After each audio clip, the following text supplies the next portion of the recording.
И жили они долго, счастливо и в любви. Книга закрывается, когда последняя строчка была прочитана. Отложенная в сторону, на край стола, она уже выполнила свою работу, дала новую мечту. Длинные темно-красные волосы змеились на пальцах, убирая пряди челки с лица, открывая взор на черные зауженные глаза, веки которых были слегка подкрашены розовыми тенями.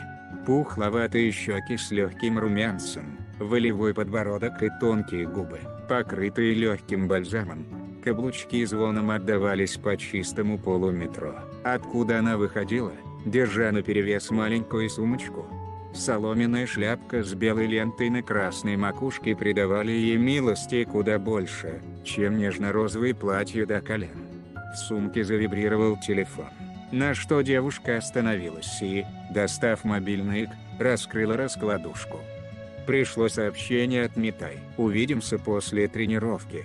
Переночуешь у меня». Телефон снова отправляется в сумку, а рыжеволосая продолжает идти в сторону многоэтажек. Дом, где ее ждет тишина и книги.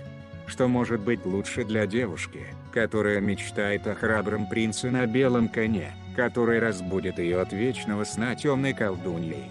В такие дни, когда погода благосклонна к жителям, даруя тепло и солнечное настроение, не хотелось идти куда-либо, но обязанности школьника надо выполнять. Благо сегодня выходной, а значит можно посвятить весь день себе. Заварить себе чай, полежать в ванной, посмотреть несколько серий любого сериала, прочитать пару книг любимого автора и много чем еще. Маленькая шоколадка отправляется в рот, пропадая за белыми зубками, а после чай подоспел, перебив сильно сладкий вкус своим травяным запахом. Щеки поблескивали от наполненного сладостями рта, куда один за другим уходили то печенья, то тортики. Слишком сладкая жизнь не очень сладко сказывалась на фигуре в виде лишних килограммов, но девушку это не волновало. Пока что.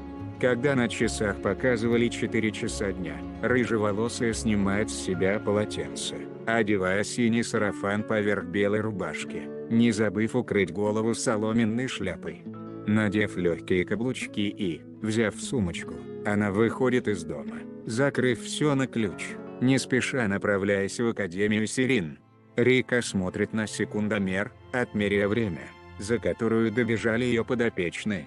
Ребята один за другим падали на колени, дыша через рот. Капитан баскетбольной команды добежал первым, а за ним и другие. В конце всех плелся парнишка со светло-голубыми волосами, промокший насквозь в своем поту. Сегодня тренер как следует издевалась над ним. Хах. Они то небось подумали, что победив главную игру года перестанут тренироваться как черти. Перерыв 10 минут, сообщает Рика, убирая секундомер. Кагами, ты можешь идти? А? Да, спасибо, поблагодарил парень и слегка поклонился. Обещаю все отработать. Юноша скрывается в гардеробе, чтобы быстро принять душ и переодеться.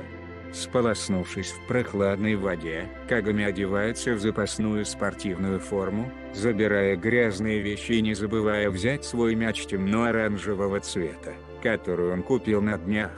Надо было занести домой. Пока парень собирал сумку и приводил себя в порядок, Рика гоняла всех баскетболистов по залу, следя за тем, чтобы они не халтурили и выполняли упражнения правильно. Парни покорно все выполняли, даже не споры с ней, ведь тренер знает лучше. Душновато стало. Рика собиралась приоткрыть дверь, чтобы освежить зал, как эта самая дверь сама открылась и кто-то наехал на нее, отчего она носом заехала в мягкую стенку и тут же отшатнулась. «Извините, я вас не заметила». Тренер удивленно смотрит вначале на подол синего сарафана, потом на ремешок на талии, выше на ожерелье на шее и, задрав голову, смотрит в черные глаза незнакомки, рыжие волосы и соломенную шляпу. «Не ушиблись?» – спрашивает незнакомка, извиняюще улыбнувшись. «Простите, пожалуйста. Все нормально». Рика смотрит на нее, одним оценивающим взглядом отметив ее рост, вес и физические данные, даже через одежду, 185 сантиметров. 77 килограммов. Очень слабая мышечная сила, имеется лишний вес, но Рика еще раз смотрит в черные, обведенные тенью глаза, задрав голову. 185 сантиметров роста. Ничего себе. Кажется, я не туда зашла. Извинилась еще раз незнакомка. Еще раз простите. До свидания. Она выходит очень быстро, на что Рика удивленно хлопает ресницами, оставив дверь открытой, смотря на отдаляющую спину высокой девушки в соломенной шляпе. Рыжеволосая доставала телефон из сумки, отойдя на приличное расстояние. Услышав знакомый рингтон за углом, девушка идет на звук, где стоял Кагами, который только сейчас доставал из рюкзака свой мобильный телефон. «О, ты здесь?» – вздохнула рыжеволосая, сбросив звонок и убрав телефон. «Я перепутала вход в ваш зал». «Опять?» – сгибает брови в гримасе удивления юноша. «Впрочем, неважно. Ну что там? Как учеба? Пойдем поедим. Рассказывай, что нового?» Парень слушал внимательно, тоже отвечая на вопросы собеседницы. Большинство проходящих оборачивались на внушительный рост девушки, которая, встав на каблуки, совсем уж сравнилась с парнем рядом, рост которого составляла 190 сантиметров. Помимо роста сходства были также во внешности, например, в темно-красных жестких волосах, почти одного тона цвета кожи и бурного аппетита. Десятки шелестящих бумаг из-под бургера отправлялись в мусорку, пока они вели вполне спокойную и легкую беседу о быте. Парень разговаривал с набитым ртом, умудряясь во всех красках описывать недавние игры, пока девушка не спеша доедала свою порцию, запивая газировкой. «Здорово», — вздыхает она. «Как так может быть, что ты хорош во всех начинаниях, а я так плоха? Ну, я старше», — указав на свою улыбку большим пальцем, говорит юноша, улыбаясь во все 32 зуба. «Значит, я сильнее». «Не зазнавайся», — по-доброму хмыкнула собеседница. «Какие-то 20 минут не дают тебе фору и называться старшим среди нас. Ха-ха-ха. Завидуй молча». Смеется Кагами и протягивает ей еще один бургер. «Ты хорошо учишься, а это тоже важно, Лай. Хизаши. Называй меня Хизаши», открывая очередной бургер, просит девушка. «Я уже давно не играю в Mortal Kombat, чтобы звать Лай. Леди так не называют». «Ясно?» «Хуйсно», с набитым ртом, довольный собой, ржет Кагами. «Джентльмен не матерится», вздохнула девушка. «Сколько тебе говорить?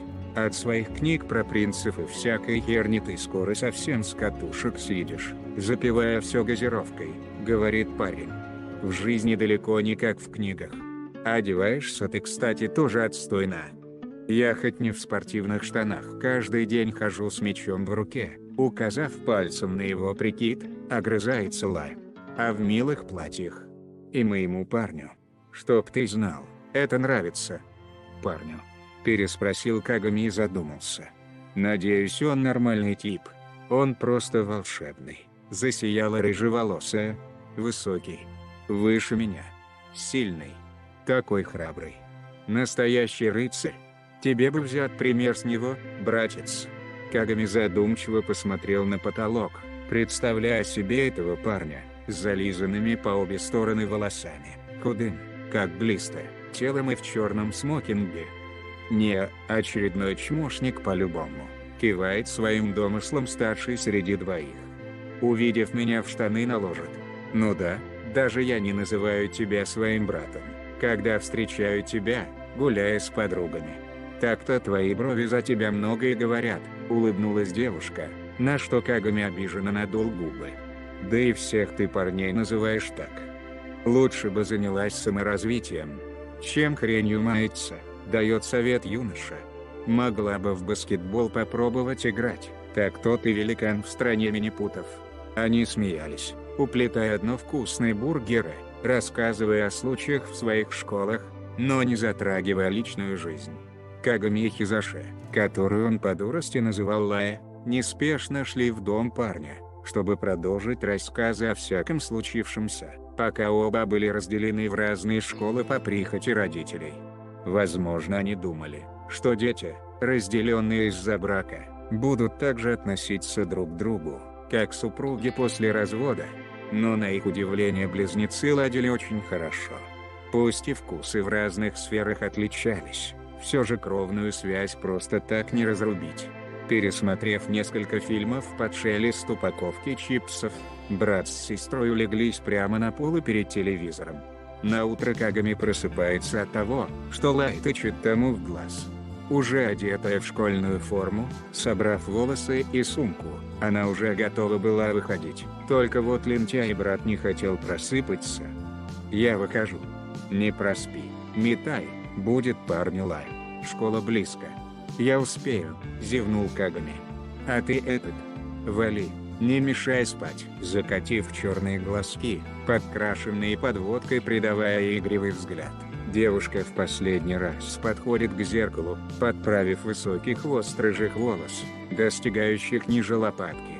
Стандартная форма Академии ТОА, белоснежная выглаженная рубашка с длинными рукавами и темно-синяя юбка, слишком короткая, как считал Кагами, чулочки темного цвета и ботиночки с закрытым носом. Дверь закрывается на щелчок, после чего Кагами не поленился и, встав с жестокого пола, подошел к окну, чтобы проследить, села ли младшая сестра в автобус. Села. Теперь можно спать дальше. Лай открывала книгу по биологии, чтобы повторить тему на сегодня, но для начала набирает в телефоне сообщение. «Доброе утро, любимый. Я написала тебе научную работу по биологии. Люблю тебя. Целую». Вскоре приходит уведомление. Сообщение доставлено контакту Амини-кун. Обратного сообщения только не было. Но ничего, Лай привыкла, что ее возлюбленный редко отвечает на звонки и сообщения. Когда автобус останавливается у академии, Лай выходит вместе с другими школьниками, держа на плече черную сумку с учебниками. Вскоре она слилась со всем потоком, ярко улыбаясь своим подругам и друзьям, но все же внушительный рост сильно выделял ее. За пару минут, дойдя до класса, девушка садится на вторую пару посередине, открывая учебник по истории. В кабинет заходит девушка с нежно-розовыми волосами, которая болтала по телефону, а точнее отчитывала кого-то за опоздание. Увидев Лая, розововолосая подходит к ней, мило улыбаясь и махая ручкой. «Привет, Мумэй-чан», — приветливо поздоровалась Лая, встав со своего места. «Доброе утро, Хизаши-чан», — улыбнулась Мумэй. «Дай-чан говорил, что у тебя лежит его научно-исследовательская работа». «Да, вот он», — достав из сумки папку, протягивает девушке. «А где Амини-кун-сан? Я так соскучилась, хотя прошло всего 2 дня, как мы не виделись». «Он проспал», — лживо улыбнулась Мумэй. «А вы давно встречаетесь?» «Дай-чин мне не говорил просто. Скоро будет 3-й месяц», — счастливо улыбается Лая, не скрывая яркого румянца на щеках. «Я до сих пор не могу поверить, что, оказывается, мои чувства к нему были взаимны». «А он говорил, что? Ну, любит тебя?» «Нет, но думаю, он просто застенчивый». «Мумэй-чан, он такой милый», — улыбнулась Лая, мечтательно прикрыв глаза. «Сильный, спокойный. Хочу покрасить волосы». «Слышала, Амини-кун любит темный цвет волос», — задумчиво говорит Лая. «Надеюсь, что ему понравится». Розововолосая опешила, ни капли не удивившись, ведь многие девушки были фанатом ее друга детства. Но все же. «Хизаши-чан, ты уверена, что?» «Ну, понимаешь?» — замялась розововолосая. «Стоит ли так это того? Может, Дай-чан? Понимаешь ли, Эн не любит тебя, а?» «Такого не может быть», — тут же прервала Лая, приложив руку к своему сердцу. «Он любит меня, иначе зачем бы он предложил встречаться мне, а не кому-то другой?» Ладно. Мама Исацуки хорошо знала своего друга детства, который скорее всего пудрит ей голову, чтобы она делала за него домашнюю работу и просто была девочкой на побегушках.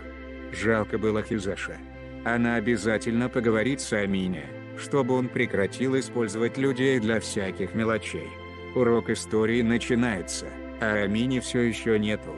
Мамэй без конца отправляет сообщение, чтобы тот явился на занятия. Сообщения дошли, но ответов не было. Потом была биология. Парень с синими волосами явился на середине урока, сонно потирая глаза. Учитель впустил его, но потребовал от него домашнюю работу, которую он любезно взял с парты Мамэй и стал читать научно-исследовательскую работу.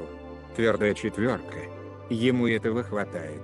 Лай улыбается парню, когда, как ей показалось, посмотрел в ее сторону, но тот лениво прошел к своей парте на задних рядах. Улыбка с лица девушки спадает, но она все же осталась в хорошем расположении духа. Как-то холодно он относился к ней. В книгах не так было все. Когда начинается большая перемена, все стали доставать свои бенты, а Амини за считанные минуты пропал, пока Лая записывала домашнее задание. Увидев, что Мамэй опять ссорится с ним по телефону, девушка поняла, что скорее всего он на крыше. И она побежала туда. Амини лежал на спине, лениво держа над ухом телефон. На другой линии была Сацуки, которая пилила его, разговаривая с ним на повышенных тонах. В конце концов терпение лопнуло. Злость взяла вверх, и он тоже стал с ней ссориться. И чего только Сацуки вспылила из-за какой-то девчонки, которая решила побыть его девушкой. Он ведь хотел как лучше, чтобы не загружать ее слишком сильно. Так она может учиться хорошо, а за него всю работу делает Хизаша, которая стояла с краю от него, слушая их разговор. Наверное, он просто не в настроении. И не обо мне говорил с кем-то там на другой линии, попыталась себя утешить Лая, когда улыбка с ее лица уже сходила на нет. Амини-кун предложил мне встречаться, потому что я ему нравлюсь. Конечно, это так. Надеюсь, что так. Пожалуйста, пусть это будет так. Когда парень убирает телефон в карман, Лая подходит ближе. Амини раздраженно переводит на нее взгляд диких темно-синих глаз, отчего у девушки внутри все жалось от страха. Огромный просто парень. Высоченный, как Кагами. Очень сильный и храбрый. Смуглый, как бронза. Сейчас был просто в бешенстве. Привет, Амини-кун», попыталась улыбнуться Лая. «Как дела? Чего надо?» Холодно спрашивает парень. «Я же сказал тебе ранее не подниматься сюда». Резко. Грубо. «Прости, пожалуйста. Я хотела спросить». Хватит мямлить. Бесишь», рычит Амини. «Прости еще раз». «Амини-кун, скажи, пожалуйста», сжимая руки в кулаки, чтобы преодолеть дрожь в голосе, говорит рыжеволосая. «Я тебе правда нравлюсь? Или ты со мной из-за чего-то другого?» Парень раздраженно выдохнул. Вот не повезло ей попасть под его горячую руку. Скоро поймет, каково это стоять перед разъяренной пантерой. «Достала», прыснул баскетболист. «Не нравишься? Ни капли. Единственное, что цепляет твоя грудь, и то, которая есть потому, что ты толстая. Худеть хоть не пробовала? Дура, читающая сказки и ждущая принца на белом коне. Кому вообще будет нравиться девушка ростом с баскетболиста?» Жили они. Думал, что потерплю, пока не отдашься мне, но сил нет терпеть такую дуру. Ничем даже не увлекаешься. Скучная, как серая стена. Долго. Ни уверенности, ни гордости. Никчемная и жалкая. И мне не нравятся красные волосы. Но несчастливо. Лая захлопала ресницами, удивившись такой прямолинейности, а Амини раздраженно смотрел на нее, выжидая каких-либо слез, несогласия или бурных эмоций.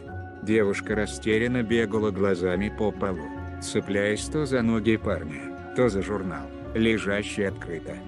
«Я пойду, наверное», — говорит Лая. «Пока», — не ответил. Разлегся на свое место, словно ничего и не было. Она ушла.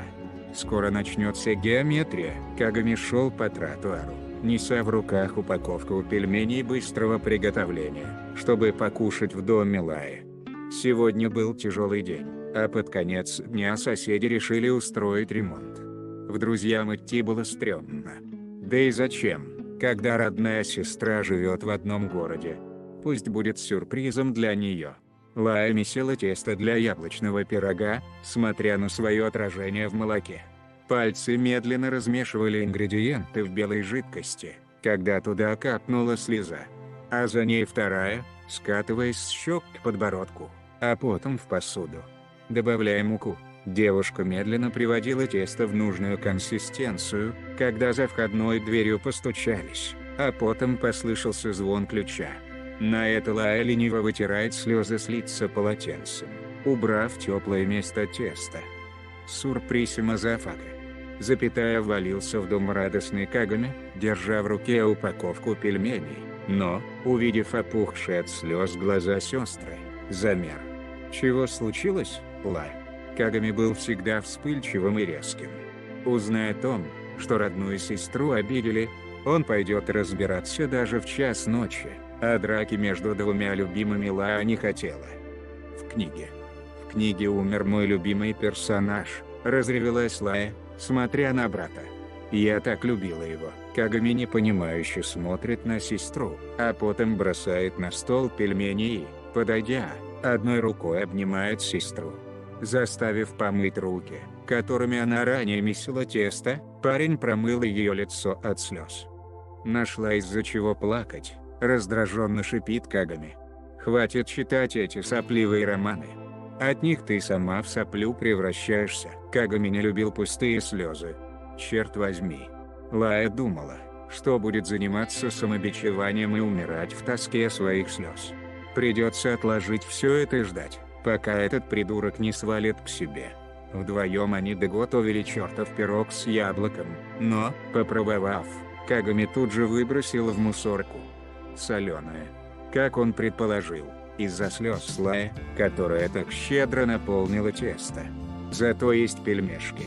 Кагами чистил овощи, чтобы было посытнее. Пока Лая читала состав пельменей, взгляд случайно упал на надпись жирным шрифтом. Калорийность 280 на 100 грамм продукта. А продуктов Кагами наложил нормально так. Грамм так 800. Через футболку пощупав свой живот, Лая сглотнула. Худеть хоть не пробовала? Толстая. Лая, ты чего не кушаешь? Спрашивает Кагами. Твои любимые пельмешки с сыром и мясом? Брат медленно уплетал ужин, когда он заметил, что сестра ни к чему не притронулась. Что-то поковыряв в тарелке, она пила чай. В телевизоре шла какая-то передача, которую Кагами лениво смотрел. «Да, так, не голодна», — отвечает Лая, подперев пухлую щечку рукой. «Кагами, а я сильно толстая, КМ». Удивился парень, переключив свое внимание на нее. «Нет». «А что? Что-то случилось?» «Нет, просто спросила». «В последнее время я перевесила за 70 килограмм». Кагами смотрит на Лая, уловив в ее голосе грусть.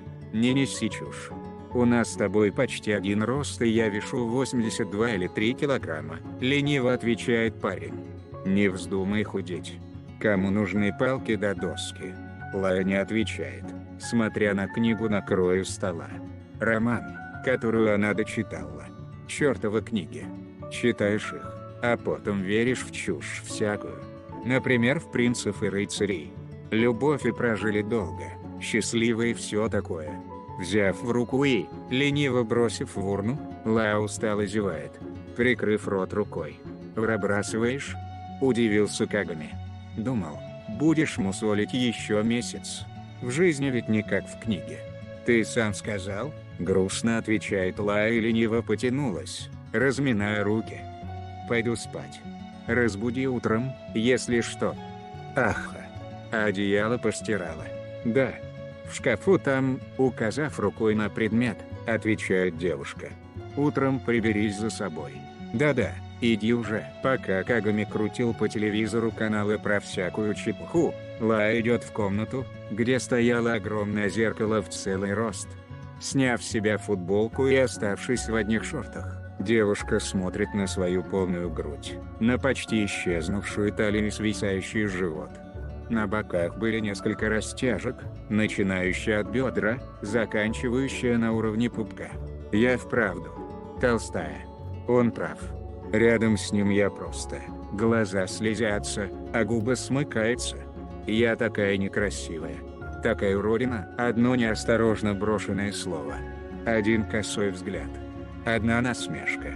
Люди никогда не думают о том, что одним действием могут сломать людям жизнь, утопив в темных мыслях, заставляя жалеть, что пришли на этот мир такими уродами, бездарными и глупыми.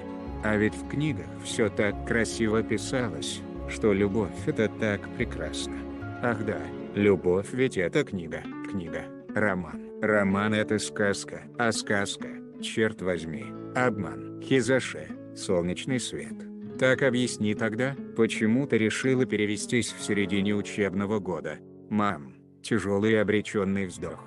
Я сейчас очень нуждаюсь в твоей поддержке. Разреши, пожалуйста, выйди из автобуса. Лая нервно сглотнула. Первый день в новой школе. Так начинается новая жизнь и новые перемены, которые ей сейчас нужны. Надо собраться и дойти до класса. И не обращать внимания на шокированные взгляды школьников, ведь они не специально так таращатся. Встреть она кого-то, кто такой же высоченный, то сама бы тоже встала пялиться вперед. Оказалось, что учиться в одной школе, в одном классе с тем, кого так любишь, но который не любит тебя, было очень тяжело. Даже невыносимо. Первые 2 дня были самыми тяжелыми, а остальные 5 не легче. Было стыдно смотреть на Аминя, который, как и раньше, не обращал на нее внимания. Теперь вместо нее какой-то парнишка делает ему домашнее задание. Черт. Лая готова была простить и, как дура, дальше делать все, что он хочет, если бы он просто на словах извинился. Действительно никчемная. Сев за свою парту, Лая достала тетрадь и книгу по английскому языку. Пусть все и таращились на нее, никто не проявил желания с ней заговорить, чему она очень расстроилась. То она быстро нашла общий язык с девочками. Кажется, тут, в Эссен, будут небольшие проблемы. На заявление о переводе в другую школу Кагами принял скептически. Практически сказав правду, что она поссорилась с парнем, что школа далеко, что еще какая-то дурацкая причина, Лая от ответа увернулась. Кагами не был зациклен на том, чтобы она обязательно закончила одну школу, поэтому легко забылась. Скорее всего, это было связано еще с тем, что парень был занят подготовкой на новую игру, которая должна состояться на днях. Уроки шли одна за другой. Адаптироваться к новым учителям не составило труда, как и новые учебники и задания. Было все приблизительно похоже на то. Только вот с геометрией в ясень было туговато. Преподаватель был немного вредным, но в целом Лая не почувствовала тяжести в первый день учебы, пока не началась физкультура. В ясень девушки были активными и смелыми, чем в то, вместе с парнями умудряясь играть в баскетбол и тренироваться на их уровнях. Для Лаи это было сущим адом. Наворачивая круги в стадионе, несколько раз прокралась мысль, что она скоро коньки откинет. Как ожидалось, Лая стояла в начале строя, чем удивила физрука, который тут же записал ее имя и класс. «Лая, я пришел». Девушка перевернулась на кровати, смотря, как открывается входная дверь, откуда показалась фигура Кагами с растрепанными волосами. Парень был уставший, как собака, в целом, как и Лая. Поэтому оба лежали какое-то время, заснув на пару часов, пока разговаривали. В последний раз они виделись на той неделе, хотя и общались по телефону. Брат с сестрой нашли о чем поговорить. Когда Кагами проснулся, он недовольно ткнул сестру в бок, которая спихнула его с кровати, где оба уснули. Вспомнив, что у него кроссовки на грани того, что подошва скоро будет гулять отдельно от него, парень стал искать в интернете новую обувь, чтобы знать, куда идти покупать, спиной прислонившись к кровати, где спал Илай. «Это не чешная», смотря на телефон брата, говорит девушка. «Мне нравится. Как по мне, говно собачье», не согласился Кагами. «А тебе кроссовки не нужны? Тут акция. За 2 можно 3-ю купить. Моя со средней школы еще целая», зевает она. «Хотя, можно взять. Я решила сменить свой гардероб». «Ты хоть бегаешь на физкультуре?» как за 3 года кроссовки из секонд-хенда на переулке Черного рынка могли уцелеть. Я как-то нечасто их ношу, чтобы они рвались, вставая с кровати, говорит Ла. Пойду собираться. Сходим, пока солнце не село. Кагами выудил из холодильника несколько фруктов и йогурт, которые сестра купила точно не дня него и съел, пока она собиралась. Увидев одним взглядом, что Лая надела, парень съежился. Вот девушкам в кайф так коротко одеваться. Одним из правил среди них было не пилить мозг по поводу их одежды, если это совсем уж аморально.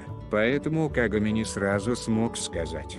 Даже думал промолчать, но Лая выходила в короткой юбке черного цвета, а сверху надела блузку с вырезом на груди. Девушка уже обувалась, когда Кагами случайно посмотрел на нее сзади, пока она нагибалась, чтобы завязать шнурки и замер. «Лая», — позвал Кагами, на что сестра устало обернулась. «Смени эту хрень, наподобие юбки». «Что? Почему?» — удивилась девушка. «У тебя там все видать». «Это пиздец, как коротко». Ла краснеет, впрочем, как и Кагами, после чего она резко выпрямляется и невозмутимо идет в комнату. Парень ждет какое-то время, а девушка быстро переодевается в юбку ниже колена и выходит, снова начав переобуваться.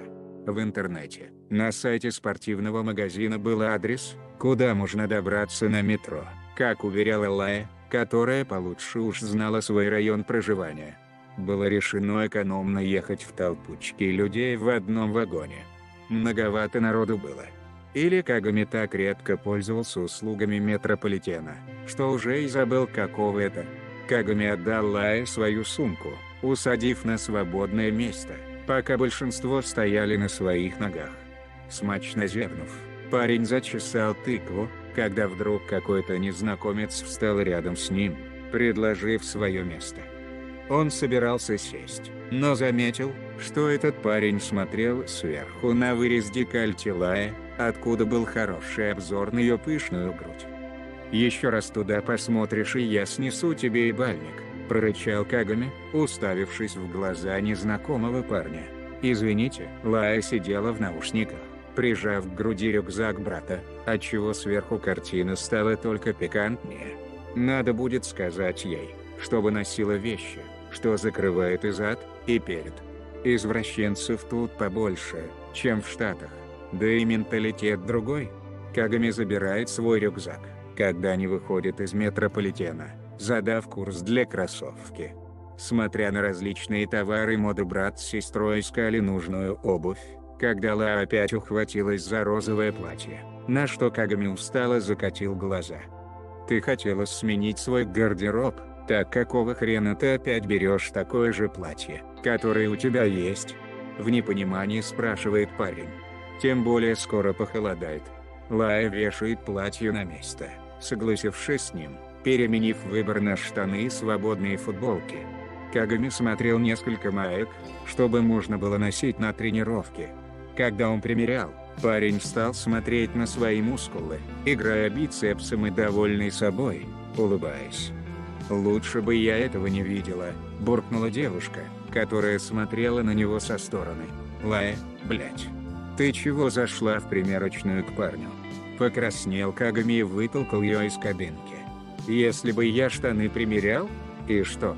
Усмехнулась Лая. «Я помогала маме обрабатывать тебе КХМ после обрезания. Хочешь сказать, что я чего-то не знаю еще?» Можно было не вспоминать это. «Выйди из примерочной», – бурчит Кагами. «И вообще, я уже взрослый парень. Ты не можешь спокойно заходить, когда я одеваюсь?» «Да-да. Кроссовки нас ждут», – пропустив слова брата мимо ушей, говорит девушка. «Идем уже». После покупок старший из близнецов решает поесть в ближайшем центре фастфуда, выкупив большую часть бургеров.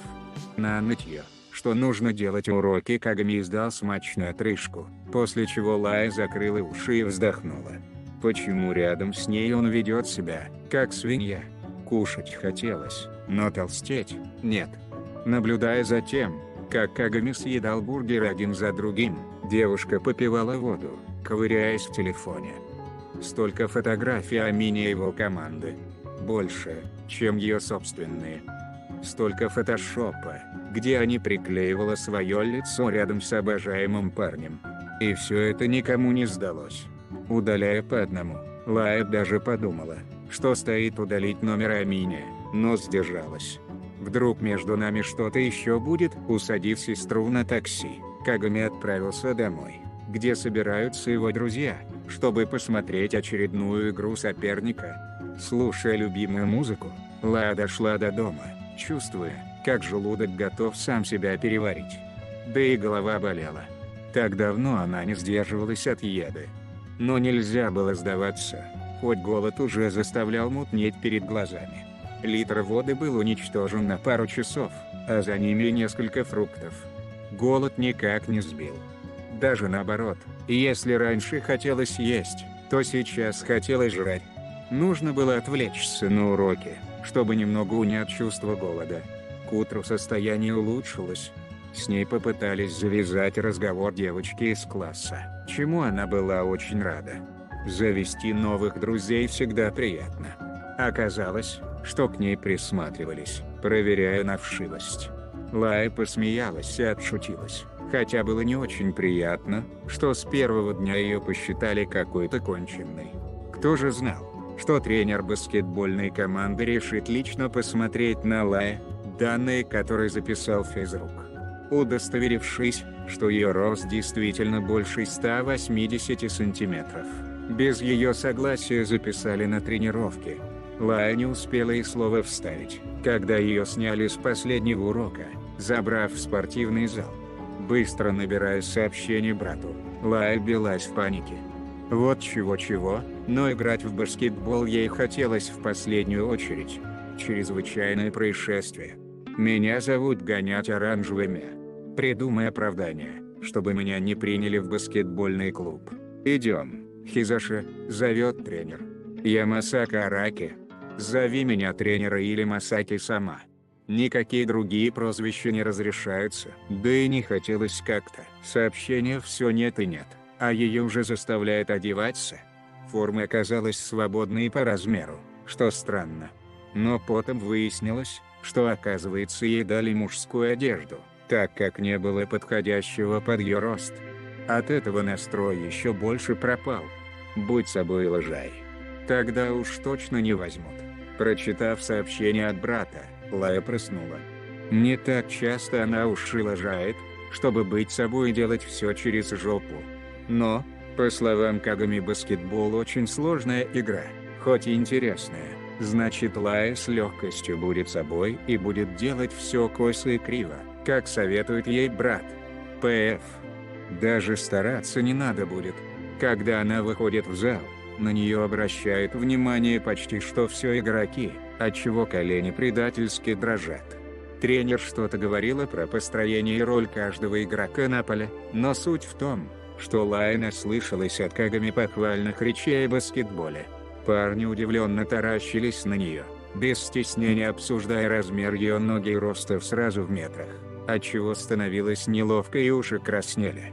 Будучи выше большинства находящихся здесь парней, Лая пожалела, что перевелась в другую школу, где приходилось начинать все с самого начала, как и в то, где первые месяцы прошли, как целая вечность мучения взглядов и шепотов. Суть игры очень проста, говорит Масака. Закинуть мяч в кольцо.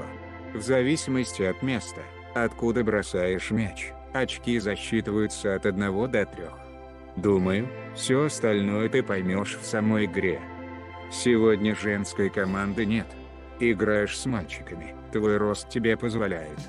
Может, тогда завтра? С надеждой спросила Лая. С девочками я бы... Нет, ей дают команду из 5 человек, которые объясняли ей все чуть ли не на пальцах, но Лая имела представление о баскетболе. Только перебивать было жуть как неудобно, поэтому она молча слушала, кивая и соглашаясь. С теорией она разобралась сразу, а вот уровень практики был где-то на дне Марианской впадины. Бросая мяч в кольцо, поймав летящий оранжевый мяч, Лая смотрит на кольцо, а потом кидает. Немного прицелившись, На глазах у десятки человек мяч полетел к кольцу. И не долетел, ударившись об стену и отскочив в сторону. Полный провал. Ребята, которые тренировали ее, молчали, думая, как бы мягко сказать ей, что она даже близко не была к кольцу. Лая извиняется, поклонившись, сгорая от стыда и позора. Господи, если есть рост, то не значит, что она может играть в баскетбол. Масако-чин, поле занято, послышался чей-то ленивый голос. Может, мы пойдем тогда? Лая переводит взгляд на источник голоса и немного удивленно охает. Это был высоченный парень, мускулистый не по годам, с фиолетовыми волосами, смотрящий на мир через рваную челку ленивым и бесстрастным взглядом. Тренер беседовала с этим парнем, как вдруг Лая замечает знакомую черную шевелюру с родинкой под глазом. Впрочем, и эта черная макушка сразу заметила ее. «Кунг-Лая!» — крикнул парень. «Ты что здесь делаешь?» «Химура-кун!» — обрадовалась Лая и, оставив мяч, налегке побежала к нему. «Привет!» Химура добро улыбается и, положив руку на красную макушку, приобнимает за плечи, отчего Лая стала спокойнее. В душе прям полегчало, как только она увидела знакомого. Они так давно знают друг друга, что уже и не сказать, когда официально стали дружить. Кагами и Химура играли с первого дня знакомства, а с Лай они подружились со временем, благодаря брату, который водил друга домой. «Ты выше меня», — удивился парень, ребром ладони положив то на свою, то на ее макушку. «Выросла так выросла, Лай. Всего ничего», — покраснела рыжеволосая. Пару сантиметров. К ним подходит тот самый громадный парень с фиолетовыми волосами, смотря на них сверху вниз, отчего стало немного неприятно. Раньше на Лая с такого расстояния редко кто не смотрел, потому что обычно это она так сверлила людей сверху вниз. «Мура-чин, это кто еще?» – спрашивает парень, смотря на нее, как на букашку. «Друг?» – без колебаний отвечает юноша. «Ты решила попробовать баскетбол?» «Нет», – с опаской посмотрев на тренера, отвечает Лай. «Из-за роста записали. Ты ведь помнишь, что я совсем не умею держать мяч, а тут еще много народу. И все смотрят, ведь я, как огромный фонарный столб, некуда даже спрятаться». «Да ты сейчас расплачешься», — заметил парень с фиолетовыми волосами. «Не нагнетай тучи, Ацуша», — говорит Химура. Она и так застенчива. Обсудив с капитаном команды пару нюансов тренировки, Масако снова возвращается к Лае, краем уха услышав их разговор. Жалкое зрелище. Девчонка то действительно высоченная, тренировками можно попробовать сделать из нее игрока, но сам ее характер ей казался очень мягким, что нежелательно для игроков баскетбола. «Если она твой друг, то ты будешь тренировать ее, Химура», — отдает задание тренер. «Она будет выше тебя, так что помощь Мурасаки-бара не помешает, чтобы освоила хотя бы защиту кольца». «Хорошо». Она уходит, оставив игроков наедине. Мурасаки-бара начинает ворчать, что ему дали работу, даже не спросив у него. В целом и Химура не очень рад, но ради старого друга он готов и побыть тут в лишний раз. «Ацуша, ты можешь идти?» – предложил парень. «Я сам справлюсь». «Да? Отлично. Спасибо, Мура-чин», – растянулся в довольной улыбке здоровенный парень. «Пока, друг Мура-чина, пока», – помахал и легонько Лай. «Такой странный. Мурасаки-бара Ацуша. Хороший парень. Не бойся его, пусть он огромный, ведет себя, как ребенок», – Химура объяснял все легко и просто. С ним время протекало слишком незаметно. Он учил водить ее мяч по полю так, чтобы не путаться в своих ногах, что у Лай так и не получилось. Потом бросал мячи с места, что тоже провалилось. Отбирать мячи, как все поняли, тоже пошло по накатанной. Но это никак не злило Химура. Парень только смеялся, подбадривая ее. В целом он сделал все, что мог. «Как там Кагами?» Бросив мяч в кольцо и попав в цель, спрашивает брюнет. «Часто видитесь?» «Ну, раза 2 в неделю. Чаще по телефону общаемся», отвечает Лая, присев на скамейку и переводя дыхание. По выходным, если он или я не заняты, то ночуем друг у друга. Понятно? Коротко и ясно. Я рад, что мы встретились. Было так приятно на душе. Словно ее еще один брат. Сразу вспоминается, как они лазили по деревьям и играли в приставку днями напролет, смотря мультфильмы, отбирая сорта друг друга мармеладки и всякую дешевую хрень. Химура проводил ее до автобусной стоянки, еще раз погладив красные волосы, отчего ни он, ни она не могли сдержать улыбки. Обменявшись номерами, разошлись. Через окошко автобуса Ла опять заметила того парня с фиолетовыми волосами, которого звали Мурасаки Барацуши. Парень тоже зацепил ее взглядом, пока автобус не скрылся за углом, отчего по спине девушки пробежались мурашки. Получив от брата сообщение, что он вышел со школы и идет играть на площадку с другом, Лая отвечает сразу же, что почти дома. Не ожидая звонка от Кагами, девушка уже разлеглась на кровати. Когда уже сон взял свое, телефон зазвенел.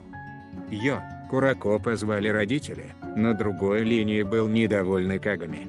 «Я иду домой». «Что? Кто такой Курако?» Лениво прошлась мысль в голове. «Да неважно. А я дома», — отвечает в трубку Лай. Все тело болит. «Как прошло?» С другого конца телефона спросил брат. «Как тебе баскетбол?» Улизнула. «О, я видела Химура-куна». Вспомнила в девушка и радостно выкрикнула. «Отчего там парень немного оглох? Он совсем не изменился. Тебя спрашивал?» Да, я и забыл тебе сообщить», — произносит Кагами, зевая. «Он же Уясин, часть баскетбольной команды. Чего обсуждали?» «Ничего такого», — пожала плечами сестра. «Он учил меня держать мяч и правильно кидать». Химура-кун ничего не сказал, но... Я завалила все. «Ты даже не стараешься», — хмыкнул Кагами. «Попасть в открытое кольцо огромным мячом куда легче, чем дротиком в мишень, в чем ты неплохо преуспела когда-то. В дартс никто не пытается отобрать у меня дротики и никто не гонится», — отрицает девушка. «Есть время прицелиться, тем более никто не давит на тебя морально. Так что, то, что я попадаю в цель, еще не гарантирует, что могу попасть в кольцо. А у тебя как дела, Метай?» «Отлично, мы выиграли в межшкольных среди старшеклассников». «Было слишком просто», — хохотнул парень. «Только Курако немного подвел? Думал, что сможем сыграть. Кстати, скоро будем играть сессию в вашем зале. Тренировка для забавы, чтобы поддержать дружеские отношения между школами». «Понятно», — протянул Илай. «Будет здорово увидеть тебя в Ясин. Можем потом с Химурой пойти и поиграть в приставку куда-нибудь». «Да, можно устроить. Но я буду с командой и хрен знает, смогу ли я улизнуть от тренера», — вздыхает Кагами. «Я почти дома. Ладно. Я пойду в душ». Прощается Лай. «На связи». «На связи». Положив телефон на тумбочку, девушка стаскивает с себя одежду, завернувшись в полотенце. Проходя мимо зеркала, достает весы из-под шкафа и хочет взвеситься, но тут же передумала. Худеть не пробовала. Толстая. Ла идет принимать душ, где взгляд чаще обычного стал ловить округлый живот и покатые бедра. Раньше она не обращала внимания на лишний вес, потому что и брат, и мама были категорически против всяких диет и голоданий после не очень приятного случая в детстве. Посмотрев на свои рыжие волосы, Лая обреченно вздохнула. Вот же повезло маме иметь такие мягкие и необычные волосы, послушные и длинные. С ее рыжими непослушными волосами, которые топорщались во все стороны, длина которых еле доходила до лопаток, невозможно было что-либо сделать дельное. «И мне не нравятся твои рыжие волосы». Достав из шкафчика красящий тоник, Лая надевает перчатки, чтобы цвет не приесался к рукам, начинает красить волосы. Бальзамированный тоник вреда ее волосам не принесет, может даже сделает послушнее и мягче. Надо было что-то менять еще. Илая посмотрела на свое отражение в зеркале. Почти смывшая тушь, тень, подводка. Тональный крем на лице скатывался, Яркий бальзам и румяна сошли на нет после душа. Даже брови накрасила. Совсем искусственная стала. Такая она себе не нравилась. Хотелось начать с чистого листа. Пока волосы красились, Лая собирает всю свою косметику в ящик, чтобы отучить себя от косметики. «Я стану лучше, смотря на свое отражение», — говорит Лая. «Буду красивой, похудею, и тогда я буду счастлива. И я все равно буду любить Амине». Душ, масочки на лицо и фен. С черными волосами Лая чувствовала себя странно. Некомфортно пока что, непривычно. Зато волосы стали мягче, приятнее на ощупь и послушные. Черные, хорошо покрасились, не видно ни одной красной прядки. Без косметики и рыжих волос Лая стала бледнее. Ничуть не красивее, но надо стать другим человеком, чтобы в жизни что-то хоть поменялось. Зайдя на кухню, открывает холодильник, и взгляд тут же цепляется за кусок торта, которую она достала, но потом замерла, смотря на десерты. Выбросила в корзину. Взяв воду, стала топить голод. Кушать хотелось адски, но перед глазами опять стояло лицо Амине, который смотрел на нее свысока. «Я – уродище», смотря на отражение в глянцевой поверхности кухонного шкафа, шепнула девушка. Жалкое зрелище. Набравшись смелости, Лая встает на вес и смотрит на стрелку, которая колебалась и остановилась на 76. Внутри словно полегчало. Пустоту заполнили те килограммы, которые ушли. Как же это? Здорово. Хочу больше в минус, смотря на эти цифры, говорит Лая. Кайфово. Иметь силу волю, чтобы победить себя, и умение остановиться вовремя было нелегким занятием.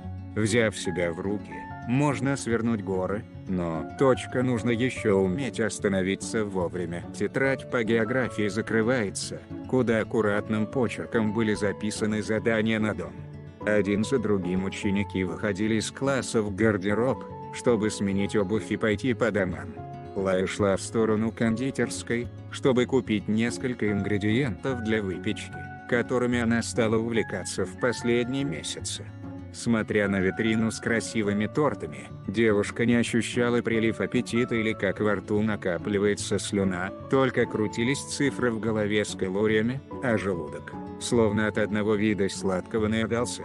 Когда на черную макушку опускается массивная ладонь, Лая вздрагивает от неожиданности, слегка вскрикнув и резко обернувшись. Позади нее стоял Мурасаки-бара Ацуши, на которого она смотрела, задрав голову, чтобы лицезреть его. «Друг Мурачин», — говорит безразличным тоном парень с фиолетовыми волосами. «Привет». Не то, чтобы они подружились, но Мурасаки-бара доверял выбору круга друзей Химура, из-за чего тоже время от времени общался с Лая, которая не была против нового знакомства. Но этот парень заставлял ее смущаться, потому что рядом с ним чувствовала себя слишком маленькой. Слишком ново для нее такое ощущение, будучи великаном в стране минипутов. В корзине парня лежали всякие сладости, на что Лая не смогла сдержать улыбки. Когда Химура говорил, что он, как ребенок, она не совсем это представила. Пока Цуши дополнял свой выбор новыми сладостями, Лая собирала всякие пакетики с добавками и красителями. Стоя позади девушки, Мурасаки-бара присмотрелся к ней. Что-то она стала меньше, что ли? Когда Лая обернулась, читая состав какого-то пакетика, Ацуши лицезрел ее лицо. Овальная форма, светлая, слегка бледная кожа, пару пятен от угря на щеке, сухие тонкие губы, широкие нещипанные брови, черные глаза с прямыми короткими ресницами. Совсем не красится, что ли? Для Мурасаки-бары всякая косметика была очень странным и непонятным атрибутом, потому что это придавало искусственность человеческому лицу, что никак не красило, а делало из нормального лица клоуна. Только вот волосы. Мурасаки-бара почесал свой затылок, а потом задумчиво посмотрел на цвет ее волос. Ему было все равно, кто во что красит.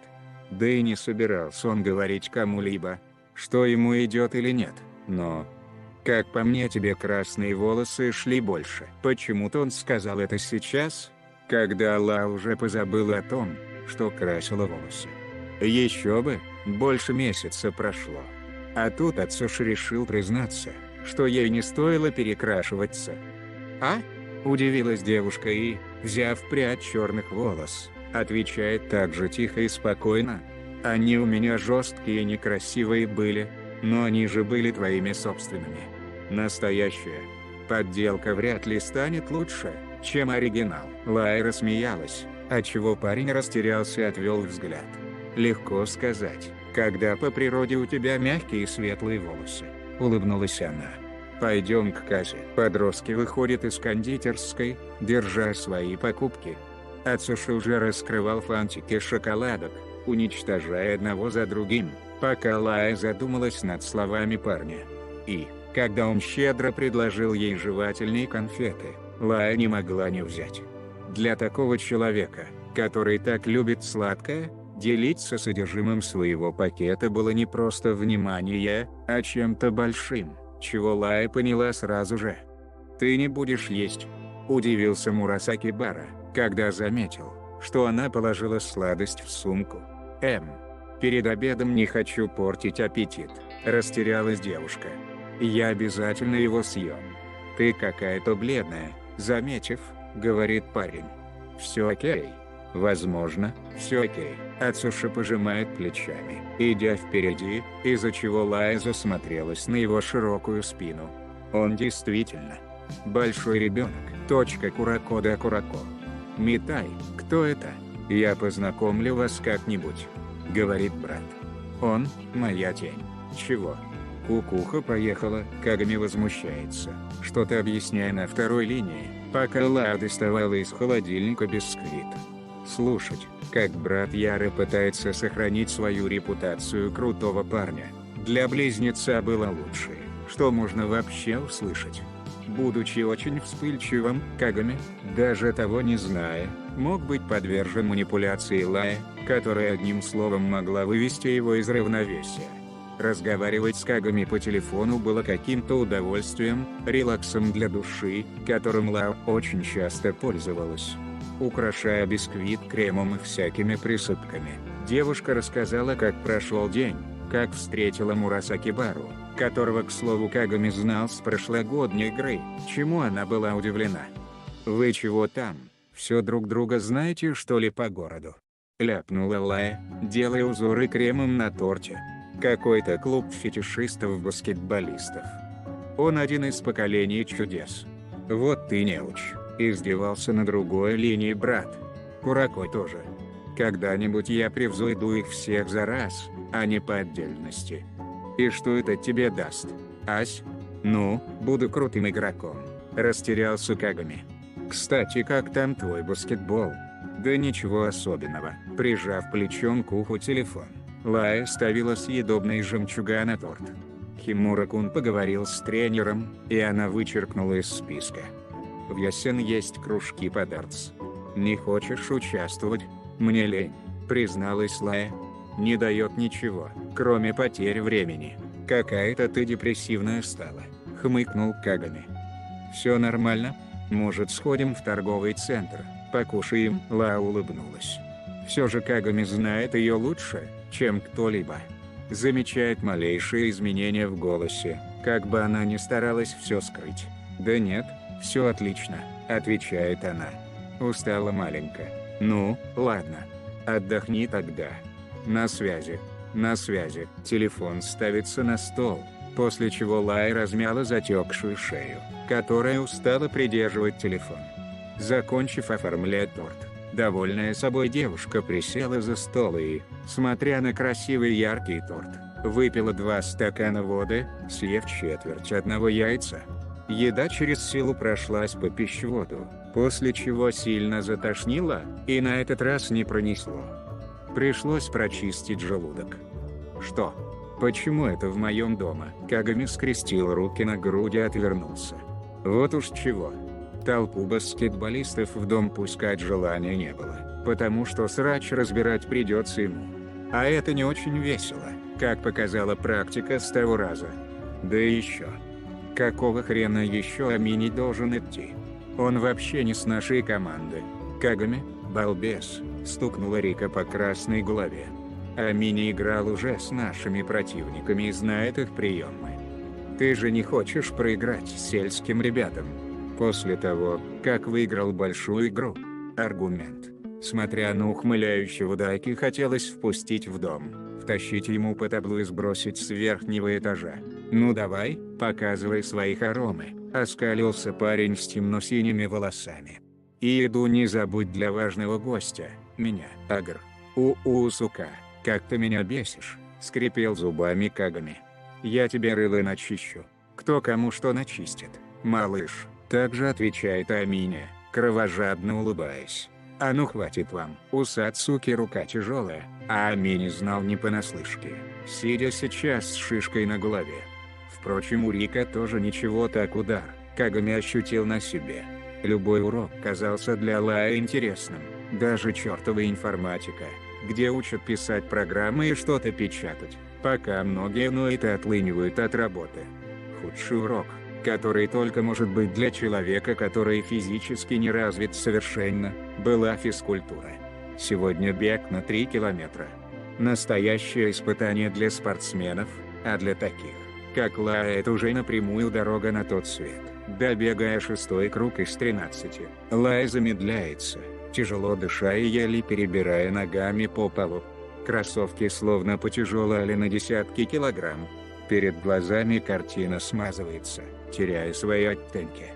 Каждый шаг болью отдавалось в правом подреберье, ноги подкашиваются и тело тяжелым грузом падает на бок, сильно ударившись правым виском. «Не толпитесь. Отойдите. Отойдите, говорю». Разлепив глаза, Лая смотрит на лицо физрука, который махал перед ее лицом какой-то папкой. Висок болел жутко, а еще сильнее болели колени. Кажется, на них она первым делом и упала. «Я в порядке», — привстав с пола, говорит Лая. Голова закружилась. «Понятно, ты можешь быть свободна», — помогая медленно встать, сообщает учитель.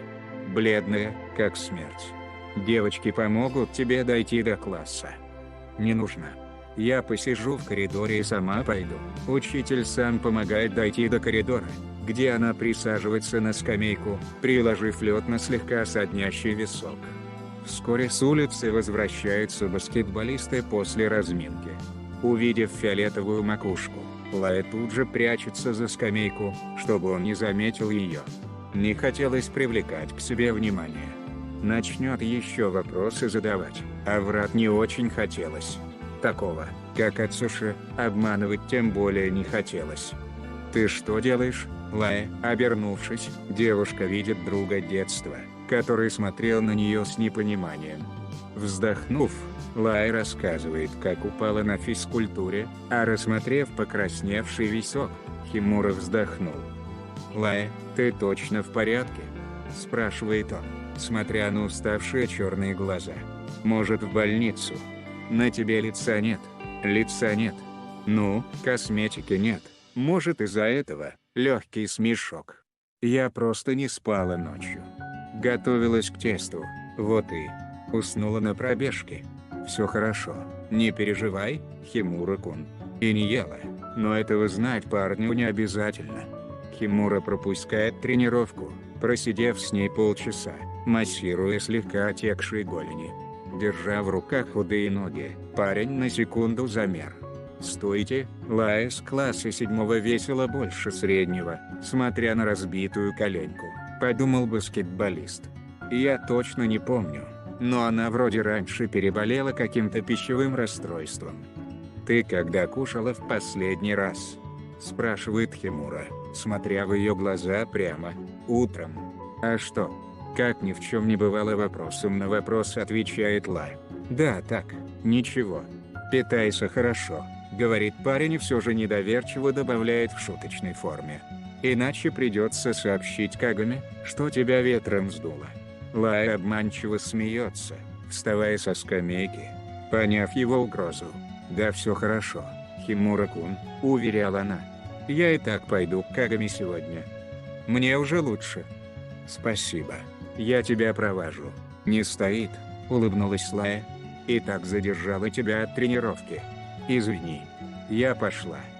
Спасибо еще раз. Помахав рукой, она скрылась за углом.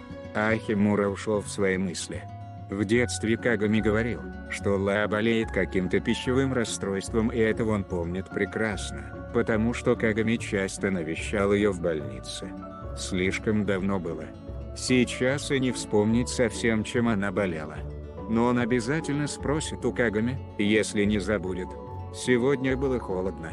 Лая переодевается в свободном кабинете, пока все были на физкультуре, в джинсы и свитер, незаметно выскакивая из школы и идя в сторону дома брата. Хотелось спать. Такая слабость. Полный отказ от еды — это слишком заметно. Держась за ноющую голову, подумала Лая. Придется хоть что-то есть. Ничего, 2 пальца в рот и никаких проблем. Сброшу еще пару килограмм и закончу. Такой я, наверное, Амине больше понравлюсь. Купив воду, Лая выпивает четверть бутылки, после чего вся жидкость пытается из нее вырваться наружу. Присев на землю, она пересчитывает свое дыхание, чтобы успокоиться, после чего опять встает. Да кому такая, как ты, может нравиться? Лая жмурится, прислушавшись к голосу в голове. Автобус ехал чудовищно медленно, а слабость так и тянула вниз. Холодно. Так холодно. Шапка в голове будто отсутствует, не греет совсем, как и куртка. Звеня ключами, Лая заходит в дом Кагами, небрежно сняв ботинки и, дойдя до спальни, падает на кровать прямо в куртке, укутавшись в одеяло. Твои рыжие волосы. Толстая. Чертовы голоса в голове.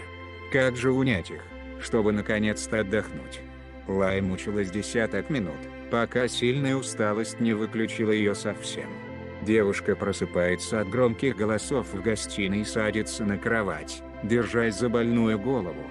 Кагами говорил, что иногда собирается с друзьями дома, скорее всего это они. Натянув через голову коричневый свободный свитер, слегка расчесав волосы, Лая берет зубную щетку и смотрит на свое отражение в зеркале. Кожа стала очень бледной, а вокруг черных глаза появились красные круги. Губы обветрились, а вокруг рта появилась белая чешейка сухой омертвевшей кожи. Жалкое зрелище. Ничего, выпью лекарство и схожу к косметологу. Главное сбросить еще пару килограмм. ВСПК остальной мелочи. Она выходит из комнаты в джинсах и свитере, прикрыв глаза от резкого света в гостиной, но все равно немного закружилась голова. Гости затихают, после чего с удивлением смотрят на нее, не имея представления, кто это. «Привет», — охрипшим голосом здоровается Лая, потирая сонные глаза. Из ванной комнаты выходит высокая фигура, которую Лая из-за невнимательности посчитала своим братом. Но потом, поняв, кто это, теряет дар речи. Смуглая кожа, широкие плечи, сильные руки, хищные глаза и темно-синие волосы. В черной водолазке и темных брюках. Такой властный и сильный. Лая сжимает в руке зубную щетку и замирает. Мир перестал существовать. Вот он. Амини Даки сел на край дивана, подперев щеку кулаком, с немым безразличием смотря на нее. Будто бы. «Это кто еще?» — хмурится парень, озвучив мысли большинства. Точка не помнит ее. Одна из строк его жизни, которую он выбросил в первый удачный момент.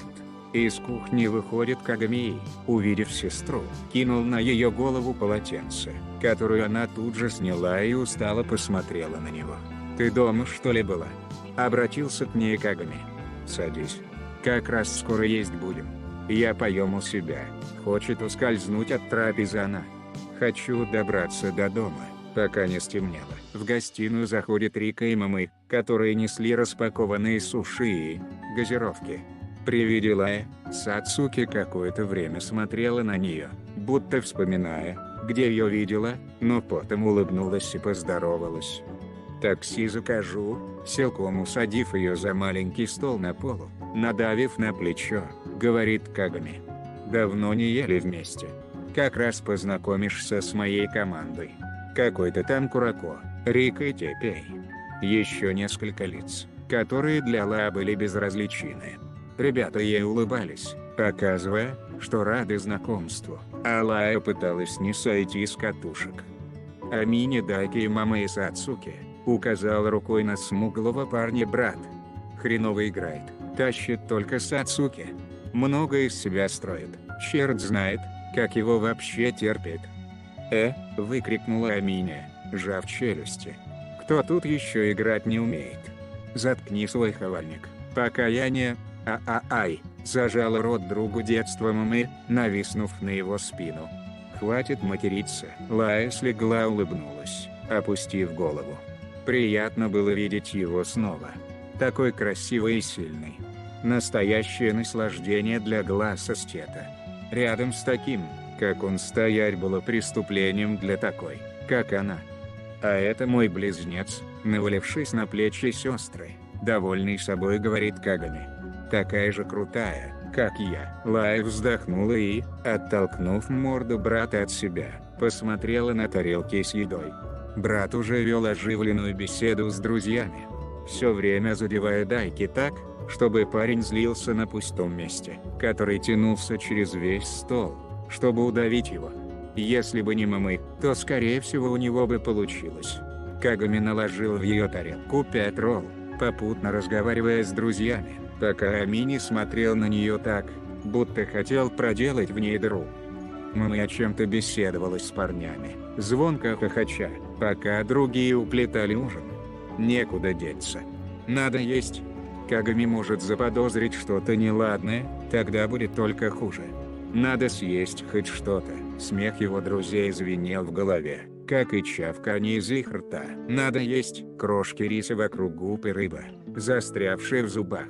Надо есть. Разлитый на столе соевый соус и кунжутные семечки на деревянных палочках. Надо есть, но не могу.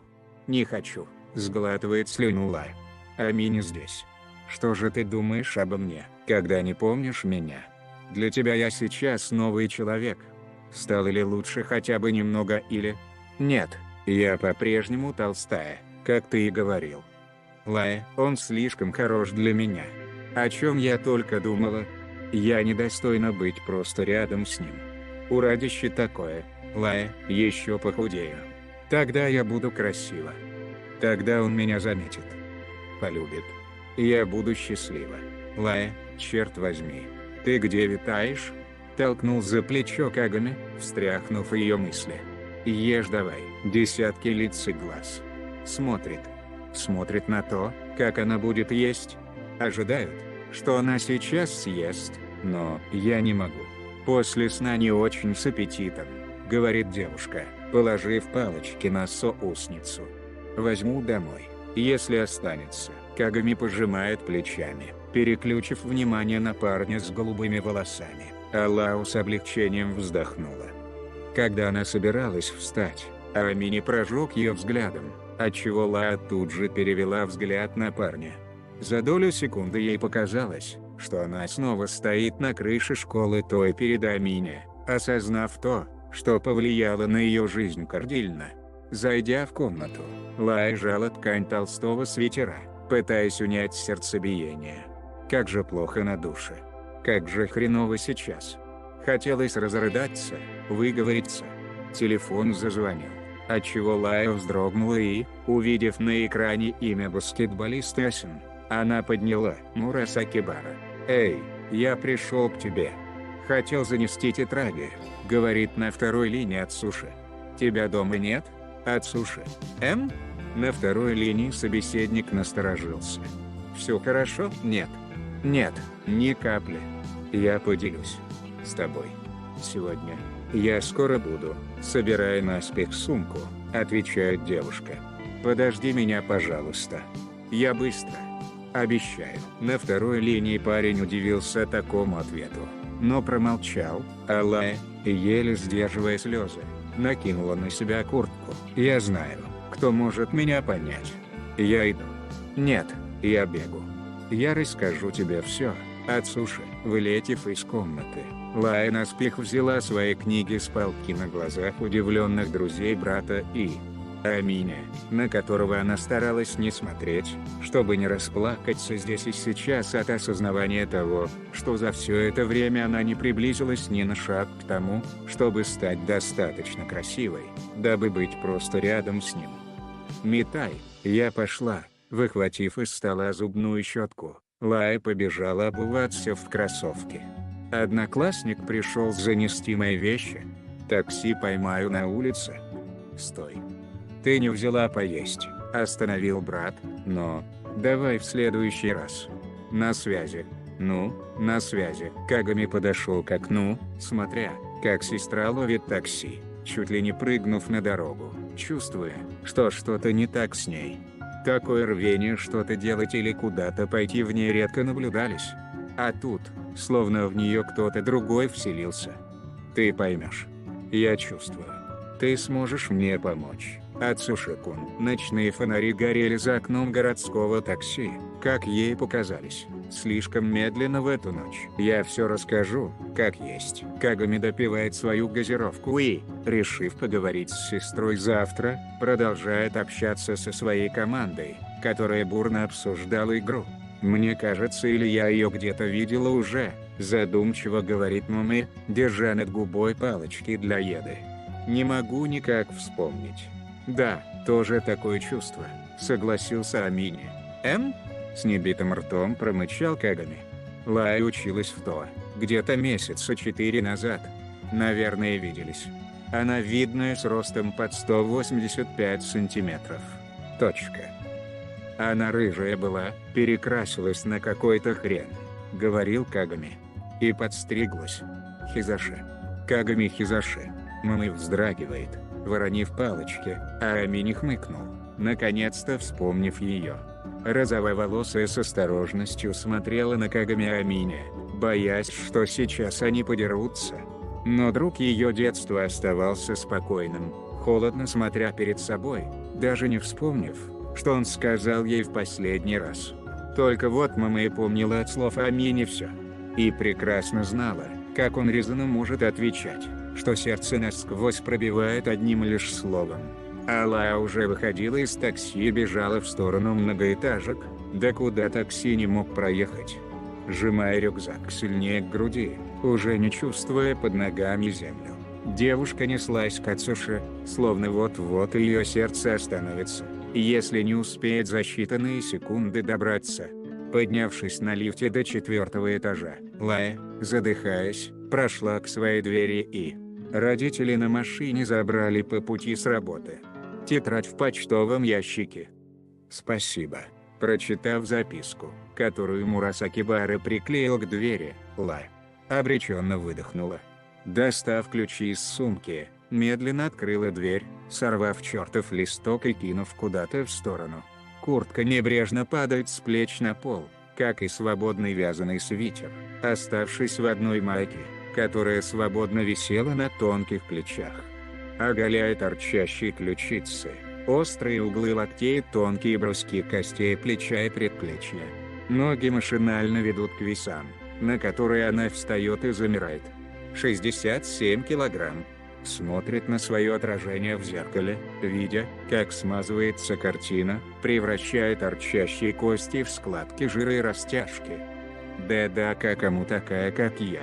Может нравиться. Руки сжимают весы, которые были подняты на уровень ее груди, после чего злость накидает в зеркало, разбивая на сотни осколков. Угол весов мнется от удара, а мелкие осколки впиваются в ноги, ранив фаланги пальцев, окрасив белые носки пятнами в красный цвет. Присев перед разбитым зеркалом, не в силах больше терпеть, она разрыдалась. В пустом доме ее всхлипы отдавались до ванной комнаты, где одиноко капала из закрытого крана вода. Она готова была рассказать, открыться, поделиться. Обстоятельства. Депрессия. Черно-серые стены с каплями красного безумия. Телефон в темноте завибрировал, оповещая о новом сообщении. Ацуши-кун, 3 пропущенных. Метай, 1 непрочитанное сообщение. Лая, добралась до дома. Безумие. В голове лишь одно безумие. Чертовы голоса. Присев, оперевшись спиной об разбитое зеркало, Лая берет осколок в руку и сжимает до кровоподтеков на ладони. Дома. Собиралась уже писать тебе. Оповещение о доставленной почте, и острие осколка медленно проходит по кисти, оставляя неглубокую рану. От этой боли Даже в голове тише становится. От этой боли голоса в голове затихают. «Наконец-то!» – шепнула Лая, блаженно прикрыв глаза. Тишина. Глубокая затяжка фильтра до самых легких. Клубок дыма легкой ваткой летал над головой. Под ногами осколки разбитого зеркала. Капли крови на кистях рук и предплечья, высохшие еще от раннего обезболивания. Под мутными черными глазами легкие синие глубокие тени, а веки были отекшими и покрасневшими. Кожа лица бледная, с видимой сетью вен на челюсти и шее. Губы совсем обескровленные, сухие, держащие сигарету на затяжке, углубляя без того впалые щеки и заостряя торчащие скулы. Будильник звенит.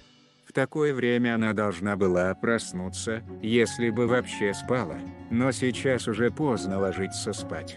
Идя в душ на шатающихся и исхудавших ногах, Лая смотрит на разбитое зеркало в ванной, которую она снесла пару недель назад, когда голос в голове стал сильнее доставать.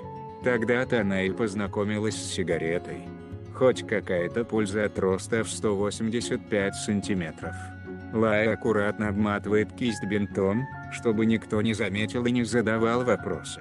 Ставшая мешком белая рубашка грузом ложится на худые плечи, поверх еще костюм, а снизу юбка до колен. Распустив черные крашеные волосы, Лая надевает шапку и куртку. Пора в школу. Кагами смотрит через толпу учеников на черную макушку сестры, которая сидела в конце на трибунах. Еле переводя дыхание, парень всю игру думал над словами Химуры, с которым они играли в дружеском матче. «Ты не думаешь, что Лая сильно сбросила в весе?» «Что?» «Не знаю, не обращал внимания. Мы в последнее время редко видимся из-за моих тренировок. Кагами, не глупи. Игру ты сыграешь, но здоровье Лаи может пропасть безвозвратно». Команда радовалась, выиграв у Ясен, которые, честно говоря, старались до последнего, но все же Сирин оказалась сильнее. Ясен были подавлены, опять проиграв, но выглядели они получше, чем в тот раз, наверное, понимая, что им есть куда расти. А он дурак, тот еще. Даже не заметил, что сестра стала носить вещи на размеры больше и убегать от трапезы вместе.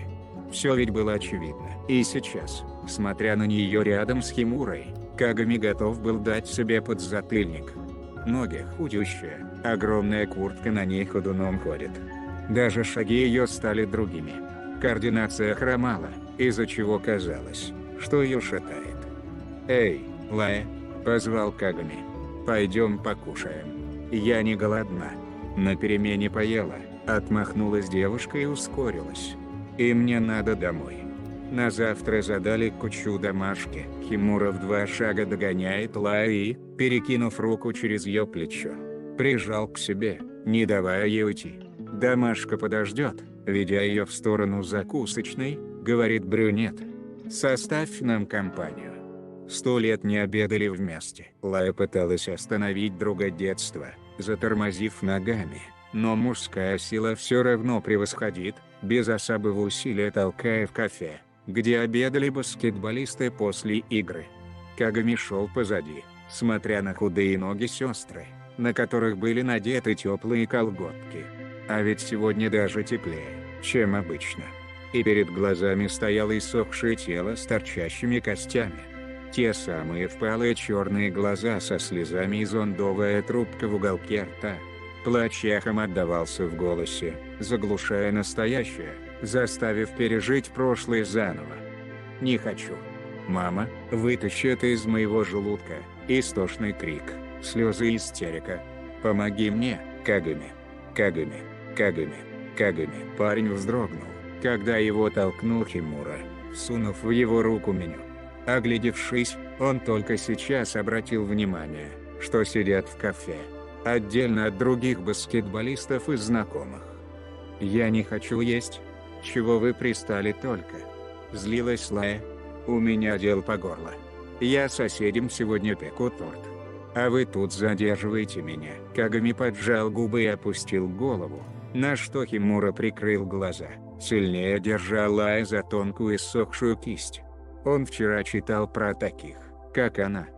Все симптомы сходились. Лая, скажи мне, просит брат. У тебя снова началась анорексия? Девушка замирает, услышав знакомое название болезни. Даже Ихимура вздрогнул от прямого вопроса. Глаза Кагами были встревоженные и грустные, опечаленные. Его любовь к баскетболу затмила любовь к семье. Она ведь всегда была в 2 шагах от него. Она была так рядом, а он даже не видел, как она морит себя голодом. «Нет», — отвечает Лай. «Я просто хочу сбросить пару килограмм. Согласись, я ведь толстая. Немного сбросить вес и...» «Лая, ты уже сбросила большую часть своей массы, посмотрев на ее тонкие худые пальцы», — говорит Химура. «Ты готовишь выпечку, но не ешь. Пытаешься быть ближе к еде, чтобы контролировать свой голод, но это далеко не контроль. Считаешь, что у тебя нет проблемы с весом, хотя ты теряешь сознание от нехватки сил?» «Нет.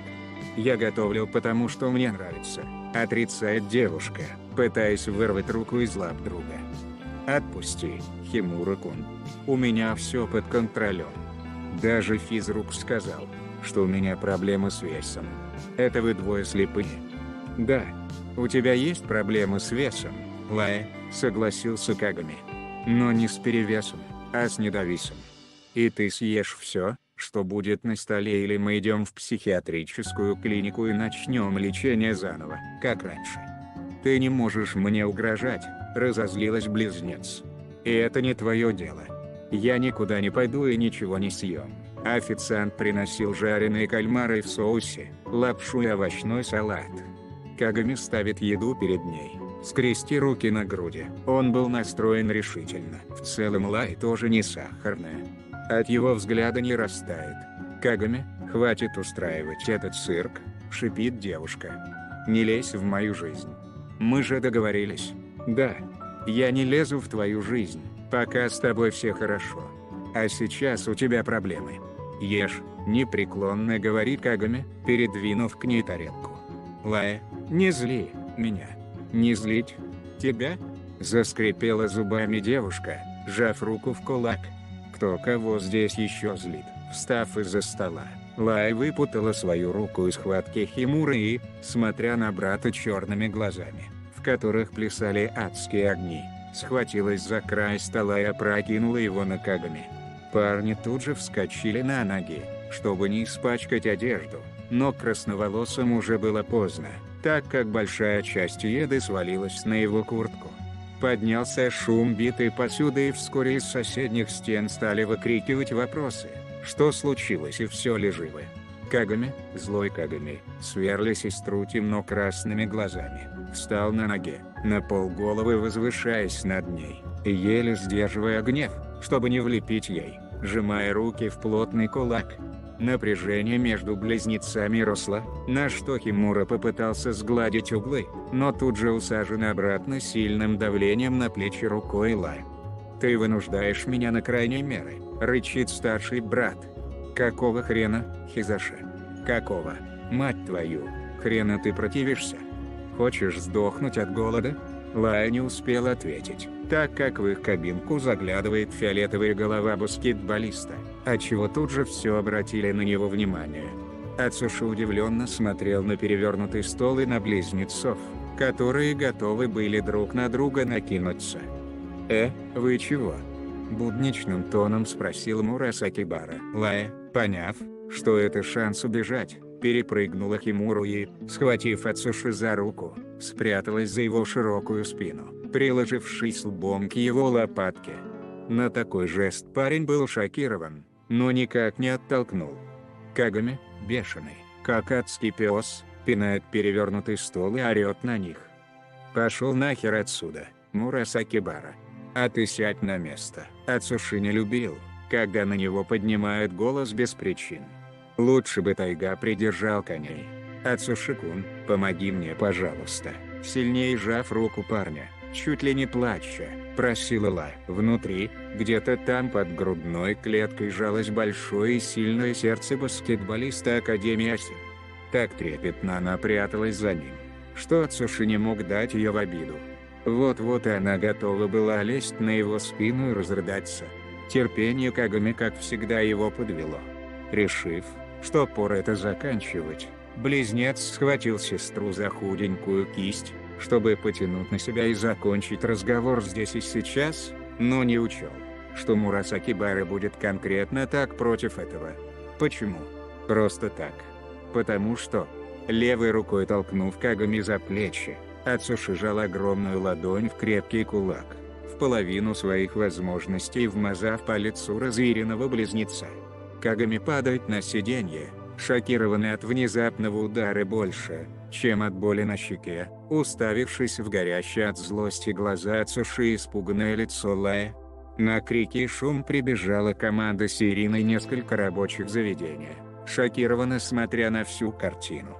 «Идем», положив громадную ладонь на макушку девушки, сказал Мурасаки Бара, бросив на брата последний взгляд. Полный сожаления, Лай выбегает из кабинки, растолкав всех зевак с Ириной и Асин, следуя за меланхоличным баскетболистом. «Мурасаки Бара, тупой ты олень», кричит Кагами вслед. «Она тебя дурит, блять». Не слушай ее. Услышав последний крик Тайга, Ацуши устало вздохнул. Ну вот, влезь в драку. Никогда раньше не приходилось, да и не хотелось. И чего это его понесло? Да, обматерил его немного Кагами, но на это он бы раньше не особо обратил внимание.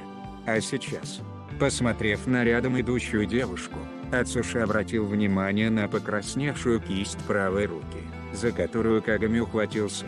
И, зная, что где-то здесь есть автомат с газированными напитками, направился в ее сторону.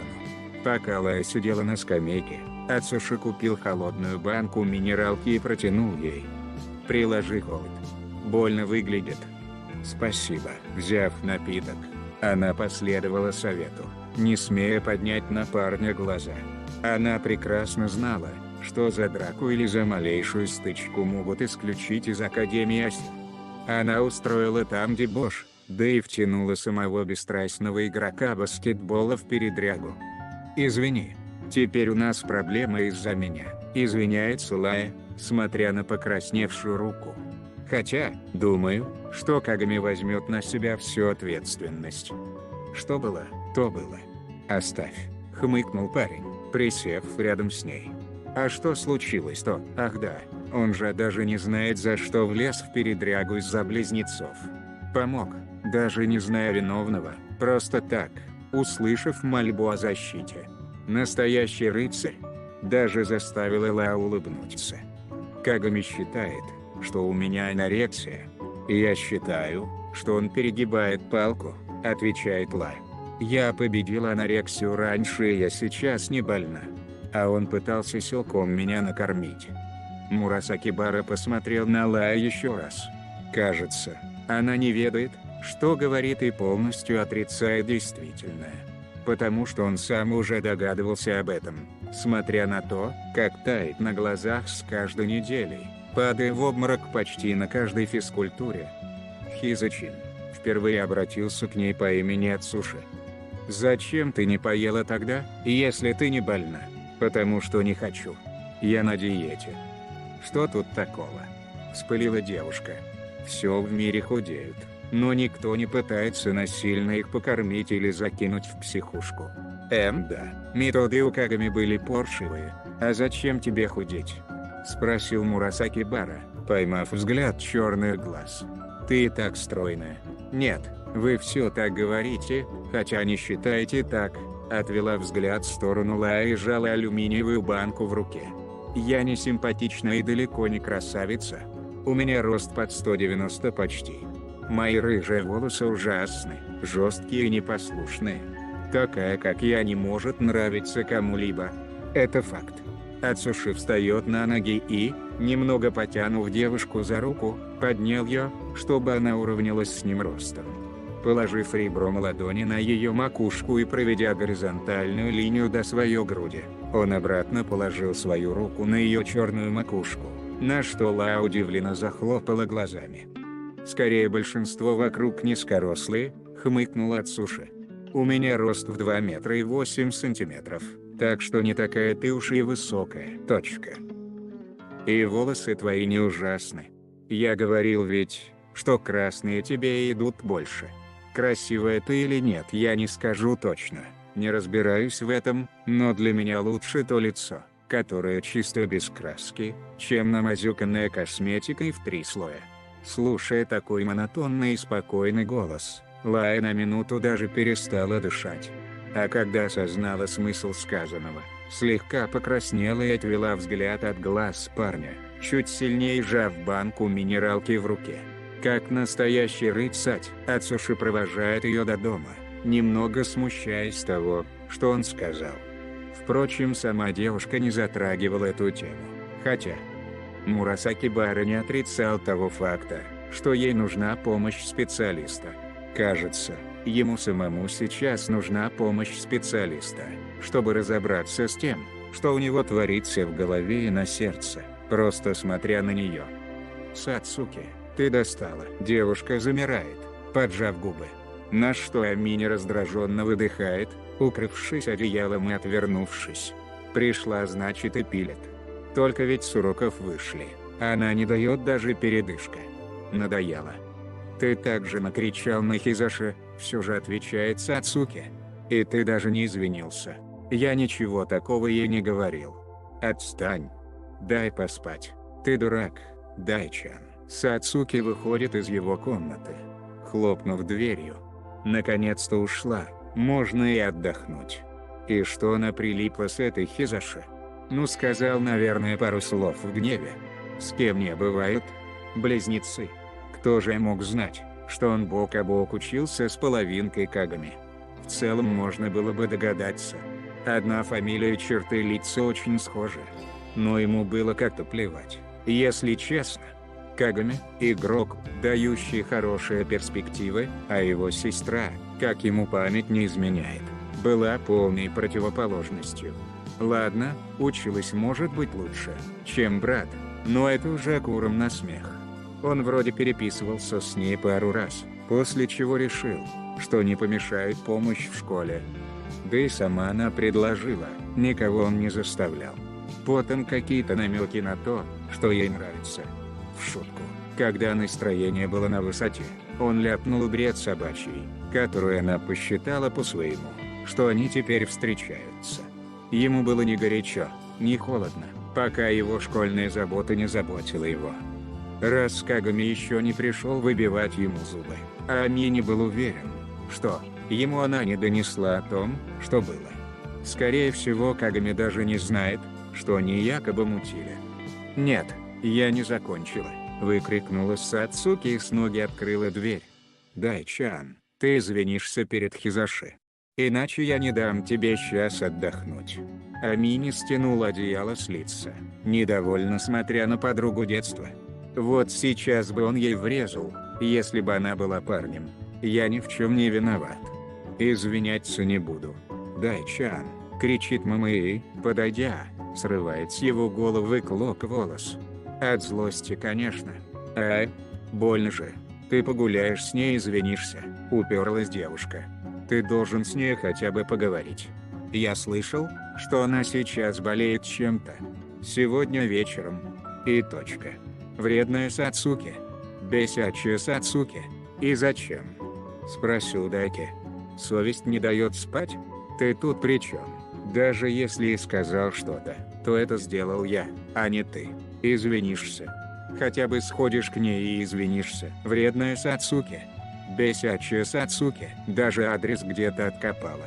Амини высыпался, надеясь, что Сацуки не будет зверствовать и не разбудит силком. А нет, ошибся. Разбудила сразу через 3 часа, когда стало темнеть. Ждала, пока наступит время, чтобы выгнать хозяина дома из своего же дома. Благо, семья Амини очень тепло к ней относилась, разрешая ей почти что все.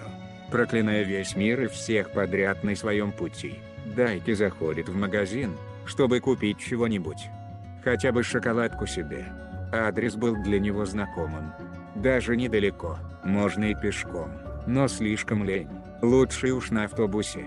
К его величайшему сожалению, купленный батончик шоколада был с изюмом. которую он не мог терпеть. Отлично, теперь он еще голодный. Плюс 10 к злости. Да к черту. Отдаст Хизаши. Не думая ни о чем и ни о ком, Дайки даже без подготовки речи стучится в дверь Хизаши. Вначале никто не ответил, но потом медленно открылась дверь, за которой была. Боже, да она, как скелет. Оба замирают при виде друг друга, после чего Дайки в один миг рассмотрел ее пропорции тела. Под свитером не видно, конечно, но вряд ли за ней были гора мышц или прослойка жира, учитывая то, как впали щеки и стянулась кожа на шее. «Привет», – здоровается Амини. Лая смотрит на парня с обожанием, еще раз убеждаясь, какой же он все-таки красивый и невероятный. Такой космический и далекий. Неземной. «Привет», – отвечает девушка. «Тебе что-то нужно?» Достав из заднего кармана джинс помятый батончик шоколада, Дайки протянул девушке. Смотря на этот шоколад, Лая впервые с момента их встречи захотела выцарапать глаза человеку, от которого без ума. «Ты сейчас шутишь, да?» – усмехнулась Лая. «Шоколад? Девушки любят сладкое», – пожимает плечами Амини. «Возьми. Ты назвал некрасивой. Сказал, что я тебе не нравлюсь ни капли. И мог только трахнуть из-за груди, которая есть благодаря тому, что я толстая. Я не так гов. И ты принес мне шоколад?» Голос дрогнул от злости и обиды. «Ладно. Что еще привело тебя ко мне?» Амини Дайки не любил отказа, поэтому тут же выбросил батончик шоколада в корзинку в подъезде, попав прямо в урну. Этот цирк начинает его раздражать. «Хотел пригласить тебя погулять», переведя взгляд в сторону, говорит баскетболист. «В кино сходить и что-то там еще». Сколько она ждала этого. С момента, как впервые увидела его. Да, такой взрослый парень, а врать так и не умеет. Нет. Да и вообще, если тебя кто-то отправил. Я сам пришел. Перебивает Амини, солгав, и смотрит в ее глаза прямо, не понимая ее отрицания. «Если я тебе до сих пор нравлюсь, то почему ты отказываешься, черт возьми? Идем. Ты мне не нравишься. Я тебя люблю. И очень сильно», признается девушка, на что баскетболист немного теряет свою маску невозмутимости. «Я осознала за все это время, что есть ведь красивее, веселее и умнее, чем я. Все нормально. Я бы тоже не выбрала себя. Забудь. Надоело. Забыть или нет, я решу сам», разозлился Аминя, кулаком заехав об косяк двери. «Одевайся». Свалился, как снег на голову. «Да что тебе от меня надо?» шипит девушка, сжимая руки в кулаки. «Ответь себе на этот вопрос. Точка. Мне не нужна ваша жалость. У меня все под контролем. Окей. Ну и пошла к черту тогда», и захлопнул дверь перед ее носом, пнув со своей стороны, оставив след своих ботинок. Шумно дыша и даже не пытаясь сдерживать свою злость, Амини ушел. А Лая до сих пор стояла за дверью, скрипя зубами от досады. Как она может после этого все еще его любить? «Ненавижу себя». Жалкое зрелище. Вернувшись в серую комнату, Лая начинает мерить ее шагами, быстро доходит от одного угла до другого. Опять голоса. Зачем он только пришел? Сделал хуже, когда казалось, что хуже уже просто некуда. Взяв с пола осколок зеркала, она садится на диван и, задрав юбку, смотрит на худые бедра с большим расстоянием между ними. Острие проникает в нежную кожу бедра, выпустив кровь из замкнутого круга. Прорезая плоть горизонтально, Лая надеялась, что это снимет ее тревогу и голос в голове пропадет. Но «ты все еще толстая и не нравишься Дайке». Жалкое зрелище. Лая со злостью швырнула осколок зеркала и ухватилась за голову, зажимая уши и скрипя зубами. Прямо над ухом. Голос так близко и громко. Сигарета выкуривается одна за другой, содня легкие и немного приглашая звон в ушах. Серая комната наполнялась дымом, а окурки пеплом сыпались на осколки зеркала на полу. Все под контролем, все под контролем, все под контролем, все под контролем. Когда зазвонил телефон, Лая резко поворачивает голову в сторону сумки и, потушив окурок об разбитое зеркало, достает мобильный телефон. Митай. «Да, брат». Поднимает трубку Лая. «Лая, я повел себя как дебил», – спокойным голосом произнес Кагами. «Прости за случай в кафе. Я не сдержал себя в руках. У меня все под контролем», – твердо говорит Лая, сжимая телефон в руке до скрипа. «Не переживай». «Нет. Лая, я не согласен с тобой», – отрицает Кагами, а голос все больше дрожал. «Это ненормально. Пора остановиться. Иначе ты будешь опять на грани смерти, как в тот раз. Нет, не повторится. Я хочу быть стройной и красивой». «Что тут такого плохого?» — хмурится Лая, смотря на свое отражение в разбитом зеркале. «Я хочу быть привлекательной, чтобы меня любили, чтобы я была красивой девушкой. Я хочу быть счастлива. Понимаешь ли ты меня, я не знаю, но внутри меня идет такой хаос». «Мы справимся», — говорит Кагами. «Мама на днях прибудет. Она обеспокоена твоим здоровьем». «Кто тебя просил ей звонить?» — вздохнула девушка. «Митай, оставь меня в покое на несколько этих дней. Мне нужно привести голову в порядок. У меня депрессия, и я знаю, что нужно взять себя в руки, ведь скоро экзамены и нужно готовиться. Но... Лая, мы же всегда делились проблемами. Мы с самого начала все делим. Лая, пожалуйста, расскажи, что случилось?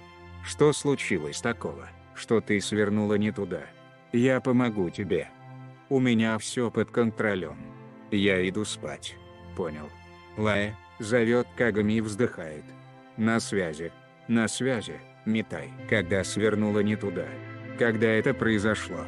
Почему сейчас ее ничего не волнует, кроме мнения Даки? Почему уроки стали скучными, а день таким серым? Как дошло до этого? Большая перемена. Все идут набивать животы, а Лая идет чистить свои мысли. Выкурить сигарету, что ли? Запах будет стоять и ее спалят. Впрочем, какая разница? Спалят так спалят. Идя по лестнице, ведущая в подвал, где обычно никого не бывает, девушка поняла, что сегодня ей не покурить.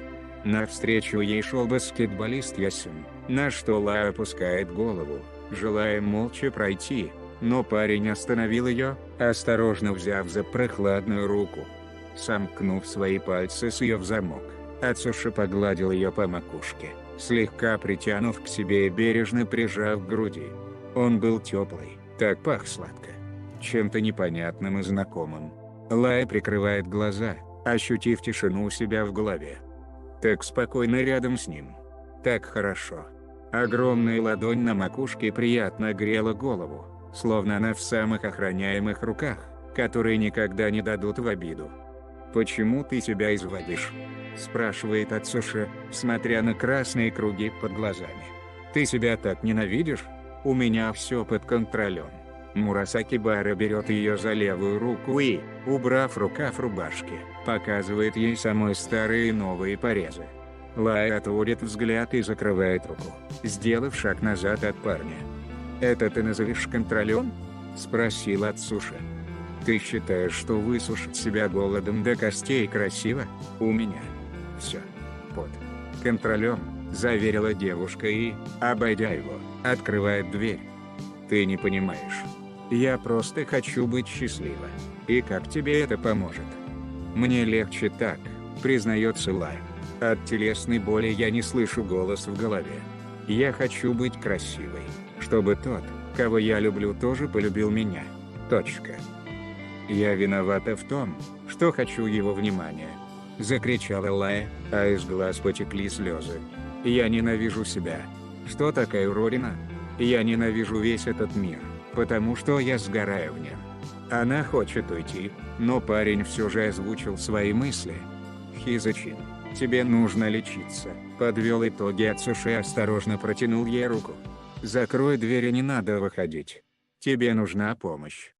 Ты не понимаешь этого, но это так. Возьмись за мою руку. Мы справимся. Последняя капля. Он считает тебя больной. Теперь в глазах других ты не только урод, но и психически больная. «Я не больная», – выкрикнула девушка и оттолкнула его раскрытую ладонь. «Я счастлива, когда стрелка весов все падает и падает. И что? Вам какое дело? Если это делает меня счастливой, то вам какое дело?» Мурасаки Бары убирает руку и, сделав шаг назад, уходит. Так же медленно, так же меланхолично. Она не хотела, чтобы ее друг уходил. Не хотела. «Прости». Сигарета выкуривается за минуту, но голоса в голове не стихают. Она ждала его. Ждала, что он сейчас вернется с чипсами и, сев рядом, начнет как обычно жевать всякую дрянь. Но его не было. И не было потом, через день и два. Лая забросила учебу, которая никак не приносила удовольствия, как раньше. Взгляды одноклассников раздражало, а их желание что-то заставить съесть только сильнее вгоняло в депрессию. Кагами звонил часами, на что Лая не выдержала и накричала, чтобы он не доставал ее. «Жива есть. Умирает не собирается пока что».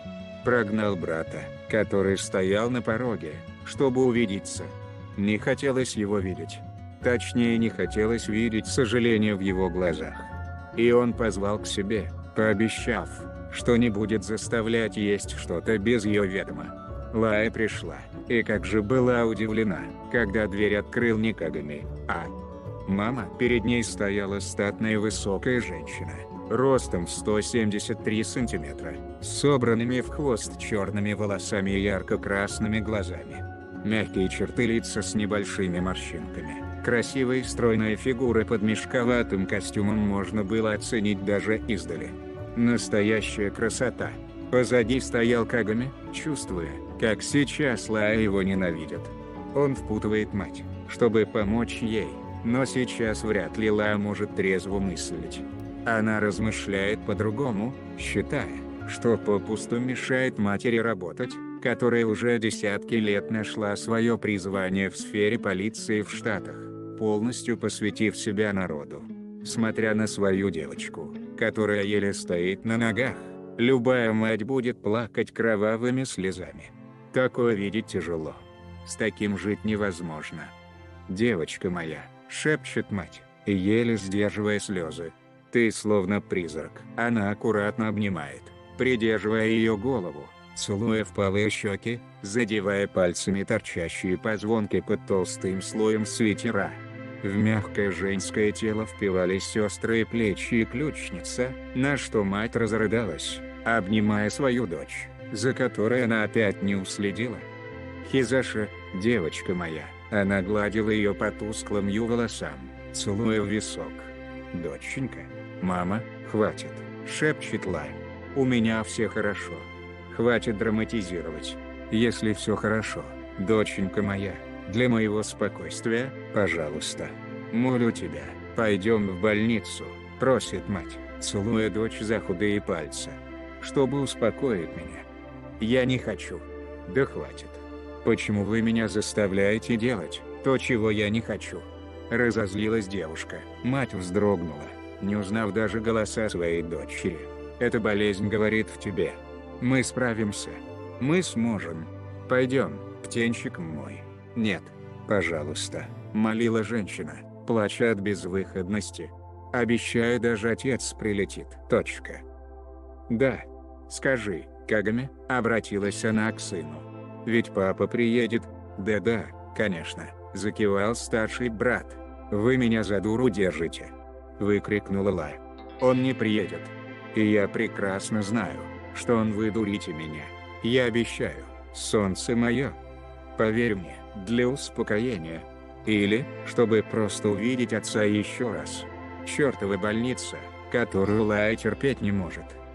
Всю ночь мама обнимала ее, укрывая теплым одеялом, пока Кагами спал у ее ног, обняв сестру одной рукой. Все спали. Нет, точнее спали все, кроме Лай. Так бы мама никогда не приехала. Никогда. После развода родители совсем про них позабыли, отправляя деньги, игнорируя весь мир. В последний раз они собрались так, когда она лежала в больнице, полностью истощенная. Врачи говорили, что не выжить. Поздно, но мать верила. верила, что она справится. И, когда в палату зашел отец, держа в руке плюшевого медведя, маленькая Лая разрыдалась, обнимая отца, мать и брата. Она думала, что спасла их брак, но нет. Лишь мимолетное видение, лишь иллюзия взрослых, чтобы она выздоровела. С первыми лучами солнца они отправляются в больницу, чтобы начать лечение. Лая сидела на кушетке, ладонью ощущая жесткую ткань под собой. Она прекрасно знала этот материал. Хлопок. В больницу все ткани из хлопка, белые, с какими-то рисунками. В ее палате белые стены. Нет, везде белые стены. Везде чертовы белые стены. Брат и мама разговаривали с врачом, пока Лая представляла, за сколько дней у нее съедет крыша в белых стенах. «Болезнь дефицита любви», — говорил врач, пытаясь объяснить тяжесть их случая. Анорексия. Вторая уже за 17 лет. Редкий случай, конечно, когда болеют повторно. Обещание помочь, что они будут стараться, и все по кругу. Кагами слышал этого 100 раз. Все это бесполезно, пока Лая не поймет, что нуждается в помощи. Сложнее привести ее к тому, чтобы понимала свою ситуацию. Слишком запущена. Слишком много явных симптомов, что ей плохо. Неврозы. Беспричинная агрессия, отрицание болезни. Подкожно-жировая клетчатка совсем уже пропала. У нее была хорошая мышечная масса, которая дает ей силы пока ходить. А потом истощение внутренних органов. Какой-то новый метод лечения предлагают. И, слушая врача, Кагами увидел немного логику в процессе, но все же это очень непростой метод. Лечение дома и в стационаре. Нужно довести до автоматизма все походы в стационар, чтобы вошло в привычку и одновременно внедрять мысль, что у нее есть проблемы, которые надо лечить. Нужен четкий контроль. У них выбора не было. Пришлось согласиться. Врач расписал ей диету, которую вряд ли Лая будет следовать. Кагами уже мысленно куда-то ее выкинул. Все это бесполезно, пока Лая не откроет глаза. «Это вина на мне», — злился Кагами, слыша в ванной, как Лая опять вычищает содержимое желудка. «Я должен был заметить. Я должен был. На одну и ту же ошибку дважды. Как так-то? На днях должны были быть игры, до которых сейчас совсем уж все равно для Кагами. Но команду подвести он не мог, пропав без вестей. Он разговаривал с Рико, которая всячески поддерживала своего друга, но, кажется, это никак не помогало. «Я пока не буду ходить на тренировки», — говорит Кагами, извиняясь перед ней. «Простите. Мне нужно быть рядом с сестрой. Мы понимаем, не думая нас. У Хизаши все так ведь будет хорошо?» Голос на другой линии дрожал. «Врачи сказали, что все будет нормально», — говорит Кагами, не веря ни одному своему слову. «У нас все под контролем». Под контролем разбитого сердца. Нога осторожно ступает на поверхность прохладных весов, и стрелка колеблется от 40 до 60. 48,3. Лая одевается в свой мешковатый свитер и штаны, не желая слышать голос мамы, которая готова была разрыдаться. Надоело, ей-богу. В целом и мать понимала, что не может такое себе позволить, ведь должна давать пример силы и стойкости.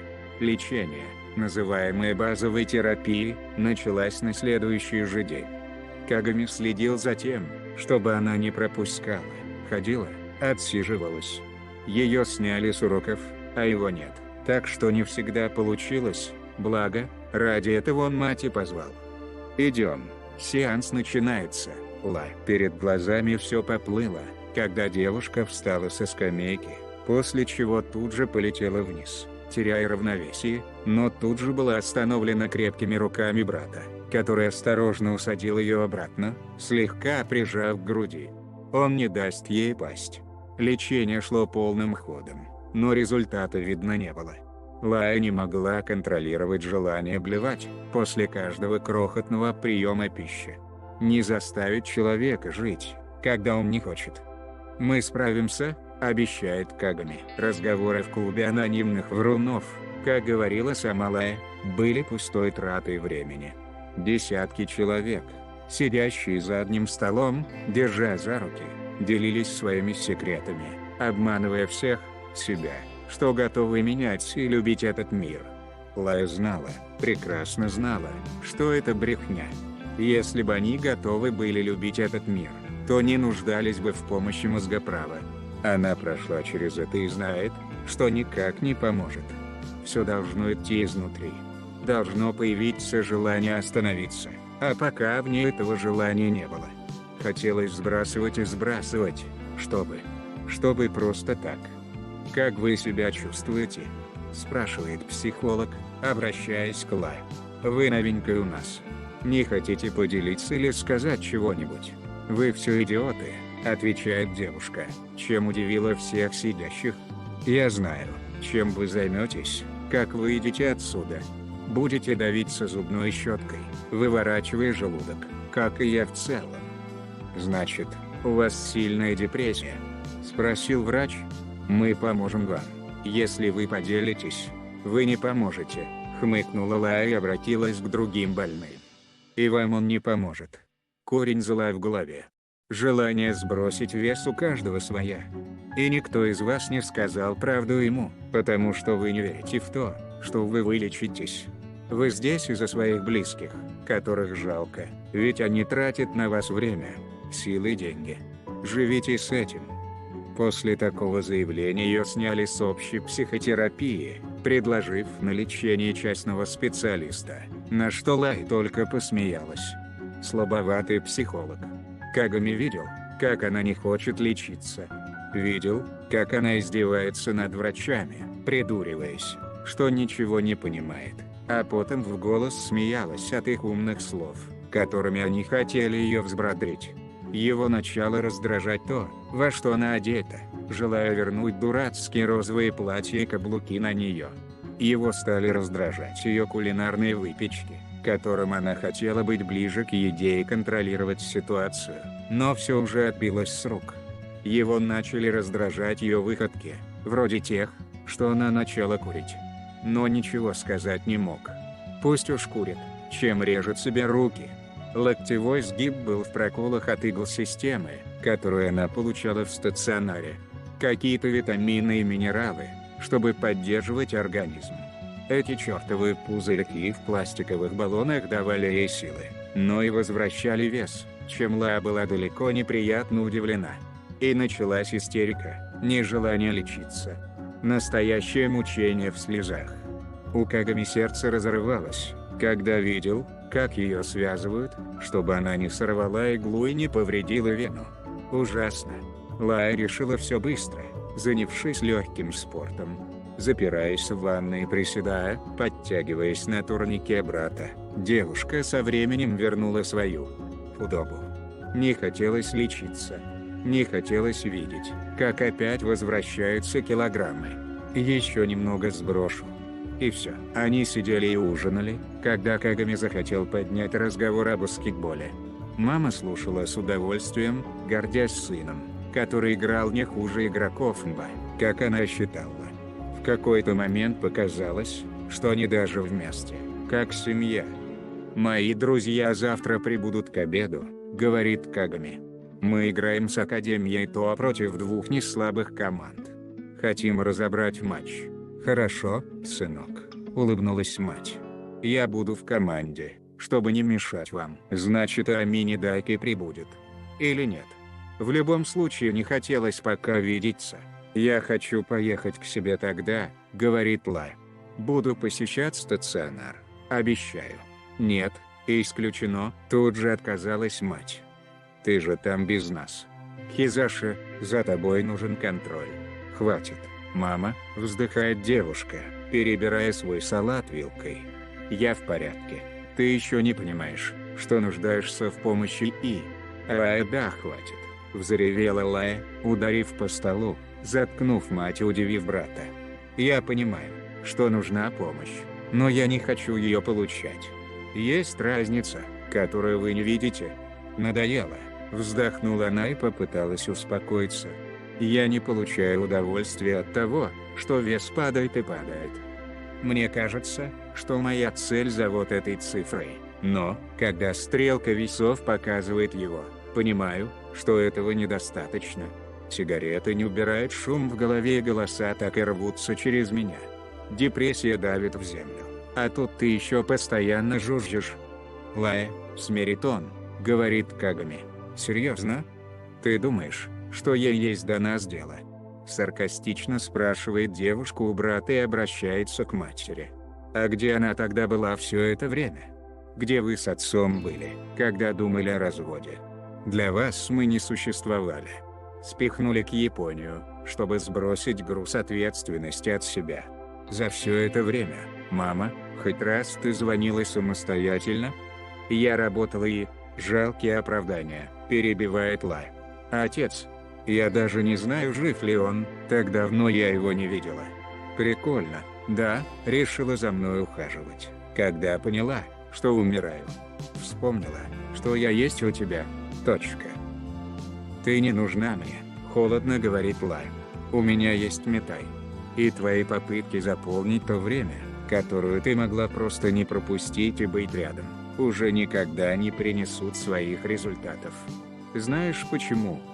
Лая, достаточно. Превышает тон Кагами. Хватит. Потому что ты опоздала. Отличный разговор. Остаток дня Лао проигнорировала мать, заселившись к брату. Кагами пытался их усмирить, но это было невозможно. Мама подавлена, а Лао уже не в себе, чтобы трезво мыслить. От нее адекватности ожидать было крайне глупо. Когда Кагами уходит в школу, Лая снова готовит, пока мама пыталась завязать разговор. Как и обещала, она сходила к специалисту сама, потому что была уверена, что это не поможет. Новое увлечение в виде метания ножей появилось с момента, как Лая нашла в комнате брата набор для профессиональной игры в дартс с несколькими дротиками и ножами. Кагами признается, что хотел ей подарить на будущее, но, раз она нашла раньше, то может пользоваться. Вначале все идет не так гладко, как раньше в средней школе. Глаз немного подводил, но со временем навыки вернулись. Единственное, что у нее получалось неплохо. И то, потому что занималась этим с младшей школы, как отец подарил ей игрушечный дартс. К обеду собираются баскетболисты дома. Мать улыбчиво здоровается со всеми и уходит в свободную комнату, чтобы не мешать подросткам. Лая, которую не отпустили к себе домой, лежала на кровати брата, слушая разговор парней и двух девушек. Не хотелось выходить, слава богу, ей не надо было, пока не прозвенел будильник, оповещая о том, что пора принимать лекарства для желудка, чтобы не было язвы от голода. Она думала, что ничего не будет, если пропустит, но ей тут же написала мама, сообщая о том, что надо пожевать таблетки. Надоели, не обращая никакого внимания на гостей, не здороваясь и не посмотрев на них, Лая уходит на кухню, где как раз были лекарства. Судя по тому, что голоса Дайки не было, можно смело сказать, что его здесь нет. А значит... «О, извини», — на автомате произнесла Лая. Перед ней стоял парень ниже нее, совсем незаметный, со светлыми волосами, который смотрел на нее с невинными голубыми глазами. «Все нормально», — говорит незнакомец. «Ты ведь Хизаши-чан?» «Да», — отвечает она. «А ты?» «Куракоти Цуэ», — отвечает парень. «Кагами очень волнуется и много говорил про тебя. Выздоравливай скорее». И он снова пропадает. Лая удивленно смотрит вслед парню и, вздохнув, подходит к холодильнику, чтобы достать лекарство. Когда она уже запивала водой, на кухню заходит Сацуки. И снова неловкое молчание. Убирая лекарство на место, Лая мыла руки в кухонной раковине, ожидая, что мама уйдет, но она, кажется, решила завязать беседу. Тайга уже провожал друзей. Когда собирался сообщить маме, что может вызывать для нее такси, так когда Айки настоятельно твердил не пускать ее одну, мало ли, живут они в очень неблагодарном районе. Ну ок, вызовет такси. Он не собирался послушать разговор сестры и подруги, но так уж вышло, что прямо перед входом на кухню пришло сообщение от Курако, что заставило его затормозить и... «Как ты в целом, Хизаши-чан?»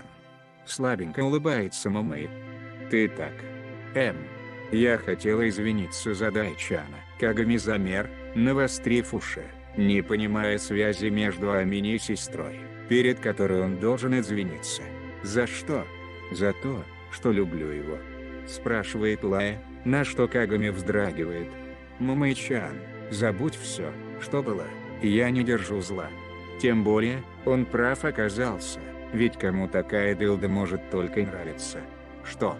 Что она сказала? Ты же знаешь Дайчана. Он не умеет порой разговаривать с людьми», извиняется Сацуки. «И я уверена, что он не это имел в виду». «Оставь, говорю же, пожалуйста», просит девушка. «Я не хочу говорить о нем, как бы я не любила его». Когда она выходила из кухни, то сразу же заметила удивленного брата, который тут же переменился с лица и разозлился, сжимая руки в кулак. Кагами рычит, одеваясь наспех, на что Лай тут же побежала к двери и закрыла на ключ. «Давай без глупостей, Митай», просит сестра. «Не смей что-либо делать с Даки», все было на поверхности. Академия Тоа, ее парень, диета и переход в другую школу. Парень, мать его, был Даки. Почему он не мог просто догадаться? Ведь все было так на поверхности. Почему он не мог догадаться, что именно после слов ее парня она решила изнурять себя голодом?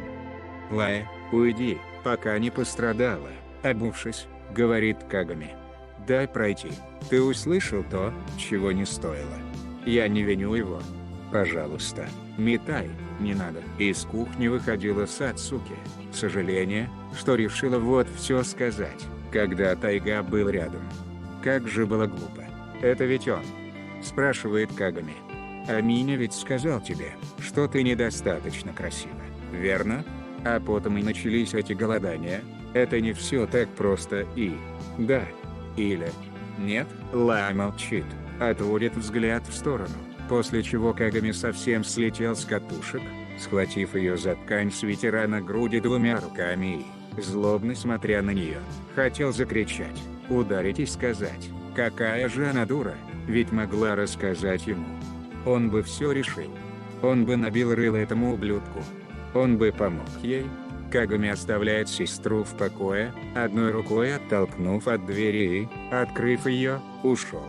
Пока Лая смотрела на хлопнувшую дверь, из комнаты выходит мать, подходя к Сацуке. Вот же, непруха. Усадив мамы на такси и, ожидая брата, Лая до последнего не говорила матери, куда он ушел. Она звонила ему несколько раз, но никто не поднимал трубку. Время близилось к ночи, когда мать все же почувствовала что-то неладное, когда Лая опять начала названивать брату. Пришлось рассказать матери, но не все. Женщина одевается наспех, чтобы пойти искать сына и, если надо, то и в полицию, подключить свои связи. Тайга всегда поднимал телефон. Как бы он ни был зол и расстроен, Лая чувствует, что с близнецом что-то не так. Девушка тоже начала одеваться, чтобы помочь искать брата. «Хизаши, тебе нельзя», – остановила мать, держа ее за руку. «Я сама разберусь». «Еще чего», – оттолкнула Лао свою мать, надевая куртку. «Я не беспомощна, как ты думаешь? Я с тобой. Будешь только мешаться». Достав из сумки пистолет с чехлом, женщина надевает пальто. Это на всякий случай. Женщина уходит, заведя машину. Адрес она не знает, значит будет искать по интуиции, расспрашивая прохожих. Лая еле сдерживалась, чтобы не позвонить Амине, но потом все же решается пойти к нему. Это, возможно, ошибка, но тревога в груди нарастала. Вызвав такси, Лая быстро одевается в теплые вещи, как вдруг взгляд зацепился за ножи, торчащие из мишени в игру дартс. Что-то в груди яро требовало взять с собой, хотя девушка не понимала, откуда это чувство. Но все же взяла, спрятав в рукава и карманы. Таксист ехал чертовски медленно, останавливаясь на каждом повороте, пока они доехали до района Дайки. Не очень веселый район. Сразу видно по лицам проходящих гопариков. Стоя перед домом Дайки, Лая не увидела ни брата, никого вообще. Он не дошел до сюда. Постучавшись в дверь, девушка сделала глубокий вдох, чтобы унять свое сердцебиение. Открыл сам Дайки, который удивленно уставился на нее, не ожидав ее у своего порога. Он был как всегда спокоен и собран, судя по чистому лицу. Лая была уверена, что он с Кагами не встретился. «Пока что». «Что ты тут делаешь?» – спрашивает парень. «Я ищу брата». «Он не приходил, значит», – говорит Лая, держась за перила. Он прослушал разговор с Мумэй-чан и узнал, что мы с тобой, пауза. Он считает, что ты виноват. А ты так считаешь? Ты открыл мне глаза, вот и все, отвечает девушка и, оперевшись об перила, выпрямляется, почти сравнившись с ростом баскетболиста. Сейчас не до этого. Его нет уже часов 5. Зная его, могу сказать, что он куда-то влип. Я чувствую, положив руку на сердце, говорит Лай. Тут могут быть драки или? Да, согласился Дайки. Много здесь группировок. Возможно, и наткнулся на одного из них. Ясно. Спасибо. Лая слегка поклонилась в благодарности и уходит, еле стоя на ногах, но упрямо ища взглядом брата. Дайки смотрит на ее спину, как она отдаляется, почувствовав восхищение. Столько силы в таком слабом теле. Насколько же она любит брата, что готова сунуться в темные углы опасного района. Это стоит похвал. Одевшись на скорую руку, Амини выходит вслед за ней, быстро догоняя. Ну не мог он оставить ее, одинокую и слабую девушку, одну в опасном и темном районе, где даже он иногда не осмеливается выходить по ночам, зная, какие ублюдки здесь живут. Ла была благодарна, что он не оставил ее, так как все же было страшно. Как за себя, так и за брата. И все же, как же сердце рвется рядом с ним. Настоящий мужчина в ее глазах, готовый быть рядом, даже если не хочет, потому что знает, что она слаба в одиночку. Как его не любить? Как в него не влюбиться? И как разлюбить его? Лая суетливо звала Кагами, забираясь в углы переходов, иногда теряя из виду Дайки, которому порядком надоела эта беготня. «Не повезло все же Кагами иметь сестру, как ты», — уныло говорит Амини. «Парни всегда влезают в драки. Это нормально. А ты суету разводишь, беспокоясь на ровном месте». «Нет». Зачем он говорит тяжелые и болючие слова? Ведь уже знает, как она реагирует на них. Но сейчас нервы на пределе. Возможно, что брата прирезали или еще что, а он говорит, что она ведь правда старалась быть хорошей сестрой, как и он старался быть отличным братом. «Нет», — упрямо ответила Лая и, обернувшись к парню лицом, злобно посмотрела на него. «Ты можешь только завидовать ему. Потому что ради Митая я готова на все и полезу во все дебри этого мира, как раньше сделала бы ради тебя. Потому что он мой брат, единственный и любимый. Кровь гуще воды, поверь мне, а я с ним с самого начала. И нашу кровную связь не порвать какими-то словами и подколками. Точка. И он дороже мне, чем ты или кто-то там еще. Как бы я сильно не любила тебя», ткнув в его грудь пальцем, высказалась девушка. «Пусть пропадет весь мир пропадом и я тоже, но тайга обязательно должен жить. Потому что у него есть цель, мечта, желание, в отличие от тебя, меня и всех других. Точка». «Смешно», – прыснула девушка. «Я готова была за тебя рвать и метать, лечь под тебя и стать ковриком, об которую ты сможешь плеваться». И уверенный взгляд черных глаз поднимается на Дайки. «Но ты не посмеешь сказать, что Кагами Тайга не повезло с сестрой». Развернувшись, Лая идет дальше, набирая номер брата. Амини был удивлен, что не мог ничего сказать. Сколько уверенности стало в ней, когда речь зашла о брате. Действительно, возможно, ему повезло. Ведь вряд ли кто-то так бесстрашный стал бы искать его, почувствовав на расстоянии, что что-то случилось, а не просто от балды пропал. Он никогда раньше не думал, но неужели связь между близнецами действительно существует? Если Лая уверенно бежала в сторону темного переулка, пока он шел позади нее. Митай. 5 парней в трико с сигаретами в зубах и с пивными банками под ногами сидели на кортах, пока у их ног лежало бессознательное тело.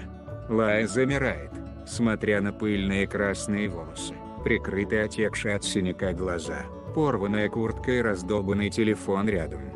Дайки встает впереди нее, закрывая собой, чтобы... Мало ли, что может быть, от этих ублюдков можно ожидать чего угодно.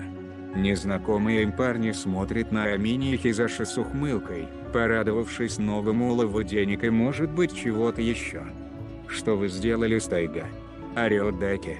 «Он залез не туда, скажем так», – хмыкнул один из парней. «Может, сдох, хер его знает. Нужно тело. Платите». В голове пульсировало, а Кагами не двигался, пока Лая в шоковом состоянии смотрела на брата. Они избили его. А что, если он... Нет, не может быть, что Кагами умер. Нет, как же тогда его мечта стать игроком НБА? Неужели она больше не сможет позвонить ему, чтобы просто поговорить?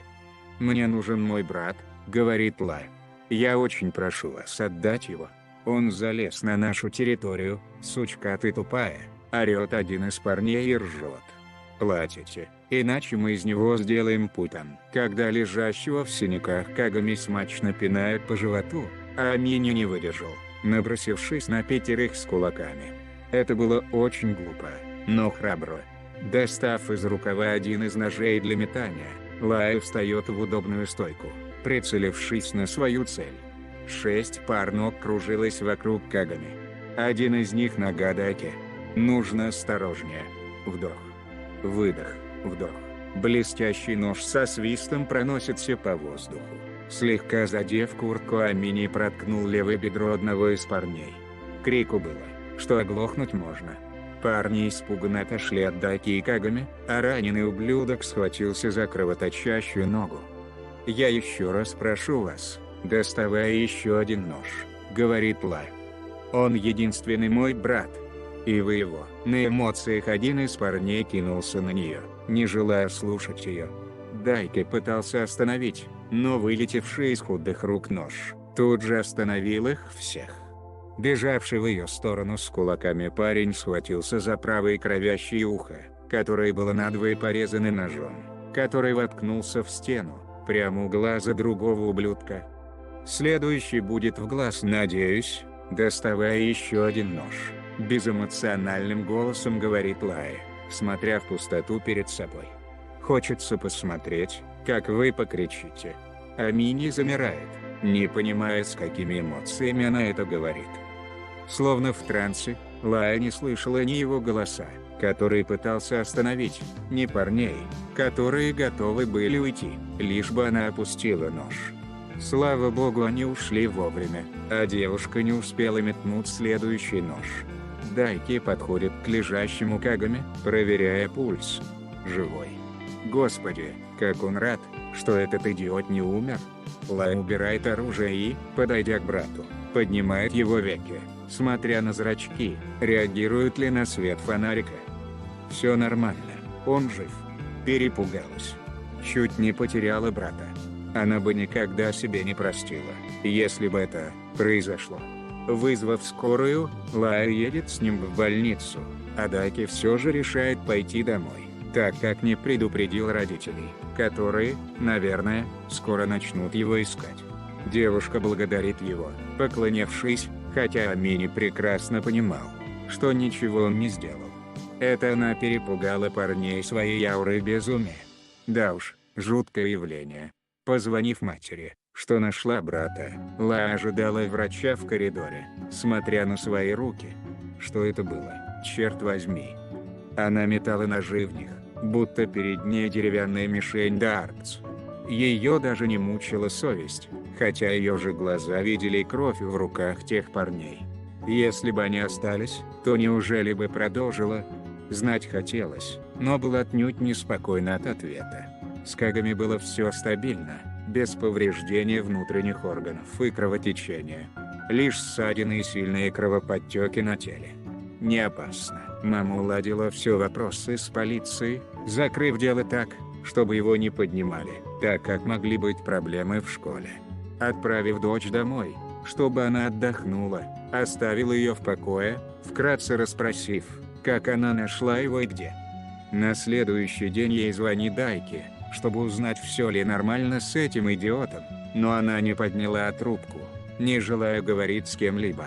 В голове никак не укладывалось, как она могла без колебания метать в людей ножи, не боясь их лишить жизни. Как? Она ведь не убийца. Следующий день она посетила психолога, как и обещала раньше брату и матери, живя у себя в квартире, пока мама была рядом с братом. И снова начались голоса в голове, которых она пыталась заглушить сигаретой. Ничего не вышло. К ночи звонит Митай, по голосу бодрый и полный сил. Они говорили какое-то время, не затрагивая о Мини то, что было. «Ну, не знаю даже», — говорит Ла. «Я не такой агрессивный человек и внушать страх не умею, как ты во время игр в баскетбол. Может, из-за не получается. Это пустяк. Главное, держи спину прямо. Смотри вперед», — дает указание Кагами. Взгляд насквозь. Искра. Буря. Убей одним взглядом. Ты – бугай. В тебе 185 сантиметров. Если будут напрягать, втащи справа. Демонстративно замахнулся парень. Знай, что ты можешь вставить любому. На другой линии Лао смеется, а Кагами наконец-то будто начал дышать, что от волнения даже замер. В последнее время все так через жопу, что даже позабылось, когда они смеялись. «Да кому я нужна?» — смеется девушка. «Это ты у нас сердцеед. Девушки толпами бегают». Хватит. «Не бегают», — возмутился брат. «Я тебе зад надеру, когда увидимся. Ты этот зад должен еще найти, придурок». Нет, он не может так. Он должен поговорить с ней серьезно, чтобы поставить точку. К черту Дайки, он с ним разберется позже. К черту тех ублюдков. Раз они испугались Амини или Лая, то даже не стоят его внимания. Важно ее здоровье. Важно вернуть ее к жизни. Они говорили пару часов без остановки, пока не стемнело совсем. «Я все нормально. Держа телефон над ухом», — говорит девушка. «Все в полном порядке. Лая, меня выпишут на днях. Мы отдохнем и погуляем». «Да, конечно», — зевает она. «Я засыпаю, кажется. Пожалуйста, береги себя», — просит Кагами, сжимая телефон в своей руке. «На связи, Лая. Лая», — зовет тихо брат. «На связи. Лая», — сдерживая слезы, зовет Кагами. «Ты же на связи. На другой линии Бледец спал, но на душе второй половинки было неспокойно. Хотелось, чтобы она ответила. Ответила, как раньше. Ответила, что их связь нерушима и они вместе, даже когда далеко. Ведь кровную связь не срубить топором, не разорвать и не уничтожить просто так. Но хотелось просто услышать ответное. «На связи, Митай». На дне сумки где-то лежали монеты. Всегда лежали. Почему именно сейчас, когда так хотелось пить, эти монеты сквозь эту сумку будто провалились? Чертов автомат газированных напиток не принимает купюры, а пить так хотелось. Высокая фигура обходит ее, закинув монеты и, нажав на пару кнопок, достал банку с минералкой, а потом протянул ей лишние деньги.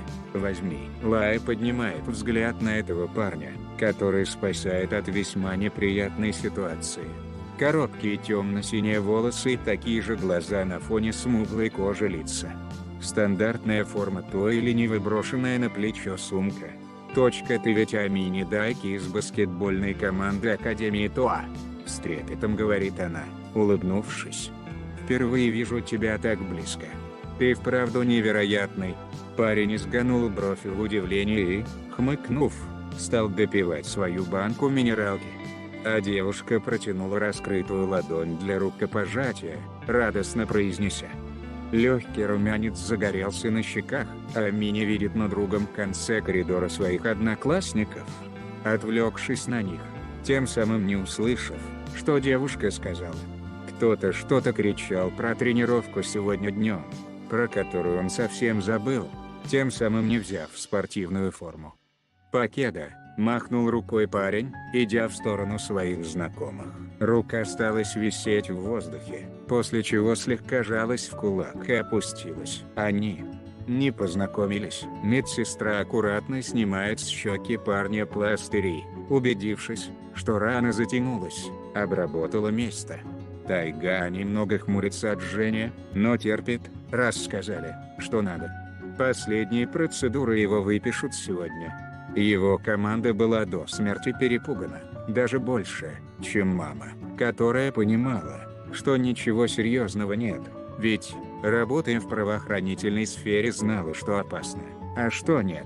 В отличие от школьников, навестить пришли многие, расспрашивая, что случилось и как это произошло. Пришлось соврать, что свернул не туда, ведь тогда бы он выпалил, что Лая и Дайки когда-то встречались. А таким вот делиться не хотелось. Черт, вот же непруха. По пути к Амине его встретили парни, на которых он орал и сразу полез с кулаками. Откуда он мог знать, что их, толпа? Мама вроде разбирается и усиливает безопасность этого района. Дайки, черт возьми, его спасет, как бы не хотелось признавать. Он даже навестил, но толком не поговорили, кроме обыденного недовольства ничего не было. Он поговорит и начистит ему рожу, но позже. Хотя, может, ему показалось, но Тайга увидел во взгляде Амини что-то очень странное и непонятное, что не свойственно ему. То ли стыд, то ли задумчивость.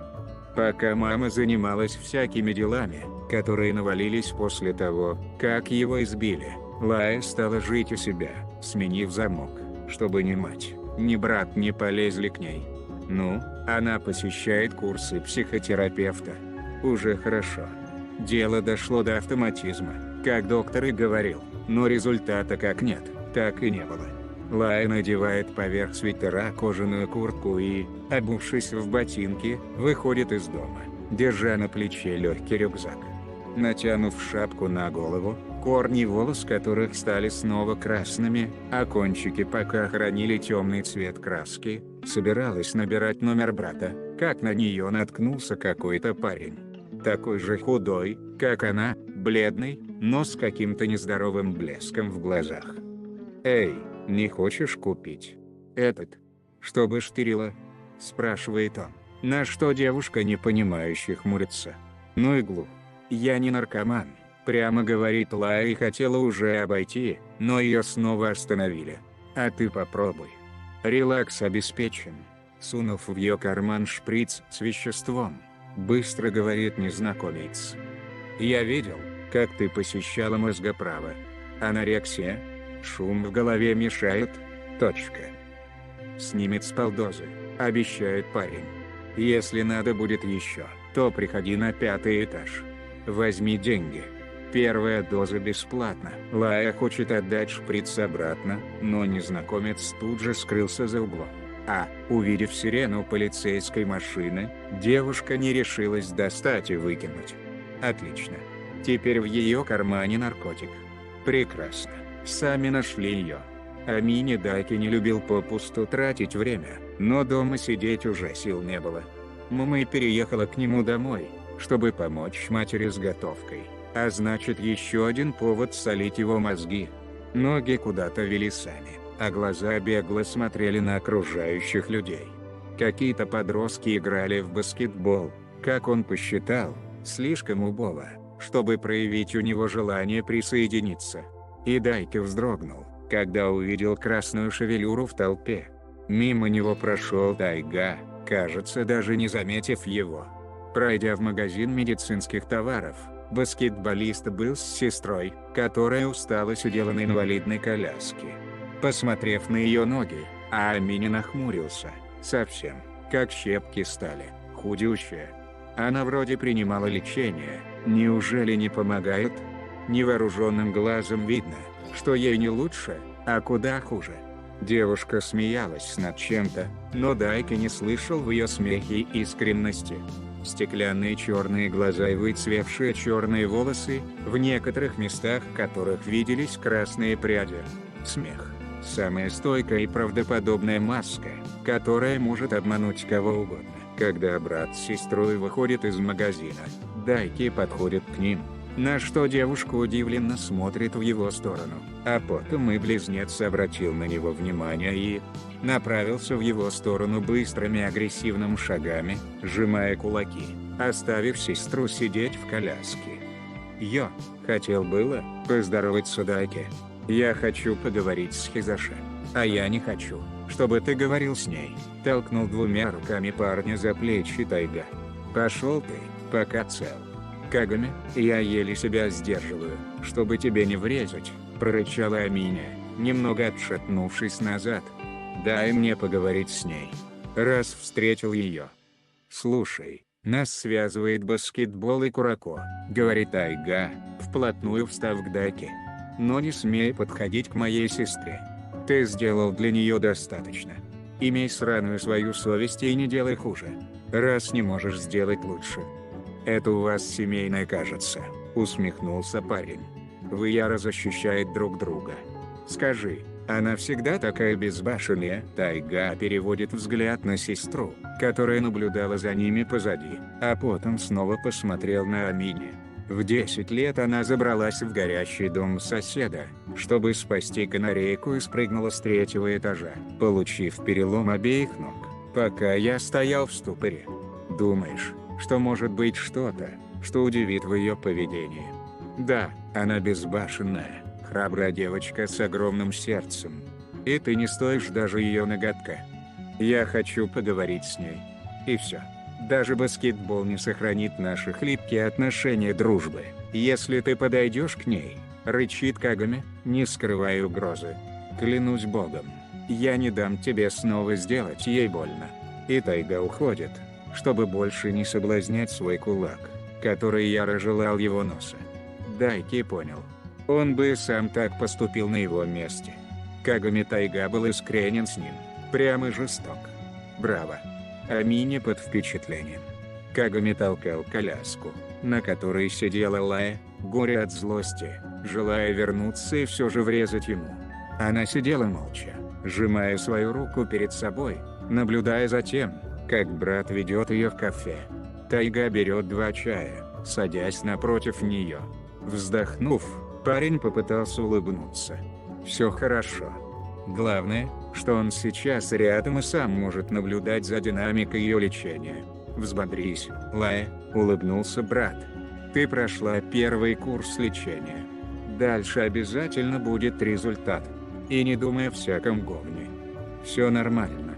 Я просто устала», — слабенько усмехнулась девушка и красными, готовыми расплакаться, глазами смотрела на брата. «Мне просто все осточертело.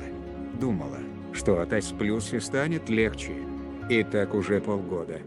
Ну же улыбнись, Лая», — пытается подбодрить ее Тайга, но голос дрожит. «Все ведь хорошо. Не проси меня улыбаться. У меня нет сил на это», — стоило моргнуть, как крупная капля слезы прошлась по щеке и скатилась с уголка губ.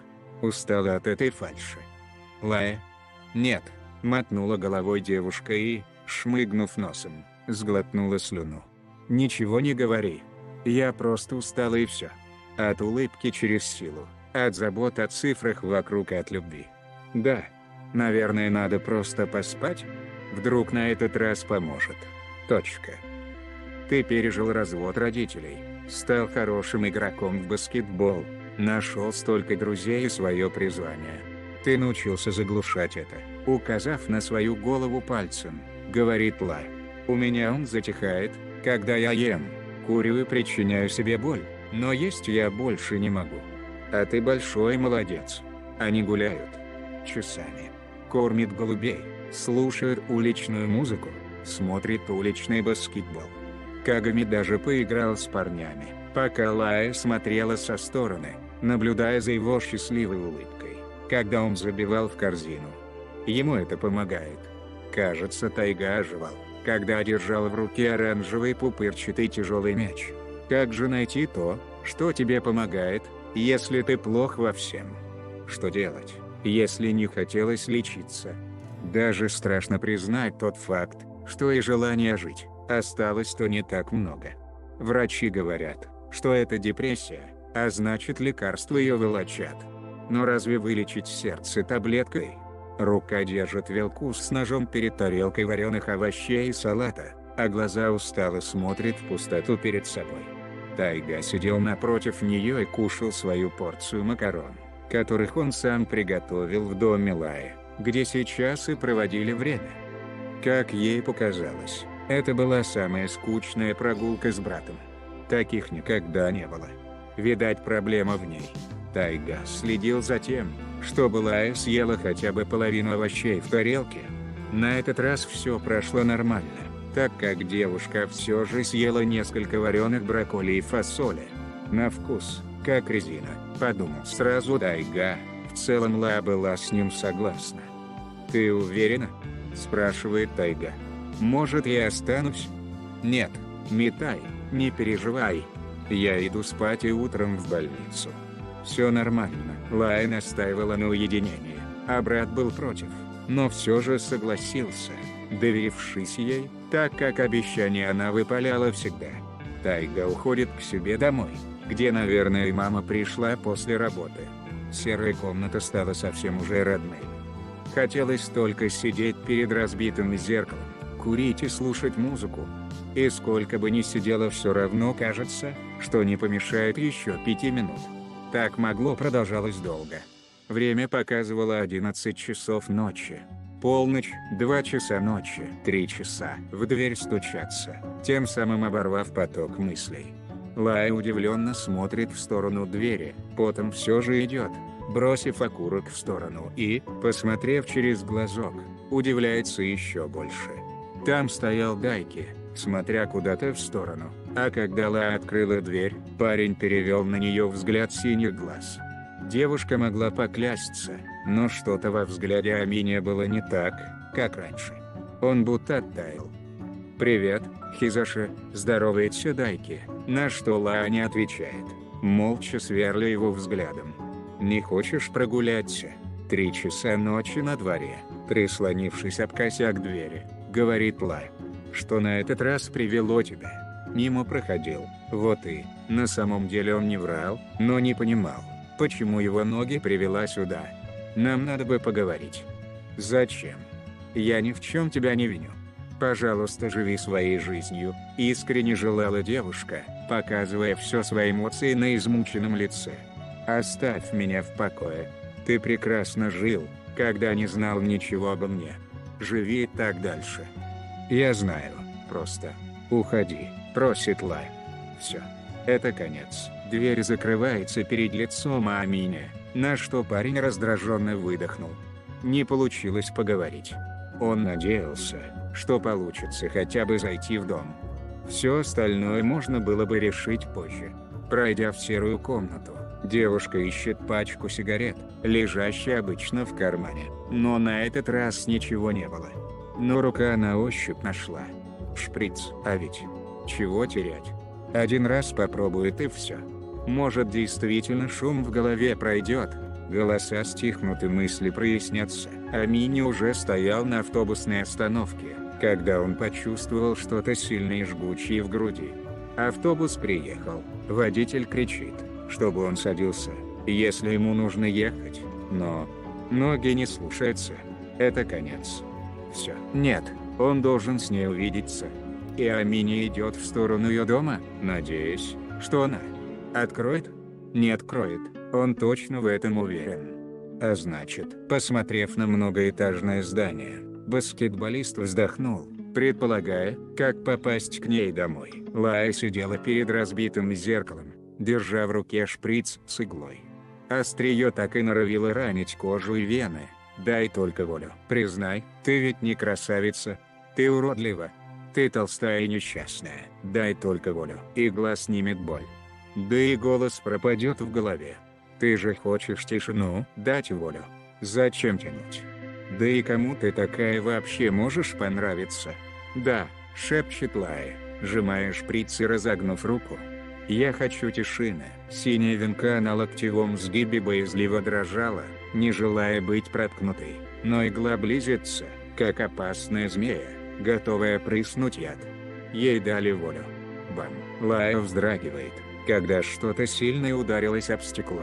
А потом еще и еще, словно кто-то пытался забраться в дом, через окно на кухне. Вскоре слышится шум разбитого окна и... Я настаиваю на свидании. Шприц падает на пол, а Лая выходит из серой комнаты, смотря на то, как Аминя лезет через разбитое окно, держа на расстоянии руку, которая кровила от осколков стекла. Он небрежно и брезгливо встряхнул рукой, что-то пробубнив под нос, скорее всего ругательство. «Что ты делаешь?» Непонимающе хмурится Лая и смотрит за спину парня. «Ты мне окно разбил». Аминя растерянно почесал затылок здоровой рукой, собой закрыв разбитое окно, словно пытался починить его так. Лая вздыхает и садится за стол, проведя по лицу рукой, пальцами нажимая на глаза, немного их массируя, пока парень немного с осторожностью смотрел на нее. На худые руки, ноги, шею. «Одевайся, на улице прохладно», — говорит Аминя и немного покашлял. «Прогуляйся со мной, больше я не потревожу тебя».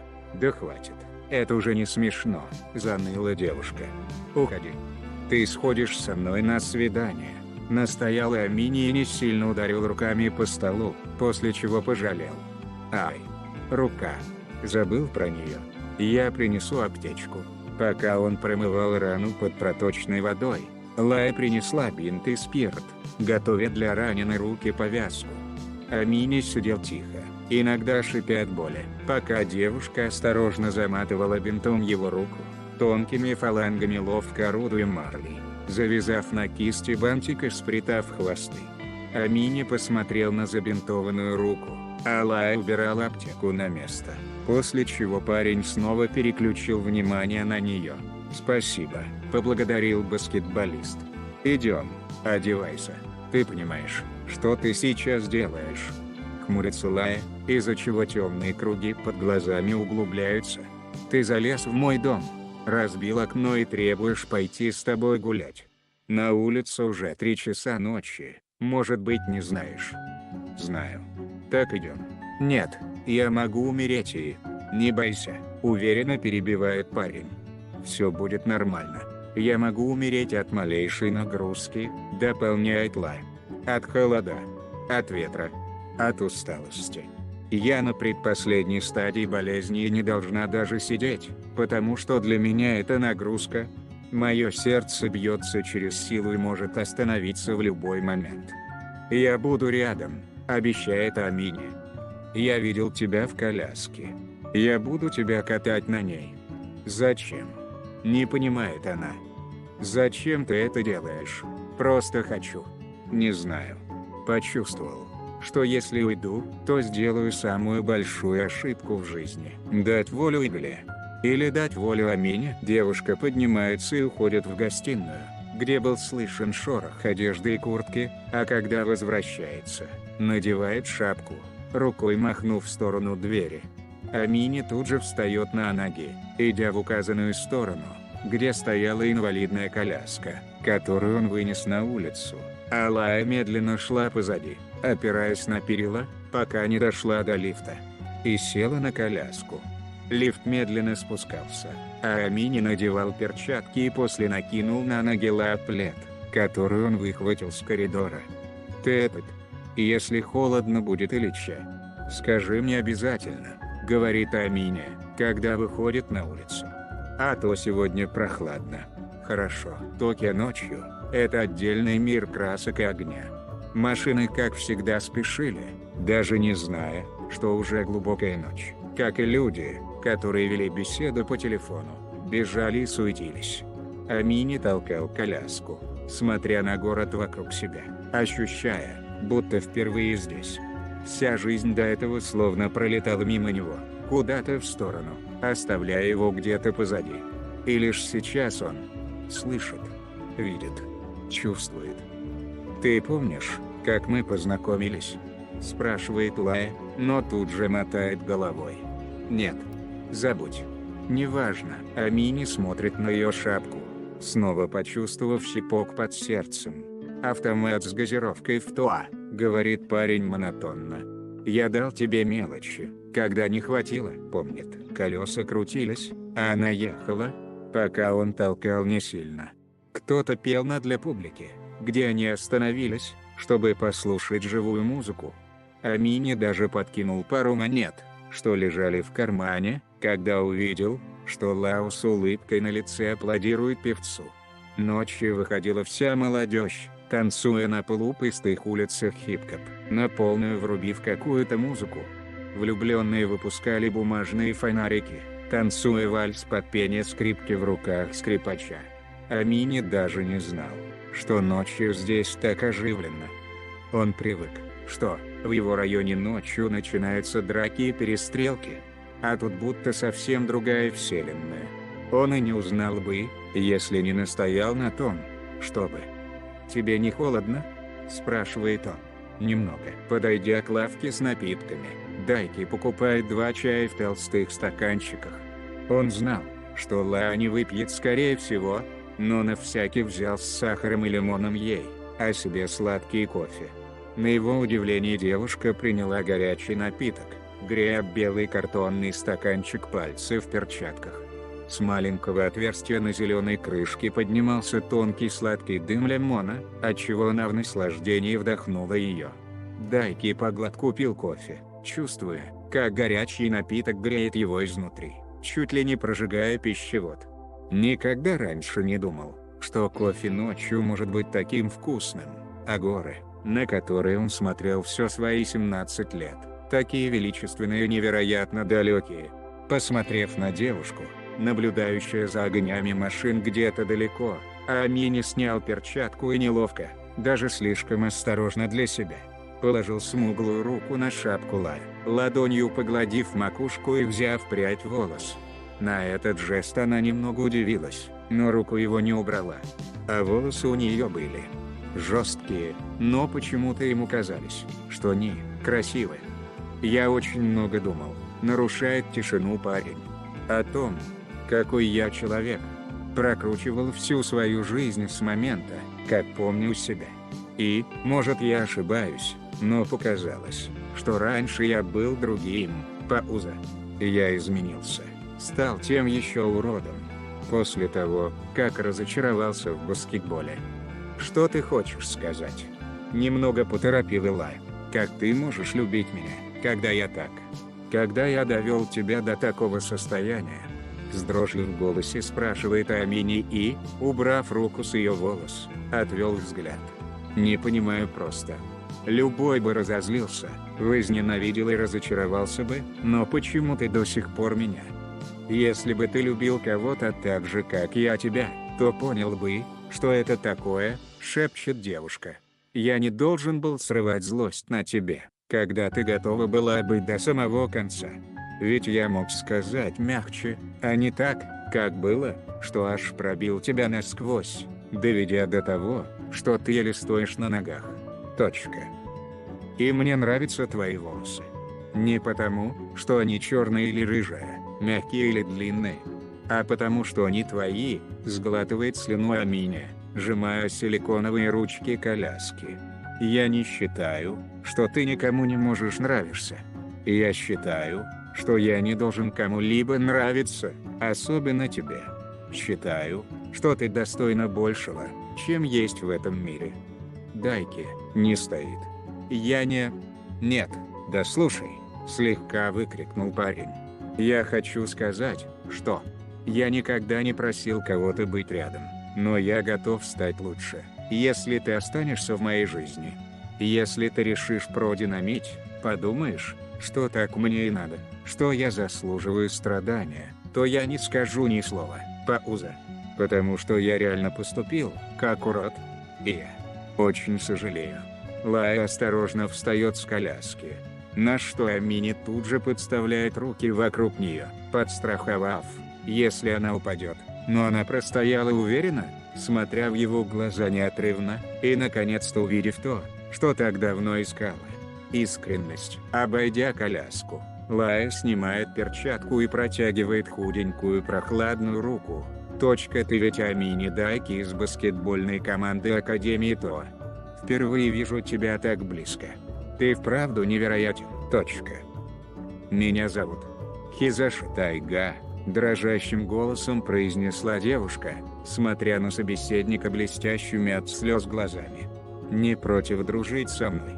Словно проглотив язык, Амини смотрел на протянутую руку, вспомнив, наконец-то поняв, что она говорила в тот их первый день встречи, когда не расслышал ее голос. Он пожал ей руку, осторожно, чтобы не причинить боль по случайности, сильно надавив или сжав. Почему-то захотелось улыбнуться, ощутив ее прохладные пальцы на своих теплых ручищах. «Мне приятно познакомиться», — вполголоса говорит баскетболист. Ни капли не против. Тишина в их голове. За эту минуту можно было бы отдать по жизни все свое состояние. Наслаждение. Что-то большее, чем какая с зефиром в дождливый день. Что-то более завораживающее, чем гром грозы за окном ночью в темноте.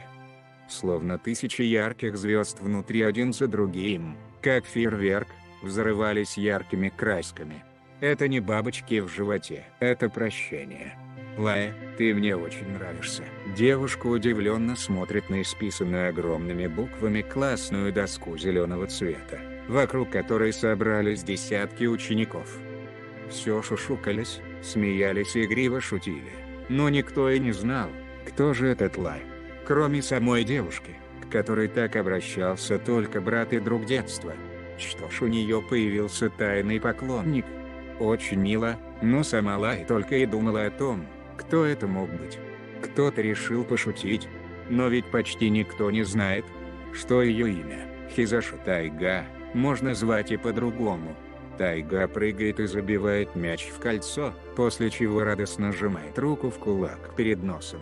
Сегодня он, в ударе, может свернуть горы. На радостях он обнимает Курако, прижав светлую голову к груди, слегка подняв над уровнем пола. Кажется, распасовщик даже смутился, раз приложил руку к его торсу, чтобы Тайга пришел в себя.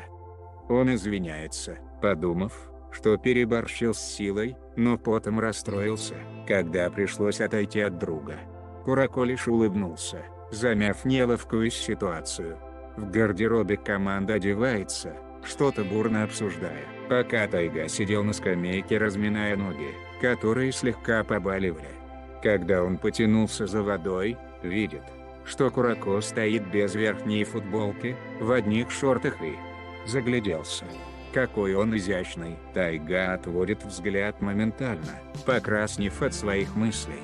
Курако этого замечает и подходит, чтобы спросить, все ли хорошо, на что Кагами сорвался с места и, слегка задев его широкими плечами, прошел в душевую. Так, надо было успокоиться. Что со мной? В панике подумал Тайга, приложив руку к сильно разошедшему сердцу. Может, я заболел. Добровольно сев на кушетку, Лая позволила заковать свои кисти и ноги ремнями, наблюдая за тем, как медсестра через ноздрю проводит к ее желудку зондовую трубку. Нужно лечиться. Нужно лечиться. Так нельзя. Надо, хоть и не хочется. Когда крепкие слезы стекают с впалых щек, Лая сжимает руку в кулак, потянувшись к трубке в носу, но ремни не дали сделать лишних движений. Надо лечиться. Надо. Хоть и не хочется. Женская рука опускается на ее красную макушку, после чего Лая посмотрела в ярко-красные глаза матери. Мама рядом. Она поддерживает, но... Хватит. Плачет Лая, с заплаканными глазами смотря на мать. Я не хочу больше. Нет, дочка, целует в лоб мама. Ты пришла, чтобы вылечиться. Не забывай. Неприятно, но все будет хорошо, только осталось перетерпеть. Я сказала хватит. Ла кричит в ярости, сильно укусив мать за предплечье. Медработники попытались ее успокоить, но она билась в истерике, силой пытаясь вырваться из ремней, держащий ее за конечности. Настолько сильно она билась в агонии ярости, что оставляла на себе следы от натирания кожи об ремни. И лишь сильные транквилизаторы могли утихомирить ее. Это было странно, так как Лая добровольно приходила на лечение, но каждый раз в середине или в конце билась в истерике, чтобы ее отпустили. Один раз даже пнула медсестру, которая попыталась удержать ее ногу, которая вырвалась из ремня. И так каждые 3 дня. Через слезы, крики, мольбы и ярость. Прекрасно понимая, что нужно дотерпеть, пока в желудок не поступит нормальная еда, Лая не могла принять того факта, что в нее вливает калории, пусть она и приходила добровольно. После процедур ее возвращали домой, усадив в коляску, которую вела то мама, то брат. Дома борьба за жизнь продолжается. И еле сдерживая себя от того, чтобы не вогнать в глотку зубную щетку и вырвать, Лая лежала на диване, смотря передачи по телевизору. Мама сидела рядом, поглаживая ее за ноги, пока девушка с немыми слезами боролась с тем, как бы снова не начать блевать. Когда в дверь стучатся, Лая слегка привстает с дивана, смотря на то, как мама открывает дверь и впускает в дом. «Дайки, парень». Увидев заплаканные глаза и красное лицо, хотел было спросить, все ли хорошо, но Лай тут же отвернулась, скрывая опухшее от слез лицо. Точно, он вспомнил. По средам она ходит в больницу для дополнительного питания, так как не могла заставить себя есть.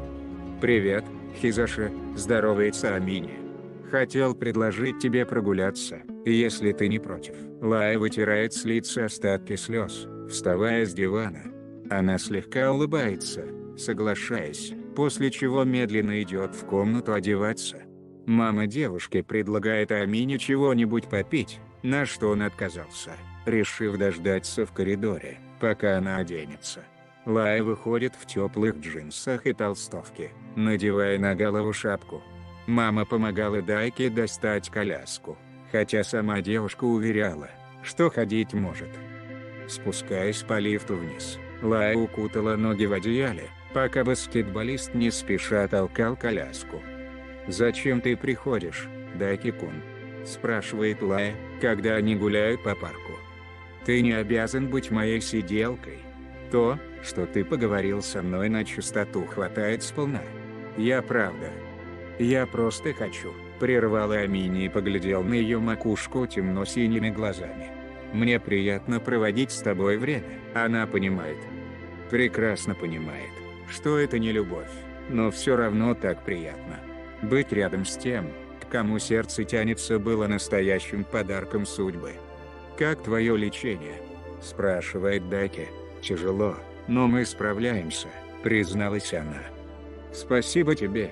Ты проводишь со мной свое время, когда мог бы тренироваться». Амини проводит крупной ладонью по макушке, потрепав за шапку, после чего улыбнулся. Ему нравилось это делать. Что-то теплое и родное. Он так делал с волосами Курако, но это было довольно странно, так как не считал себя его братом или чем-то там еще. Друг, бывший лучший друг. Она рассказывает ему что-то, что считает интересным, а он слушает. Больше слушая ее голос, а не то, что говорит, не вдаваясь в подробности. Слушая ее смех, ему хотелось улыбаться. Видя ее слезы, хотелось вскрыть себе вены, чтобы разделить с ней одну боль. Это странно и страшно. Даже к Сацуке, с которой он вырос, не чувствовалось ничего подобного, даже когда ее сбивали с ног. Неприятно, конечно, но не так сильно, что сердце в груди сжималось. «Это так странно», — думает парень. Знать бы, что это. Амини решается научить Лая играть в баскетбол, так как не может быть, чтобы она совсем не умела. Вон, как дротики кидает. Да и брат неплохо так играет. Должно хоть что-то получиться.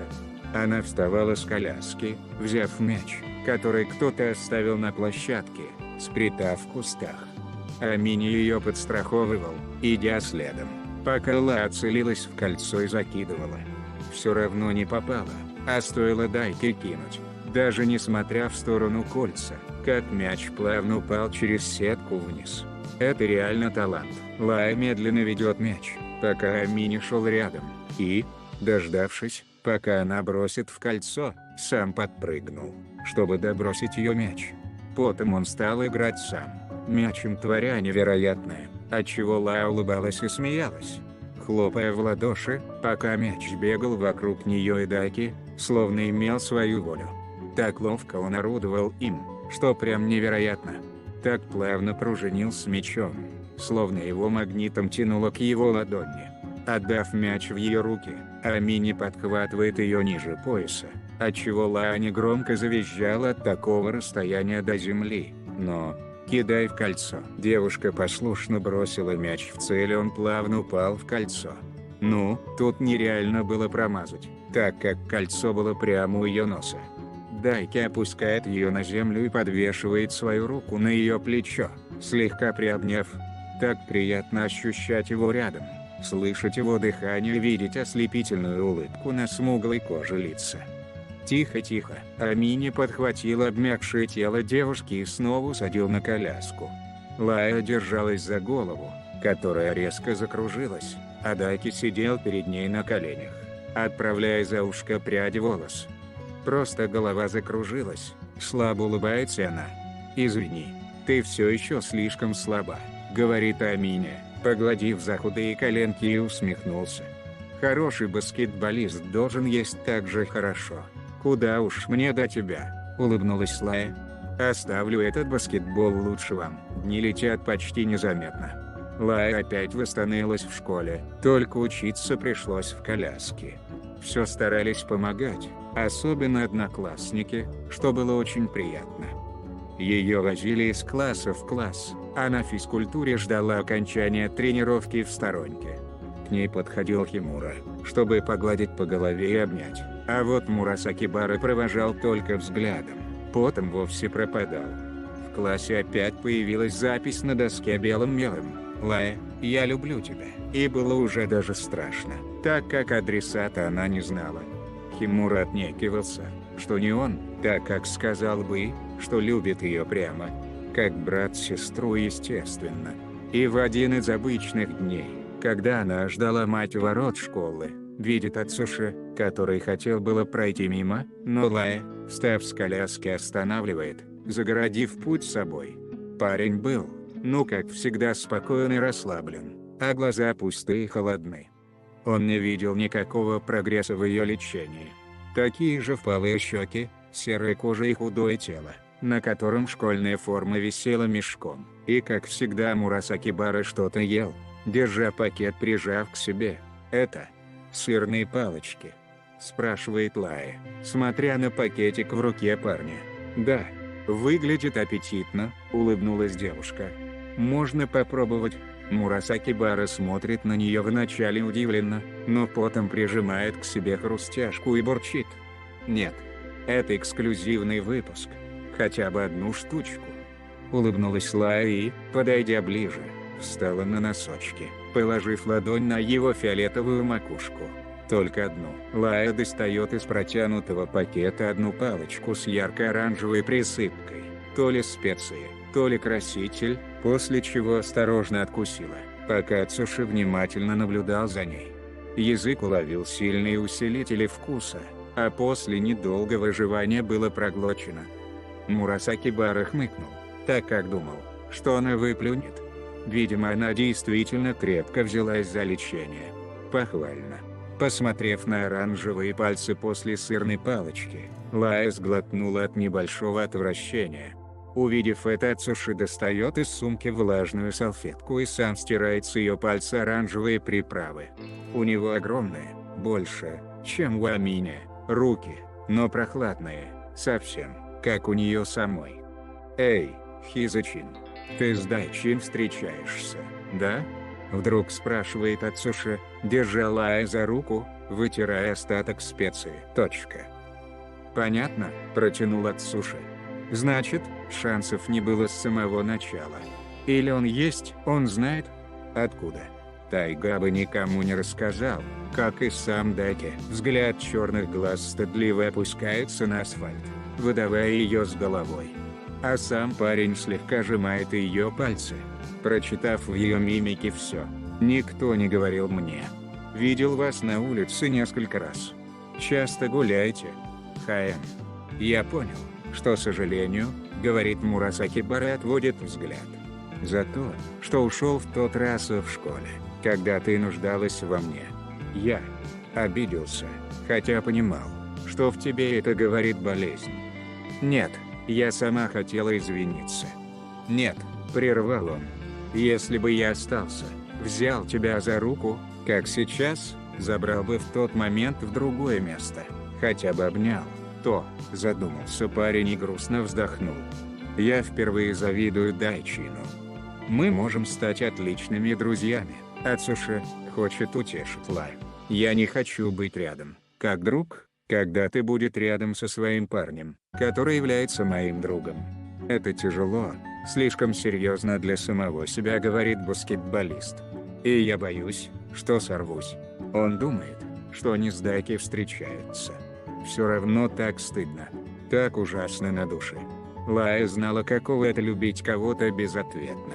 А сейчас она сама мучает хорошего и доброго парня. Как же стыдно. Почему-то мне кажется, что если я буду бороться за тебя с Дайчин, то, даже если выиграю, только расстрою тебя, размышлял парень. Я не буду этого делать. Не бойся. Ацуша, пожалуйста, прости. За что? Спрашивает он, а в глазах смиренная боль. Хизачин, мне твои чувства дороже, чем мои собственные. Видать, я правда. Люблю тебя очень сильно. Точка. Вот я и сказал, облегчился Ацуша. А не просто написал на доске. Ацуша наклоняется слегка и, притянув к губам ее худенькую руку, поцеловал. Совсем как рыцарь. Настоящий джентльмен. Вот же он. Персонаж из ее любимых книг, который будет принцесса, то с одним поцелуем. Тот самый доблестный и храбрый рыцарь, который защитит и не даст в обиду. Он, тот, кого она ждала, читая столько книг, мечтая каждую ночь, слушая музыку. Но почему она не чувствует рядом с ним то, что испытывает рядом с грубым и немного похабным Амине, который был далеко от джентльмена? «Я помогу тебе, если потребуется любая помощь», клянется Ацуша. «Не смогу отказать тебе. Прощай». Он отпускает ее руку и, в последний раз посмотрев в черные глаза, с печальным вздохом ушел.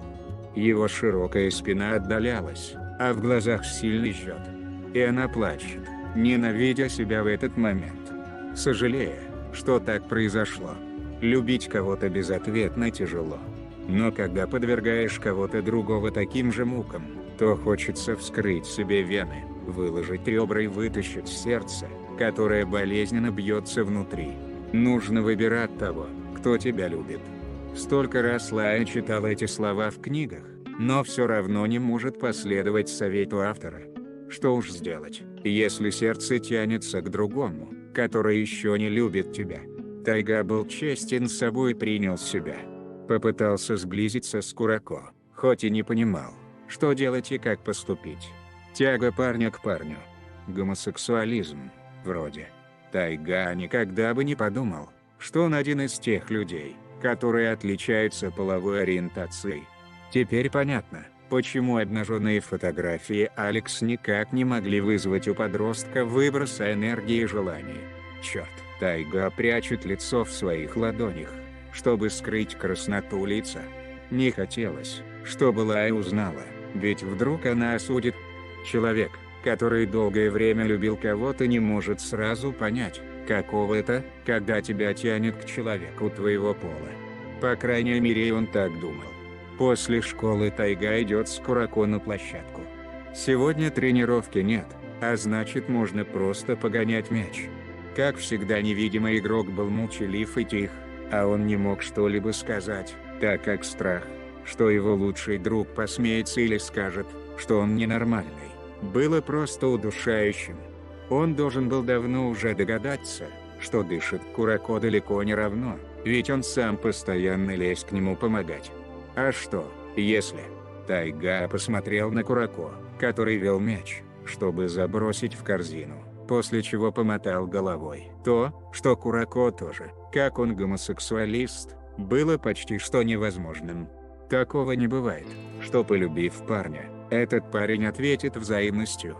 Это не сказки, черт возьми. Он не Лая, чтобы верить в принцев и доблестных людей, которые готовы будут сражаться за принцессу с драконом. Лучше бы он верил. Так бы хоть был малейший шанс. Курако передает пас, после чего Тайга забрасывает в кольцо, попав в цель. «Ты какой-то рассеянный», подойдя к другу, говорит Тицуя. «Все хорошо?» «Да-да, нормально». Курако, чтобы поддержать, кладет руку на его плечо, после чего парень напрягся. Такой невинный жест друга, но такие яркие эмоции вызывали у Кагами. Он никогда не краснеет так, как краснеет в последние дни, простое смотря на спину Тицуя.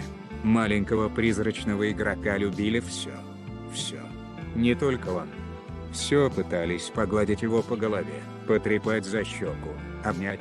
Такое видеть было крайне неприятно. Отец всегда говорил, пока родители не развелись, что, если считаешь что-то своим, то он не должен стать общественным, а значит надо защищать даже от посторонних взглядов. И это крепко заложилось в голове Тайги, который так хотел забрать Тицуя к себе и, усадив на колени, накормить и держать в уюте рядом с собой. Но он не имеет права. Курако для него только друг. Ладно, лучший друг, но никак не больше. А хотелось бы. Хотелось поговорить и решить эту проблему, так как мешало играть в баскетбол. Но с Курако он не готов обсуждать это. А с Лая? Господи, что она подумает, если узнает? От этого еще хуже. Мнение Лая было очень важно, так как она трезво оценивала ситуацию и всегда говорила ему правду. Но правду, связанную с тем, где она обвинит его в ненормальности, знать не хотелось. Часами думая об этом, Тайга даже забывал, что дома есть мама, которая волновалась за него. Она что-то решала насчет его будущего. Хотел отправить в крутую школу, чтобы дальше можно было продолжать свое хобби и стать профессионалом. Конечно, это значит, что ему придется оставить Японию, школу, друзей и Курако. Лая приняла эту новость немного остро, но мама уверяла, что тут ей не помогут с лечением. Нужны были специалисты, которые смогли бы понять, что у нее в голове, так как был поставлен диагноз биполярное расстройство. Пока что она была в состоянии покоя, но вспышки агрессии, когда пытаются поставить ей систему или сделать уколы, сильно пугали всех. Была не была. Тайга звонит сестре, беседуя о чепуха, но потом все же разговор дошел до своей точки. «Эй, Лая, как ты относишься к геям?» – спросил Тайга. «В смысле?» – удивилась Лая, придерживая трубку одной рукой. «Ну, так. Нормально». На другой линии тишина. Девушка вначале хмурится, а потом садится за стол, прислушиваясь к тяжелому дыханию брата. «Митай, все хорошо?» – спрашивает она. «Ты можешь поделиться, если хочешь. Я помогу тебе». Парень до сих пор молчит, а после делает глубокий вдох и выдох. Лая слышит, как брат шмыгнул носом, словно пытался сдержать слезы, отчего стало только больнее. «Лая, я, кажется, люблю Курако Тицуя». Было трудно признаться. Девушка молчит, обрабатывая полученную информацию, а Тайга напряженно ждал от нее хотя бы слова. «Вы встречаетесь?» – спросила Лая. «Он знает?» «Нет», – признался брат. «Я побоялся, что потеряю его. Скажи честно, ты ненавидишь меня?» Лая слегка смеется, пальцами смахнув слезы с глаз. «Конечно нет», – улыбается девушка. «Такая мелочь не может нас разделить. Митай, ты должен сказать ему». «Скажу, но не сейчас», – согласился Тайга. «Когда мы будем уезжать в Штаты, наверное, тогда я скажу. Если будет провал, то там уже и оставаться в Японии не будет смысла. Мы возвращаемся, значит», – задумчиво протянула Лая. «Столько лет я не была там. Уже успела и позабыть. Ты с Ами не встречаешься?» «Нет», – признается девушка и вздыхает. «Он не из тех, что может сразу полюбить. Мне достаточно того, что его отношение ко мне стало лучше. Это очень приятно. Понятно. Тайга, только не злись. Я тебе кое-что скажу. Обычно, когда Лая так говорила, Тайга уже знал, что будет злиться. Мурасакибара Ацуши сказал, что я ему нравлюсь. Фига сё. Чувствую себя такой мразью, потому что сделала ему больно, отказав. Вздыхает Лая. Хороший человек, милый парень, но... не могла. Я к Дайке сильно привязана. Он ничего не сделал, когда ты отшила его. Нет, конечно нет, тут же ответила она. Ацуши-кун никогда бы не обидел девушку. Он, конечно, большой и неповоротливый, но очень ранимый и добрый. Он никогда не сделает кому-то больно. Как-то плохо мне стало. Не могу расстраивать людей. Грустно теперь. Тайга усмехнулся. В этом была вся она. Даже там, где ее вины нет, она считала себя виноватой. Слишком робкая и осторожная. Слишком храбрая для девушки 21 века, с большим добрым и нежным сердцем, которая не сможет кому-либо добровольно сделать больно.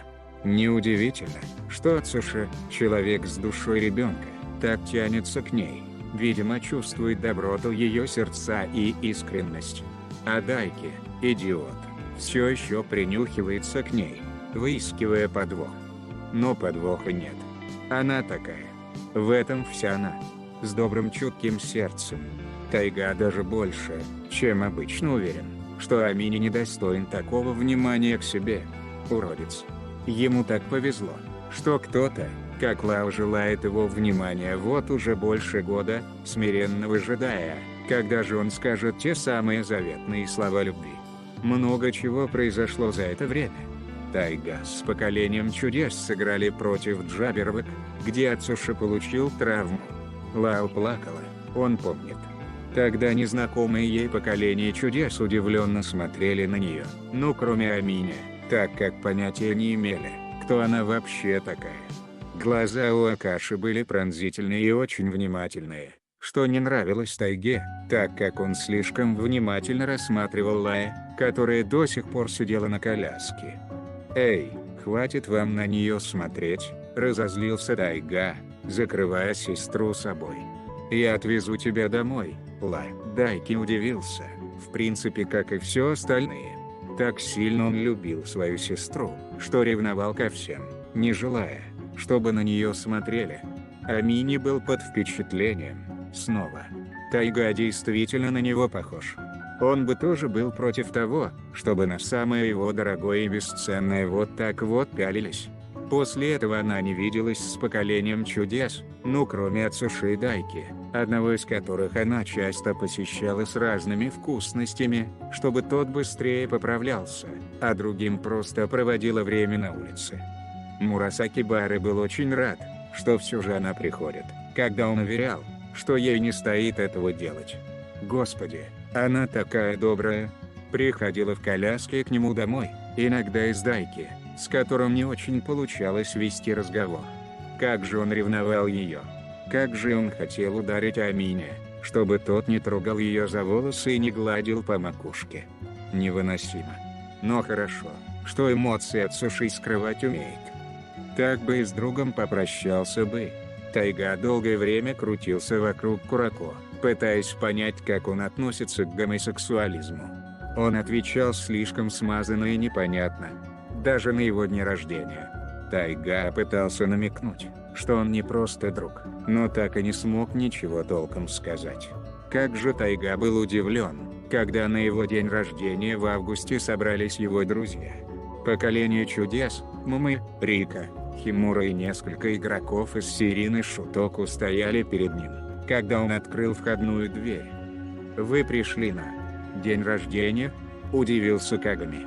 На мое, ребята, даже не отвечая на вопрос, стали проходить в его дом, где не было ни украшения, ни накрытого стола, а лишь сам Тайга и лапша быстрого приготовления на столе.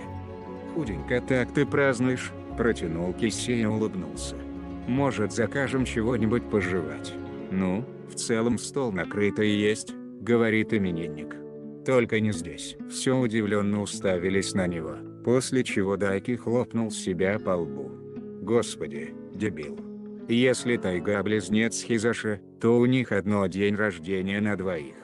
Решив все же не отступать, все направились в метро, откуда по пути накупили дополнительные закуски и напитки, так как для такой оравы огромных баскетболистов вряд ли хватит еды.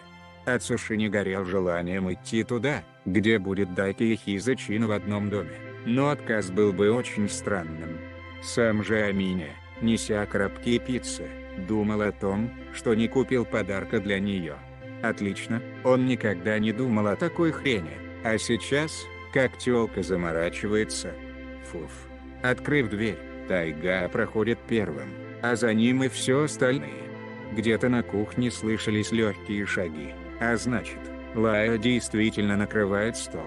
Девушка, одетая в сарафан до колена, с собранными в платок волосами, вышла из кухни, держа в руке полотенце и даже несмотря на гостей, выпалила: «Митай, взял попить?» Ой, Лая удивленно смотрит на пришедших гостей и, узнав только от Суши и Дайки, в непонимании смотрит на брата. Хотя, она видела этих парней в игре. Обычно они празднуют день рождения вдвоем, хотя, почему бы и нет? «Приветик. Я Кисерета», — выкрикнул парень из толпы. «Привет. Я, Акаши Сиджура», — здоровается парень среднего роста, поклонившись. «Извините уж за неудобство». «Все нормально», — отмахнулась Лая. «Меня зовут Кагами Хизаши. Я сестра-близнец Тайги. Приятно познакомиться». Кисей и Акаши немного удивленно смотрят на девушку, а потом и на близнеца. Рика и мама кинулись обнимать ее, будучи ей по пояс. Это было очень смешно, отчего и улыбку невозможно было сдержать. Первый блин комом. Уж не судите строго. Развеяла руки в сторону Лая. Тайга в нашем случае первый блин. Лая. Ах ты. Из комнаты выходит мама, одетая в строгие костюмы, готовая на выход. Увидев друзей сына, женщина улыбнулась, но стоило увидеть, как близнецы опять грызутся. «Дети, пожалуйста, хотя бы не сегодня», — строго говорит она. «Хоть раз не устраивайте драку». «Здравствуйте, Сакура-сан», — поклонился слегка Амине. «Дайкун, рада тебя видеть», — потрепала его за синие волосы женщина. «Чувствуйте себя как дома, дети. Я иду в участок. Тайга. Хизаши, ты за главное». «Хорошо, мама». Стоило женщине уйти, как все вздохнули спокойно. Все же неудобно было праздновать день рождения рядом с взрослой женщиной. Пока девочки накрывали стол, парни о чем-то вели беседу, смеясь и даже играя во что-то. Ацуши сидел с краю на диване, смотря на фото в рамке, висящую на стене.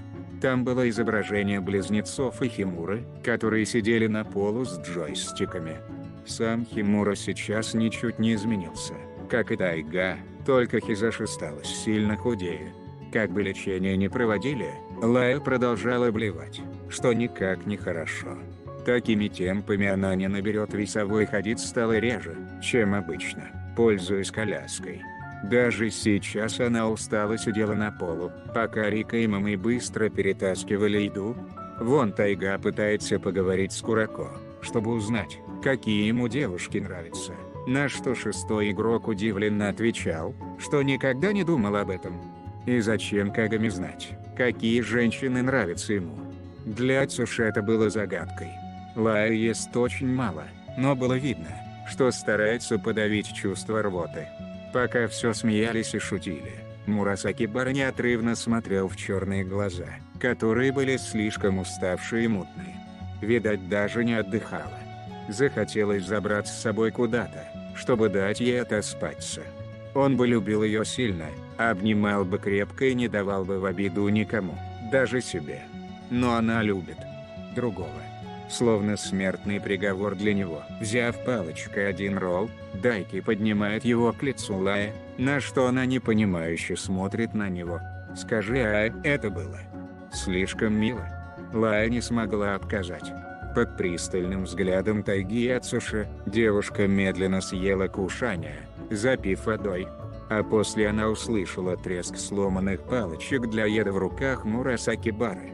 Стоило посмотреть в пронзительные фиолетовые глаза, как Лая испуганно жалась и опустила глаза, совсем как зайчик. Амини переводит взгляд на Ацуши и понимает все. Это была ревность в чистом виде. Настоящее дикое и зверское желание не отдавать то, что считаешь своим. С каких пор, Мурасаки Бара, ты стал кидать в меня такой яростный взгляд? Злится Амини. Иди к черту. Тайга нахмурился. Напряжение между двумя росло, а день рождения портить не хотелось. Тем более Лая сейчас так смотрит на него, что кажется, если он ничего не предпримет, то разреветься. «Если все поели, то, может, сыграем в видеоигры», – предложил Тайга. «У Лаи где-то были джойстики, верно?» «А?» – удивилась сестра. «Да, в комнате. Как это может быть интересно?» – хмыкнул Мидарима.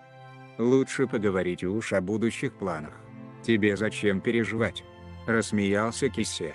«У тебя есть гороскоп, который всегда сбывается. Ну так, что там?» – спросил Химура и усмехнулся. «Сыграем, Тайга? Точнее, раз уж на то идет, Метай. Я тебя сделаю». «Ага, да щас», – оскалился Тайга. «Сыграем, Муму». «Они сейчас серьезно?» – вздохнула Каши. «Во что хоть играть собираетесь?» «В Mortal Kombat 2.0», – улыбнулась Лая. «Мы раньше каждый день играли. И даже придумали себе псевдонимы с именами игроков на заставке. Тайга, Метай, от Кагами Тайга. Химура, Муму, от простоты к быстроте. А ты, как я понял, Кунглая?» – спросил Тепей. «Тот, который с шляпой». «Он самый», – согласилась девушка.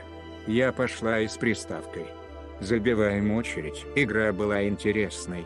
Очередь одна за другой менялась, а парни, как дети, стали набирать интерес. Лишь Ацуши, Акаши и Курако сидели с девочками, попивая чай со сладостями. Пока мы мыли под Курако, обнимая его, Тайга готов переломить джойстик в своих руках.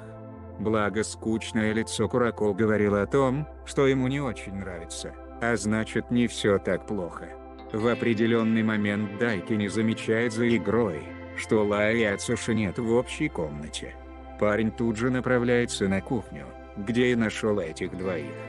Лая стояла с бутылкой сока, прижав к себе и смотря на Мурасаки Бару перед собой, который хотел погладить ее по макушке. Но... «Ты чего удумал?» Дайки подбегает и встает между баскетболистом и девушкой, сверля его тяжелым взглядом синих глаз. Сам же Ацуши был спокоен, как никогда, только руку пришлось убрать. «Ничего», — хмыкнул Мурасаки Бара. «Отвянь. Я хочу взять сока». Парень берет с руки Ла бутылку с напитком и демонстративно выпил, не нарушая зрительного контакта с Амини. Девушка сглотнула от напряжения и попыталась всех успокоить. «Пойдемте в комнату», – предложила она.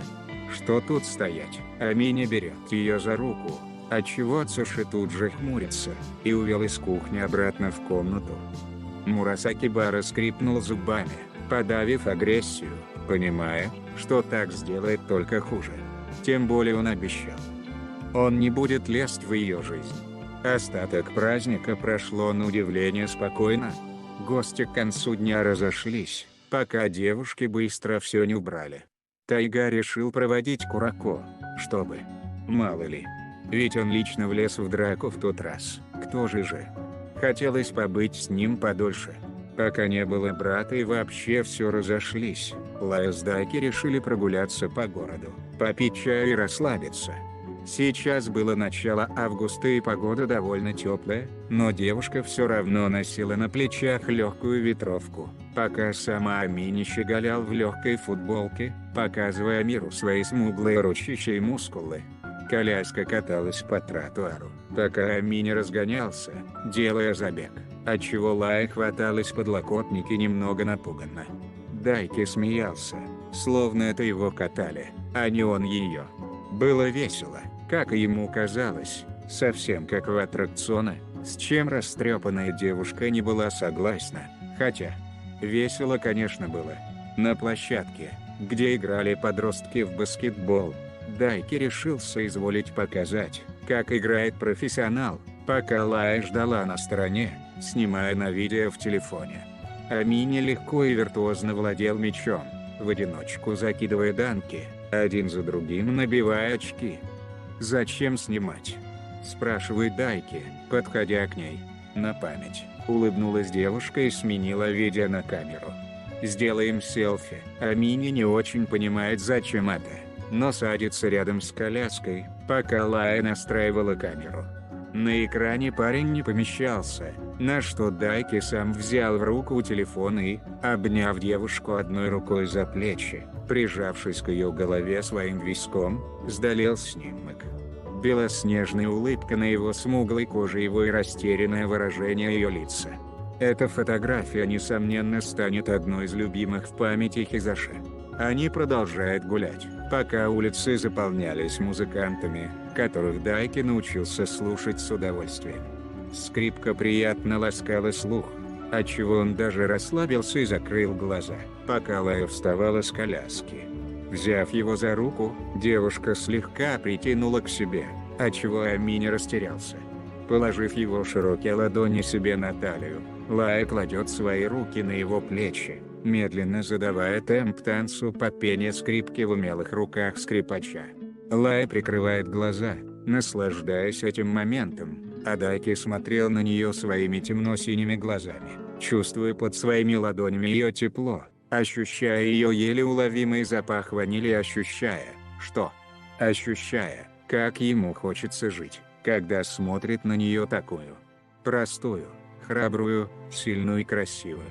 На ней не было ни грамма косметики, он прекрасно видел круги под глазами, винки на челюсти, пару пятен на лице, короткие ресницы и красные, блестящие волосы. Он видел красоту в своем понимании. Это было прекрасно. Когда совсем уже стемнело, Лая изрядно устала, после чего Дайки повел ее обратно домой, где, наверное, уже тайга заждался. У нее была новость. Она должна была кое-что сказать ему, когда до дома оставалось всего несколько километров. Лая, сделав тяжелый вдох, произносит: «Я завтра уезжаю». Амини замирает. Словно пулю в лоб ему пустили. «Что? Уезжаю к себе в Штаты», — повторяет Лая. «Не знаю, как решит тайга, но мне это необходимо». «В смысле уезжаешь?» — спрашивает Дайки, не веря услышанному. «Я думал, что ты поступишь куда-то сюда в колледж, а не вернешься в Штаты. Мама нашла какую-то специальную школу, как академия или колледж». И Лая вздыхает. «У меня обнаружили биполярное расстройство. Буду посещать лечебные центры для душевнобольных». Дайки молчит, не зная, как быть и что сказать. Не хотелось, чтобы она уезжала, но почему? Чувства к ней не такие сильные, как у нее к нему. Тогда почему? Почему так не хотелось прощаться? «И когда приедешь?» – спрашивает он и с надеждой в голосе предполагает. «Полгода? Год? Больше?» – шепчет Лая, отчего внутри Дайки все сжимается. «Года так 4, если поступлю в колледж или университет». И снова неловкое молчание. Амини сжимает руку в кулак до побеления костяшек, не понимая такую реакцию на ее уход. Когда он нашел человека, с которым ему не тяжело общаться и легко на душе, надо вот так вот просто расстаться. Лая встает с коляски и, достав из сумки телефон, дрожащими руками протягивает ему. «Тут только мой номер», — говорит она.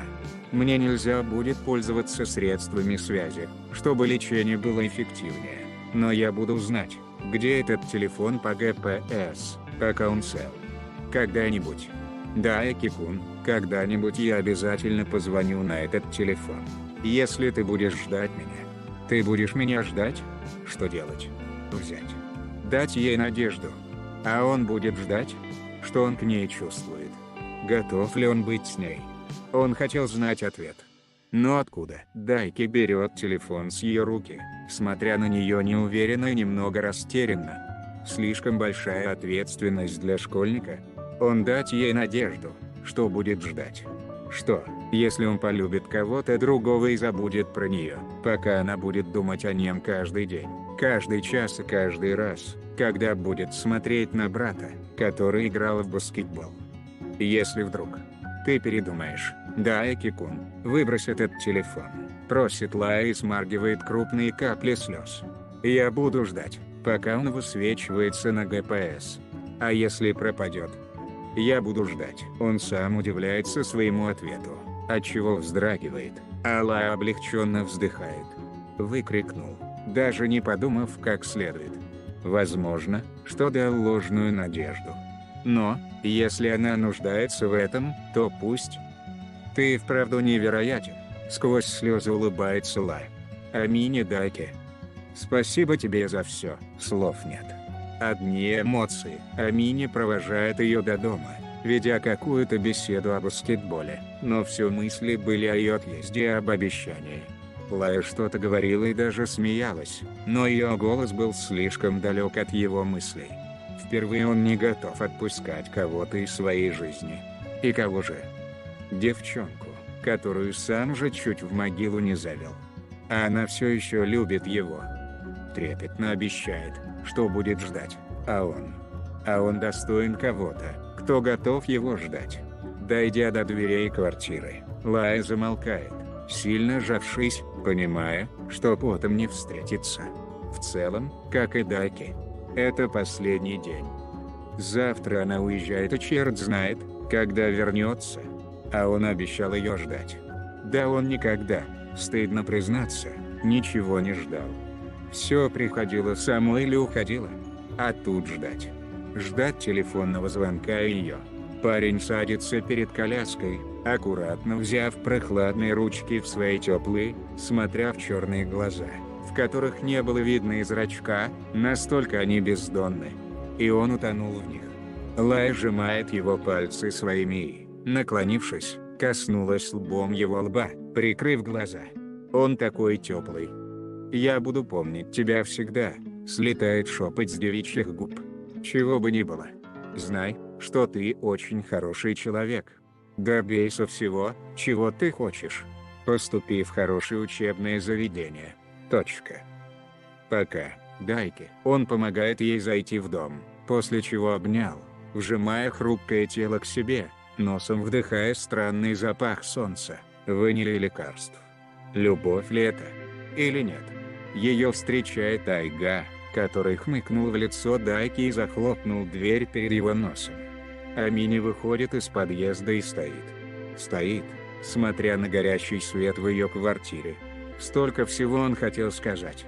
Так хотелось извиниться еще и еще раз. Хотелось раза 100 произнести то, насколько она красива в его глазах. Сказать, что он дурак, ведь сделал ей так больно, а она до сих пор любит его. Нужно было хотя бы что-то сказать, а не молчать, как дерево. Пока, Кагами Хизаши, слишком поздно произносит Дайки, смотря на разбитое им когда-то окно квартиры, которая была уже заменена. Смуглая рука сжимает телефон, приложив его к груди, словно от целостности этого предмета зависит его жизнь. Одна слабая и незаметная фигура, но собрала его, Ацуши и тайга в одну точку. Когда-нибудь они встретятся вновь. Когда-нибудь все точки соберутся воедино. И он скажет, что точкой соприкосновения является солнечный луч с красными, очень жесткими, как струны гитары, волосами по пояс и черными угольными глазами, в которых можно безвозвратно утонуть. Тот самый солнечный луч. Помните такую? Точка, ее зовут Кагами Хизаши.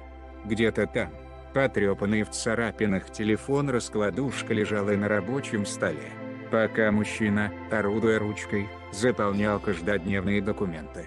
Смуглая рука аккуратно складывает лист А4, почти что автоматически, несмотря на стопку бумаг. Амини Дайки любит свою работу, так как все его качества, которые не в каждой профессии полезны, пригодились здесь.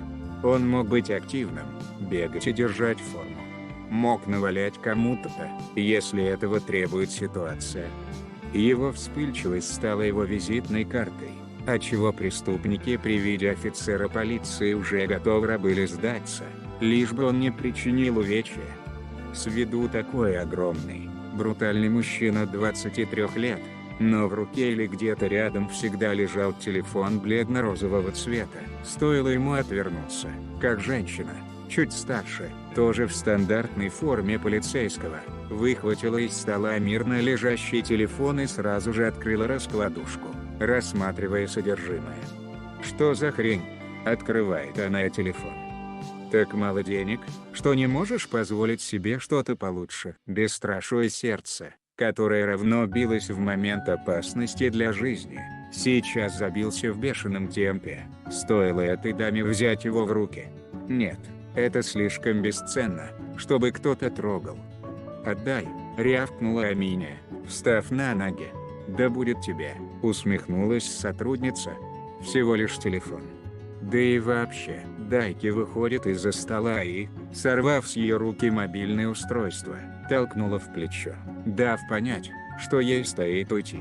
Женщина начинает наезжать, что пожалуется на стычку людям свыше, но парень даже не слушал, смотря на целостность телефона.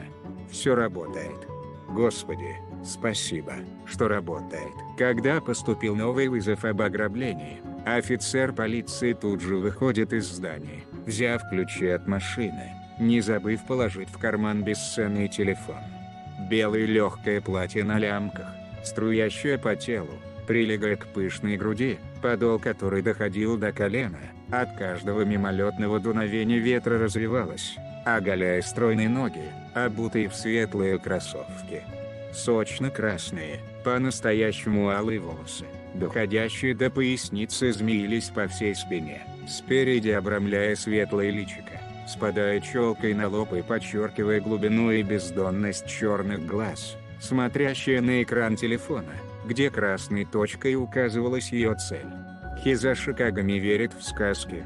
Верила в принцев на белом коне, который доблестно сражается за руку любимой дамы, готовый лечь на колючую проволоку и ждать, лишь бы быть со своей принцессой. Слишком сладко для этой жизни, но как жить, если ни во что не верить? Нога 36-го размера ступала по тротуару, все ближе и ближе к своей цели, держа в руке телефон, смотря на дорогу, чтобы перейти на другую сторону. Эти самые ноги, словно обрели свою волю, стали вести ее в неизвестном направлении, будто кто-то ее где-то ждет. Хотя, почему будто? Сегодня довольно душная погода. Хозяину кондитерского магазина стоило бы на сегодня не приходить на работу, как и обычно, ведь в такую погоду мало кто выходит на улицу. Но что-то все же молодого кондитера-сладкоежку заставило утром встать, умыться и прийти на работу. А вы верите в судьбу? Мурасаки Бара Цуши смог совместить приятное с полезным, занимаясь любимым делом еще и зарабатывать. Удачно окончив учебу и открыв свою кондитерскую, он даже наслаждался своей жизнью, когда не думал о том, чего не хватает в жизни. Лая, правда, не ожидала встретить человека, чьи чувства она отвергла, но, видимо, это и есть судьба. Лишь его светло-фиолетовые волосы сильно бросились в глаза, отчего она и не смогла пройти мимо.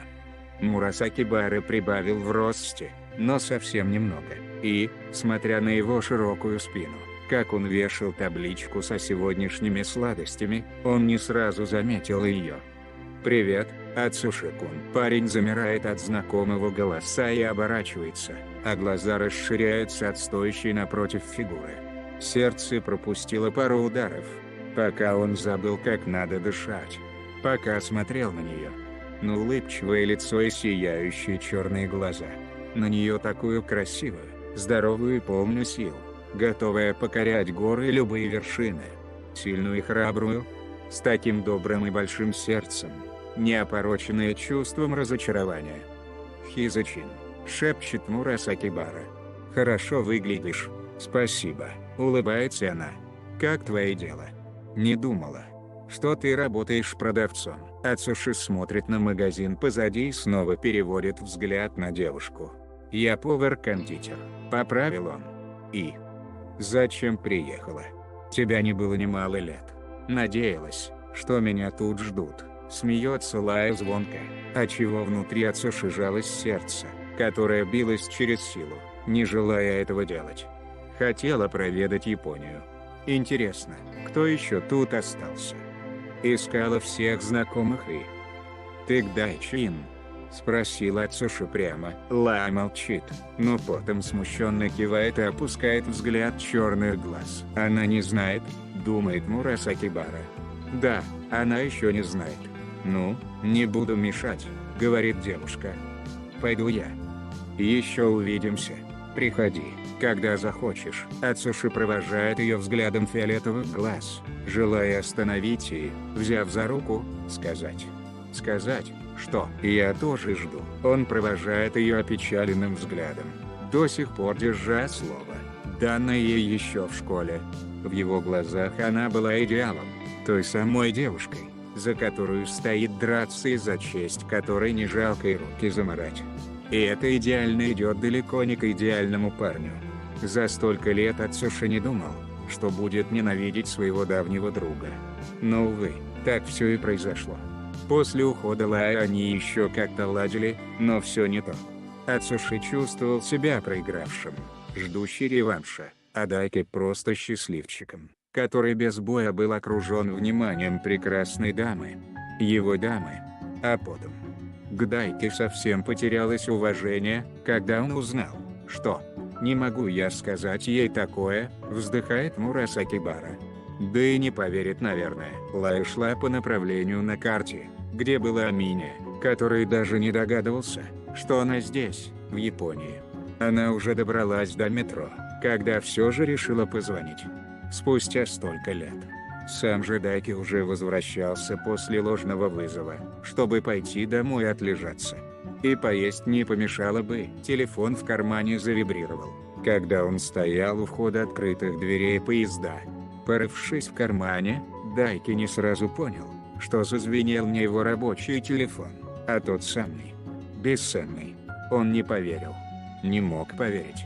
Наверху кто-то орет об отправлении рейса, отчего все загулели и стали толпиться, чтобы пробиться в поезд, когда Дайки в спешке поднял звонок. Алла, голос был слабый, но точно ее. Дайки узнает его из тысячи миллион. Это она. Это кто-то в спешке его толкает, отчего телефон вылетел из руки и полетел куда-то вперед прямо на голый асфальт. Амини в страхе тут же летит к нему сквозь толпу, толкая всех в разные стороны, смотря на то, как 2 раза телефон был растоптан с открытой раскладушкой. Нет, не сегодня. Пожалуйста, не сейчас. Когда телефон оказался в его руках, Дайки и не заметил, как толпа стала его толкать в метро и, не желая того, он зашел в поезд, во все глаза смотря на разбитый экран телефона, который не хотел включаться. Нет, не сейчас. Этого не может быть, проклинал весь мир офицер полиции. Включайся, черт возьми. Стоило двери поезда метро захлопнуться, как Дайки замер, а время вокруг словно застыло, когда он увидел высокую стройную фигуру за закрытой дверью. Темно-красные волосы, развивающиеся на ветру, челка, которая так соблазнительно закрывали черные угольные глаза. И при виде друг друга старые знакомые от волнения задерживают дыхание. Восклицательный знак. Амини Дайки умел быстро бегать, но сейчас ему казалось, что он ползет по сравнению с тем, как пролетает мимо него время. Не знал, куда бежать, просто спешил, догоняя машины и во все глаза ища рыжую макушку. Ну где? Где она может быть? Чертов телефон. Столько лет берег ее и, стоило настать времени, как разбил его вдребезги, что уже и восстановлению не подлежит. Что, если она сейчас звонит? Что, если она сейчас где-то его ждет, пока он тут ищет ее по всему городу? Так обидно. Он так ждал ее. Ведь ждал от всего сердца, а он, дурак, разбил единственный прибор, с которым он мог связаться с ней. Она здесь. Тут, но не рядом. Где-то здесь. Часами бегая по городу, вернувшись опять в метро, не найдя ее, Дайки готов был заплакать от безысходности. Настолько был обидно и гневно на себя, что глаза щиплет от слез. Забегался. Замотался. Не нашел. Присев на скамейку своей старой академии, Амини порылся в кармане полицейской формы, чтобы достать монеты для автомата. И замер, вспомнив, что именно здесь, давным-давно, он и встретил ту, которую сейчас так ищет. Встав, парень трясет свой карман, чтобы найти мелочи, но, видимо, сегодня не его день. «Держи». Амини лениво поднимает взгляд на тихий голос где-то сбоку и... пропал. Худенькая протянутая рука с парой копеек на ладошке. Черные искрящие глаза, волевой подбородок, слегка худоватое лицо и темно-красные волосы, собранные в низкий хвост. Не сильно худое, но и далеко не полное телосложение, скрытое под белым платьем. «Привет, Амини Даки». Тайга сидит на баскетбольном мяче, смотря на неподвижное кольцо. Когда он услышал тихий шорох позади, парень улыбнулся и обернулся. Ничего в нем не изменилось. Такой же, как и был всегда. Курако слегка вырос за все это время, но еще далеко до Тайги и других его друзей. Голубые глаза так спокойно и сосредоточенно смотрели на собеседника, что на секунду показалось, что он не узнает его. Но Кагами знал, что ему лишь кажется. Встав и выпрямившись, Тайга берет мяч и, несколько раз ударив по земле, отдал Курако, который тут же поймал. Кагами раскрывает руки, слегка наклонившись, готовясь к защите, будто давал сигнал о том, что Тицуя может уже вести игру. Курако делает несколько шагов вперед и помчался к кольцу, пока Тайга горой стоял перед ним, не давая забросить в кольцо, но он не старался ни капли, чтобы подпустить Курако ближе. Ближе. Еще ближе. Дать ему забросить в кольцо и обнять за пояс, прижав изящное теплое тело к себе и вдохнуть запах светлых волос. Курако льнет к груди старого друга, тоже обнимая его за пояс и, не в силах сдержать улыбку, даже рассмеялся. «Я пришел», — шепчет Тайга. «Я здесь». Взяв его за руку, Кагами наклоняется к лицу парня и, прижавшись лбом к его лбу, смотрит в его глаза прямо и неотрывно. Пальцы закрываются в светлые волосы и, притянув к себе, прильнул к губам. Он готов понести наказание, если надо. Готов стать боксерской грушей, быть униженным и тем, в кого будут тыкать пальцем. Но он поцеловал его. И он любит, как не любил кого-либо в этой жизни. Лицо Курако розовеет, а светлые глаза искрятся от смущения. В глазах Тайги он прекрасен. Вот такой маленький, незаметный и грациозный. «Я люблю тебя», — говорит Кагами, смотря в его глаза, улыбается. Оказывается, писать в сообщениях куда проще, чем вживую признаться. Тицуя не отвечает, опустив голову и прижавшись лбом к его груди, продолжая обнимать. Черт. Когда они разговаривали и переписывались по телефону, то все было так просто. Казалось, что игра, хоть сердце таяло от нежности и внимания Кагами. «Ты – мой свет», – шепчет Тицуя. «Я – тень. Это ведь до сих пор так? Всегда. Он заберет свою тень, ведь где это видано, чтобы свет был одинок? Тайга будет с ним. Отныне и впредь. Он сделает так, чтобы Курако никогда не пожалел о своем выборе. А он не против. Готов быть номер 2 всю жизнь, лишь бы номер 1 был только Кагами Тайга. Все будто в огне и пылает жаром. Так горели щеки и так сияли глаза, в которых отчетливо отражался тот, который является для нее самым лучшим и прелестным, чем все модели и красавцы мира. Так хорошо, лишь от одной мысли, что он просто стоит перед ней. Так коленки трясутся, когда он смотрит своими синими глазами. Так волшебно, словно перед ней открылась дверь в Нарнию. Сильные руки Дайки действовали, как наркотик, будоража разум, заставляя улыбаться, как дурочка. Его объятия согревало. Теплое сильное тело давало чувство защищенности. Хотелось кричать от радости, визжать и сказать, что любит его. Его. Она любит его. Да? Ты так изменилась, улыбается так искренне Дайки, взяв ее за руки. Хизаша, ты прекрасно выглядишь. Спасибо. Тает от комплимента Лая, млея под его взглядом. Ты тоже. Хорошо выглядишь. Стал выше еще. И Амини снова обнимает, чувствуя, что действительно стал выше. А Лая лишь слегка прибавила в росте, отчего она казалась меньше, несмотря на то, что она имела внушительный рост. Он вдыхал ее аромат, дурея от вкусного запаха никем не тронутого тела, нежного и чистого. Амини бросает работу, чтобы провести с ней время подольше, выключив телефон, чтобы никто не мешал. Лая смущалась от его внимания, идя рядом и совсем тихо рассказывая, что делала все эти 5 лет, а он слушал, ловил каждое слово. Девушка думала, даже надеялась, что он возьмет ее за руку, но Дайки ничего не предпринял, хотя сам ужасно горел быть к ней ближе максимально. «Хизаши, ты ведь еще не знаешь?» Тут же сник парень. Как я тебе скажу? Как? У меня не хватит смелости. И ты ведь не простишь меня потом.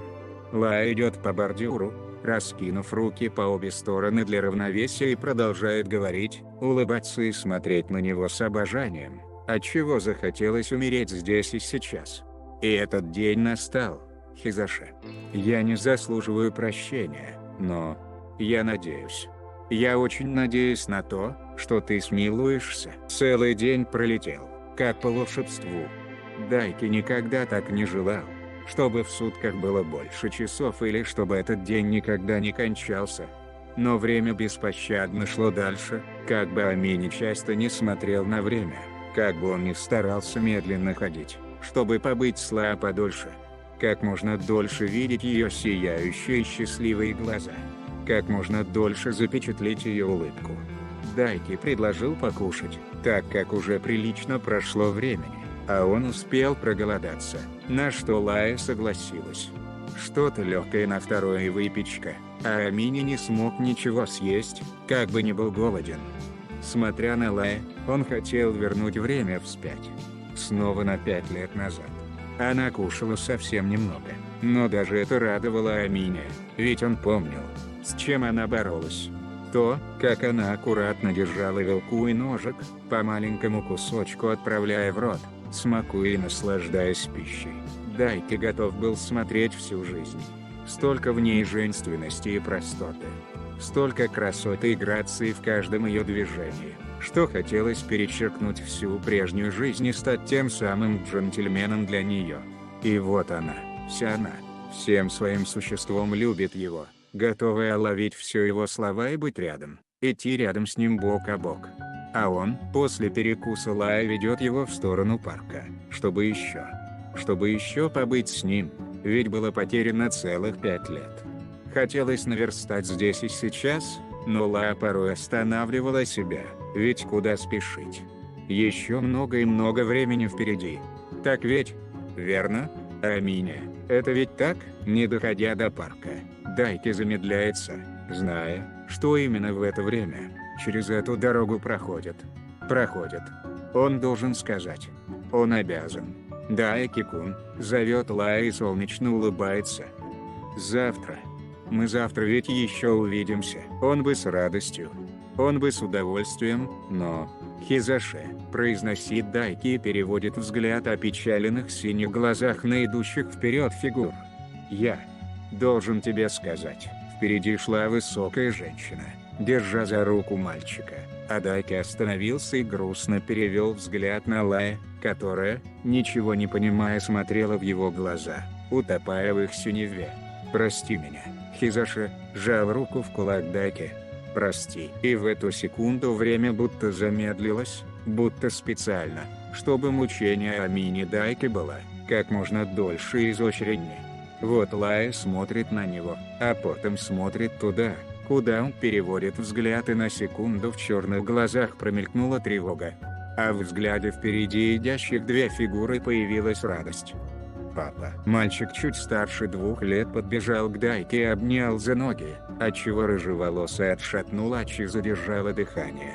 «Дорогой. Не ожидала тебя тут увидеть». К нему подходит стройная брюнетка с пышными формами, держа в руке бумажный пакет с продуктами.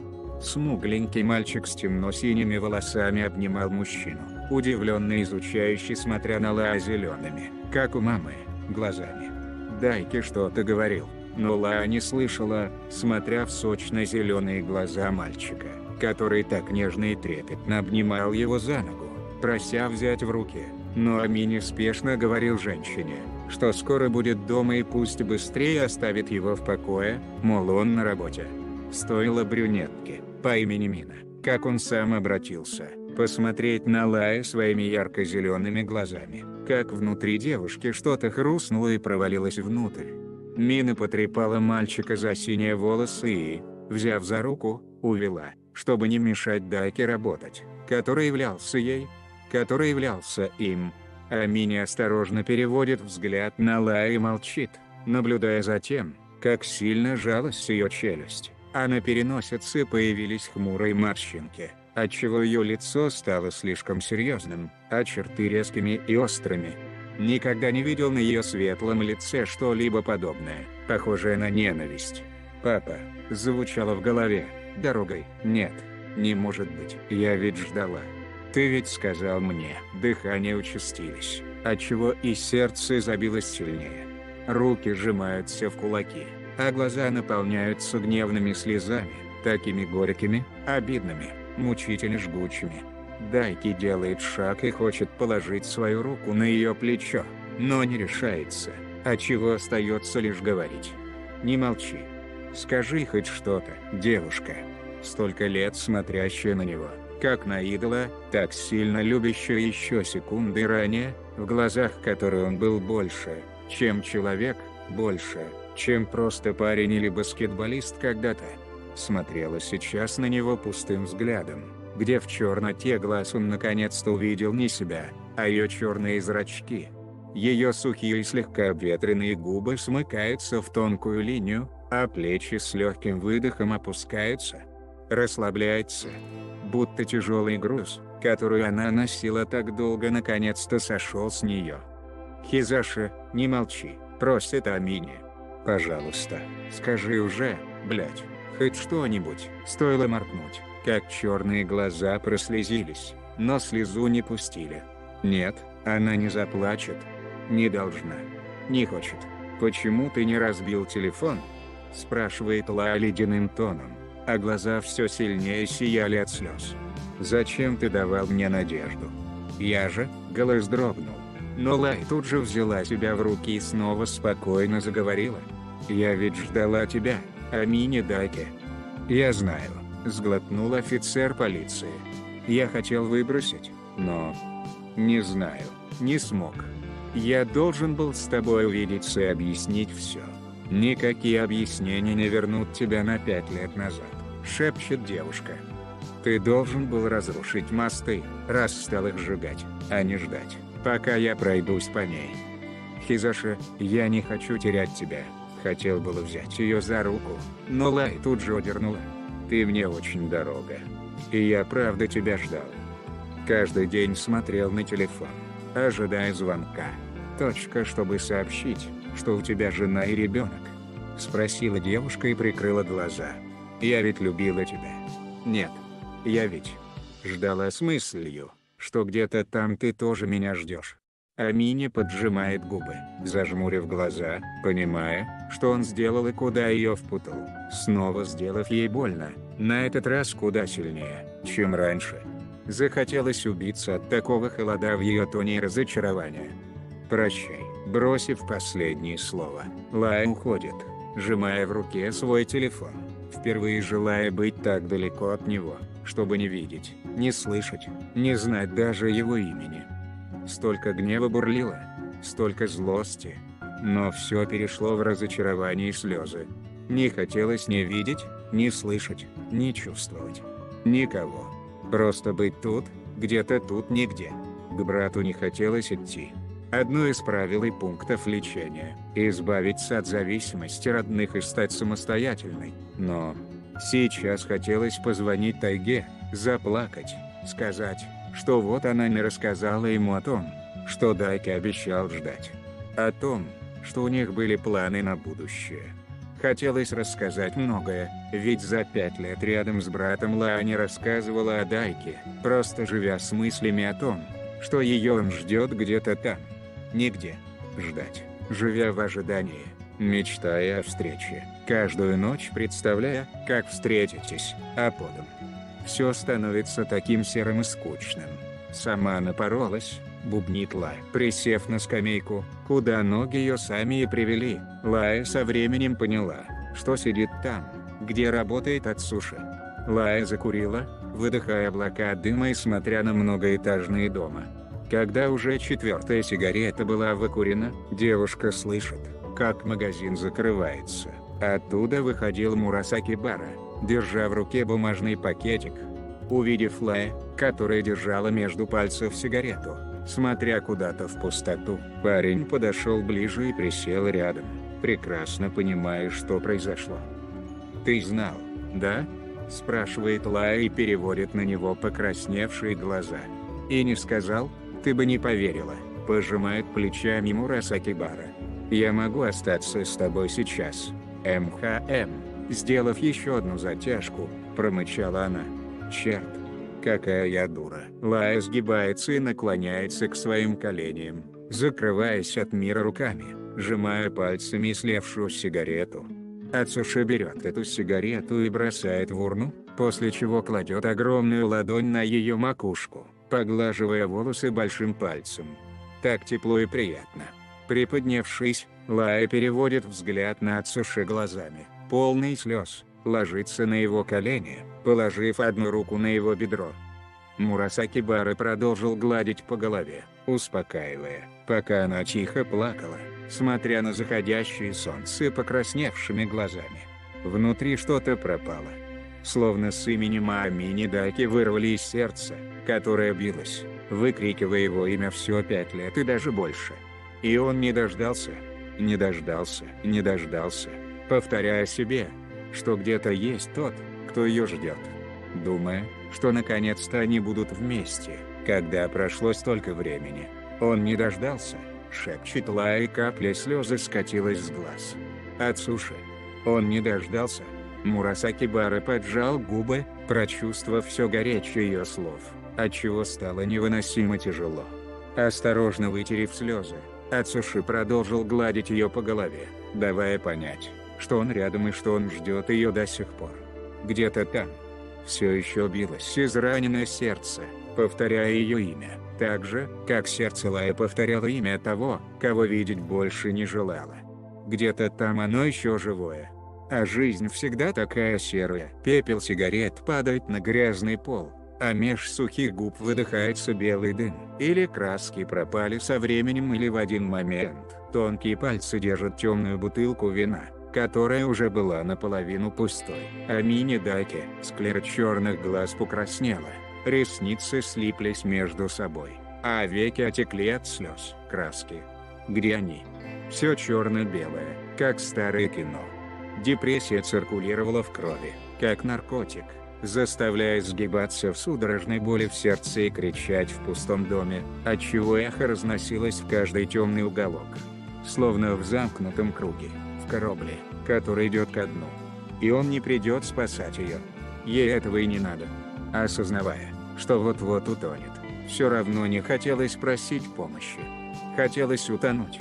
Взгляд падает на окно на кухне, которая была заменена после того, как кто-то его разбил, чтобы залезть к ней в дом, чтобы позвать на свидание в 3 часа ночи 5 лет назад.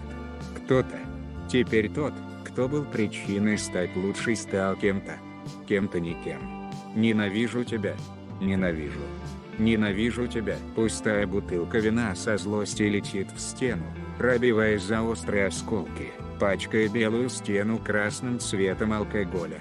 Далее тонкие пальцы ловко швыряют ислевшую сигарету вслед за бутылкой. Шатаясь и еле держа равновесие, Лая делает пару шагов в сторону спальни, но не доходит, упав на пороге и ударившись коленом и предплечьем. Больно. Но настолько плевать. Оставалось только перевернуться на спину, лечь на пол и смотреть в потолок. Жить это непросто. Эта злость съедает душу, и пускай. У нее есть сигареты, они помогут ей пережить этот день черно-белого кино. У нее есть слезы, которые вытекут вместе с болью. У нее есть сердце, которое когда-нибудь устанет биться. Когда глаза открываются, Лая видит перед собой ярко-фиолетовые пятна, отчего потянулась к ним, чтобы поймать этот яркий цвет. Такое чувство, будто так давно не видела никаких цветов, живя в черно-белом кино. Теплая вода струила по телу, отчего домашняя футболка и шорты прилипали к телу.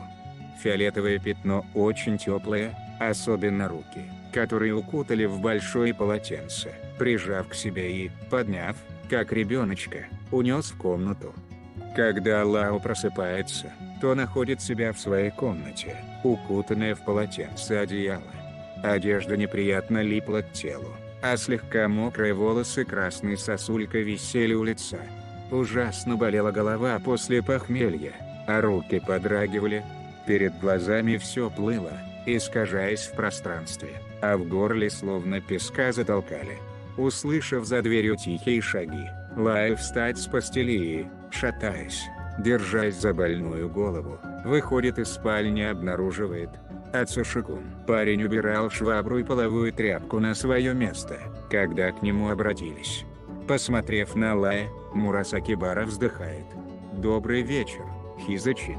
Лая замечает вымытые полы, следы на стене от вина, убранные осколки разбитой бутылки и пепел сигареты. Ярко-фиолетовые волосы Ацуши были собраны ее резинкой в низкий хвост, оставив пару прядей, которые спадали на широкий лоб, слегка закрывая такие же фиолетового цвета глаза, смотрящие на нее, как и раньше, меланхолично, но с какой-то печалью в глубине черного зрачка. «Пойдем». Ацуши идет на кухню, а Лая следом за ним. На убранном чистом столе стояли теплые круассаны и 2 чашки с пакетированным чаем.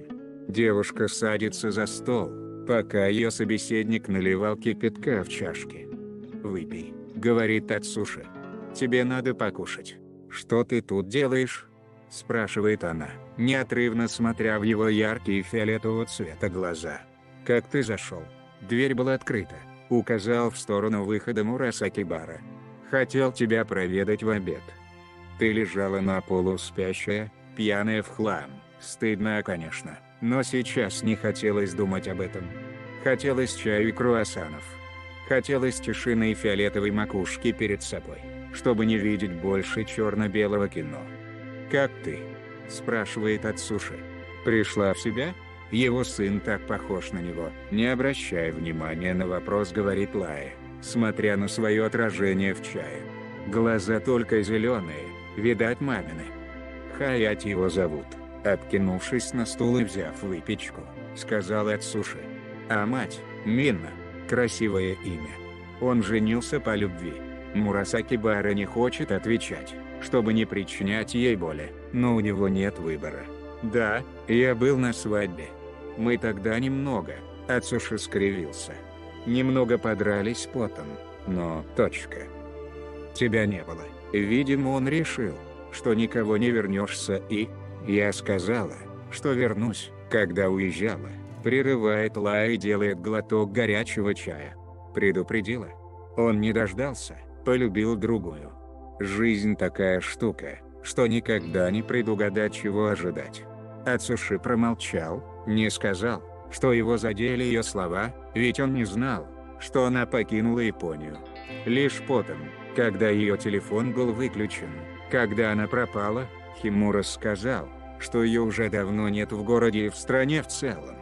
А проклятому Амине она сказала. Хотя они были тогда близки. Когда чашка опускается на стол, Лая замечает у круассан пробежавший таракан, отчего тут же вскочила на ноги от испуга, на что Ацуши немного захлебнулся чаем. «Да, у тебя завелись тараканы», — понял сразу парень.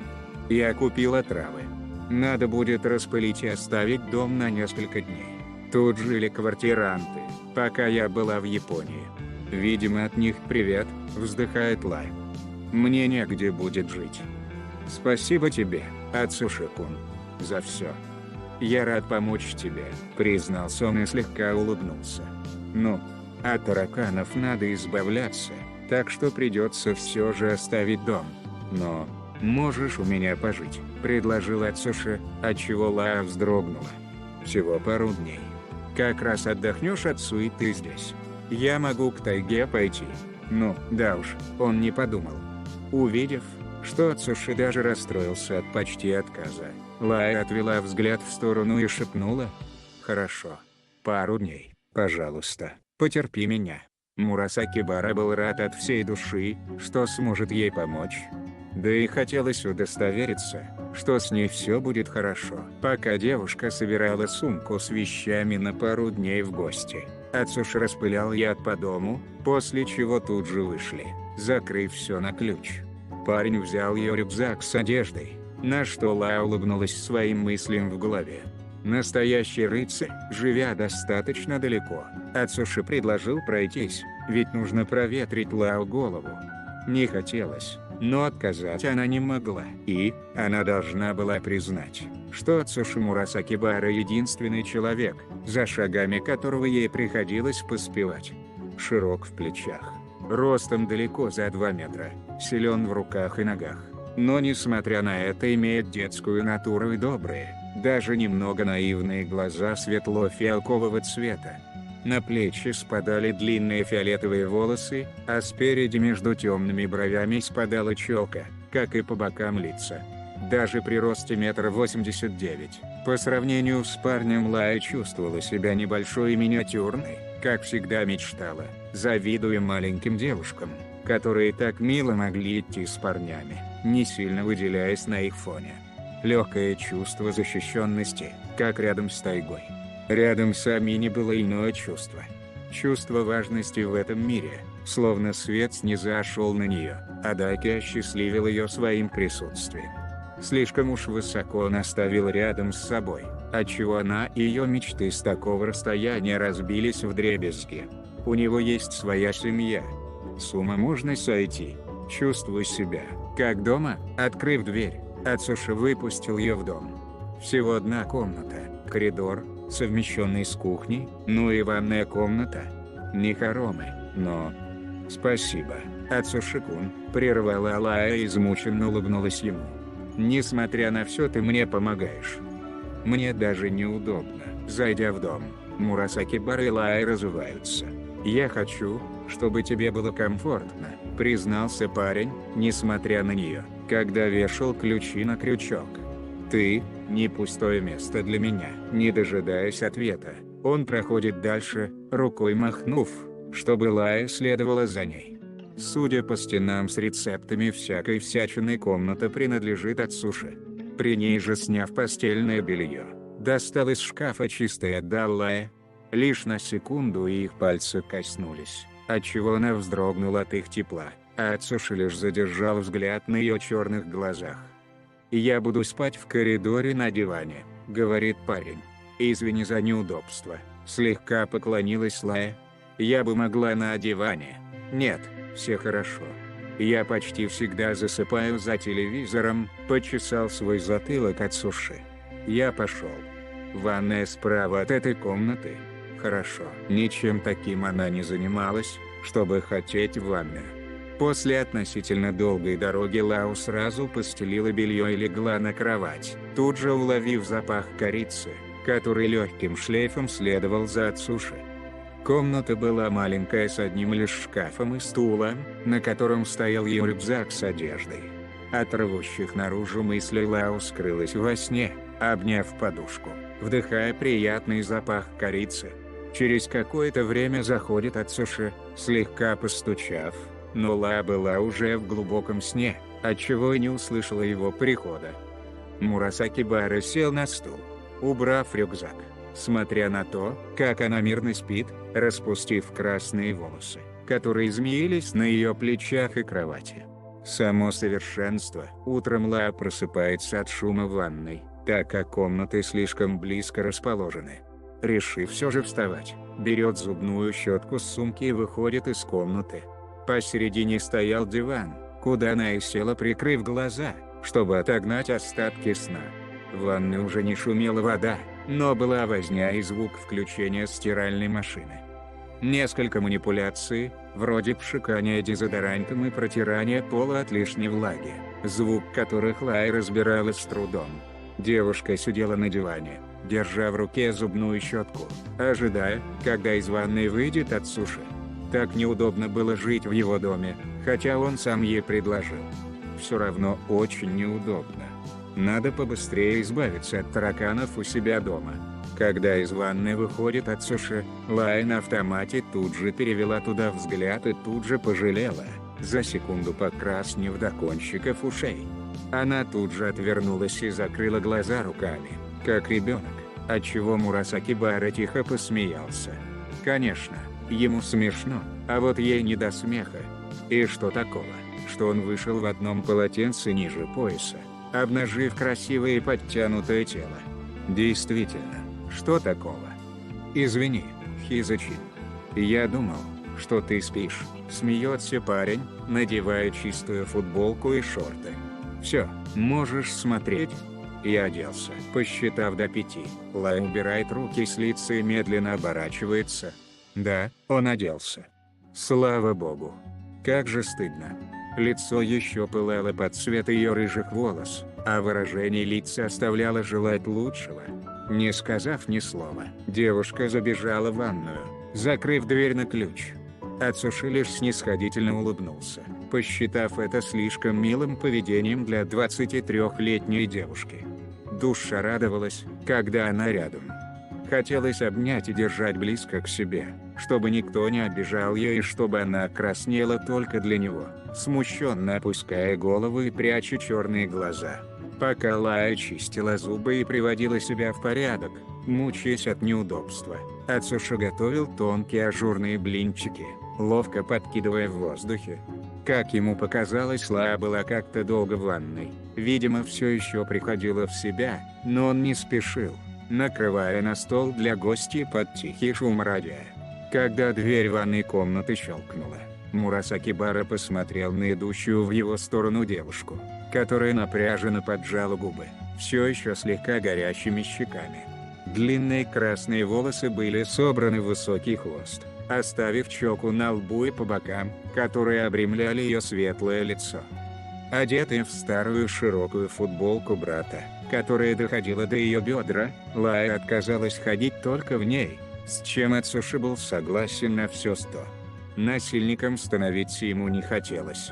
Поэтому она нашла штаны, которые, разумеется, тоже были в размерах великих. Выглядит, как бомж с улицы, но хоть не голая. «Спасибо», взяв протянутую чашку с чаем, говорит Лай. «У тебя тут уютно. Думаешь?» – удивился парень.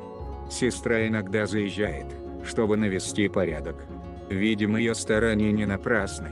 «У тебя есть сестра?» – удивилась Лая, преподнеся у губам чашку. «Целых 4, вздохнул Ацуши. «Я из многодетной семьи. Самый младший.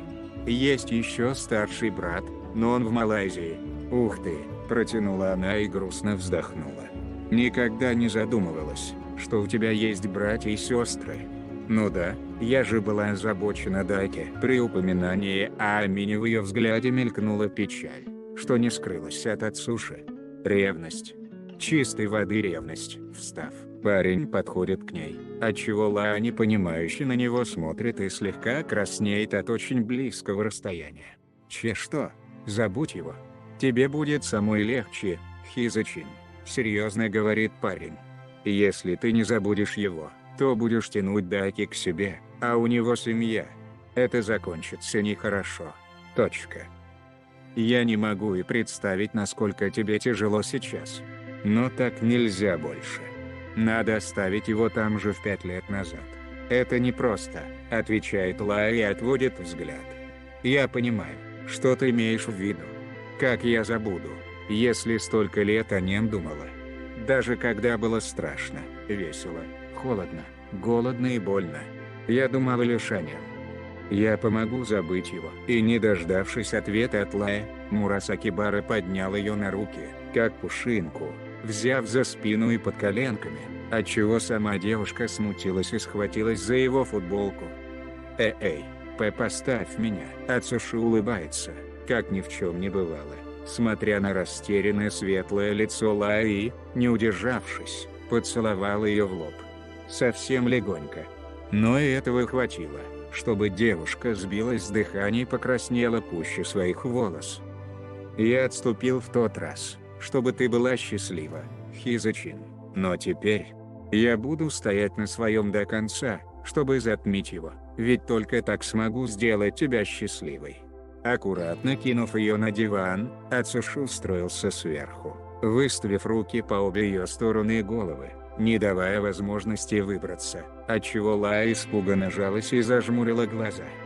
Мурасакибара смотрел на ее испуганное лицо с умилением, даже не думая причинить ей вреда. Просто хотелось быть к ней ближе, почувствовать ее тепло и запах. «Не надо. Пожалуйста», — шепчет Лая все еще с закрытыми глазами, прижав руки к груди. Ацуши-кун, она боялась. Еще бы. Огромный парень ростом за 2 метра, весом и силой далеко превышающий ее, уложил ее на кровать в доме, где никого, кроме них нету, так еще навис над ней, не давая возможности выбраться. «Ты еще не понимаешь?» – спрашивает Ацуши. «Посмотри на меня. Хизачин, открой глаза». Лая послушно открывает глаза и поднимает взор на серьезное, как никогда, лицо Ацуши, который смотрел на нее прямо, не скрывая печали и нежности. «Я не смогу причинить тебе вреда, даже если бы захотел», — признается он. «Я обещал тебе еще в школе, что не буду делать глупостей. Но не обещал, что разлюблю. Я понимал, насколько сильно ты любишь Амине, поэтому не вмешивался. Точка. Ты оставила меня с сотнями тысяч вопросов в голове, на которых можешь ответить только ты.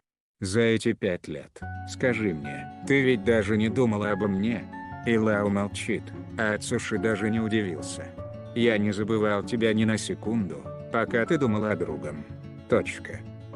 Я могу и хочу сделать тебя счастливой», — клянется Ацуши.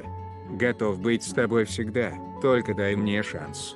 Я ставил твои чувства выше, чем свои все эти 5 лет. Потому что я люблю тебя. И я никому и ни за что не дам тебя в обиду».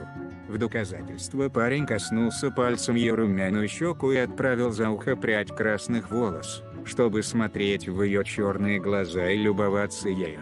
Она немного испуганно и, наверное, даже шокированно смотрела на Ацуши, чьи фиолетовые глаза сияли искренностью и честностью. Не хотелось обманывать его, ведь он такой хороший. Бесконечно добрый мил.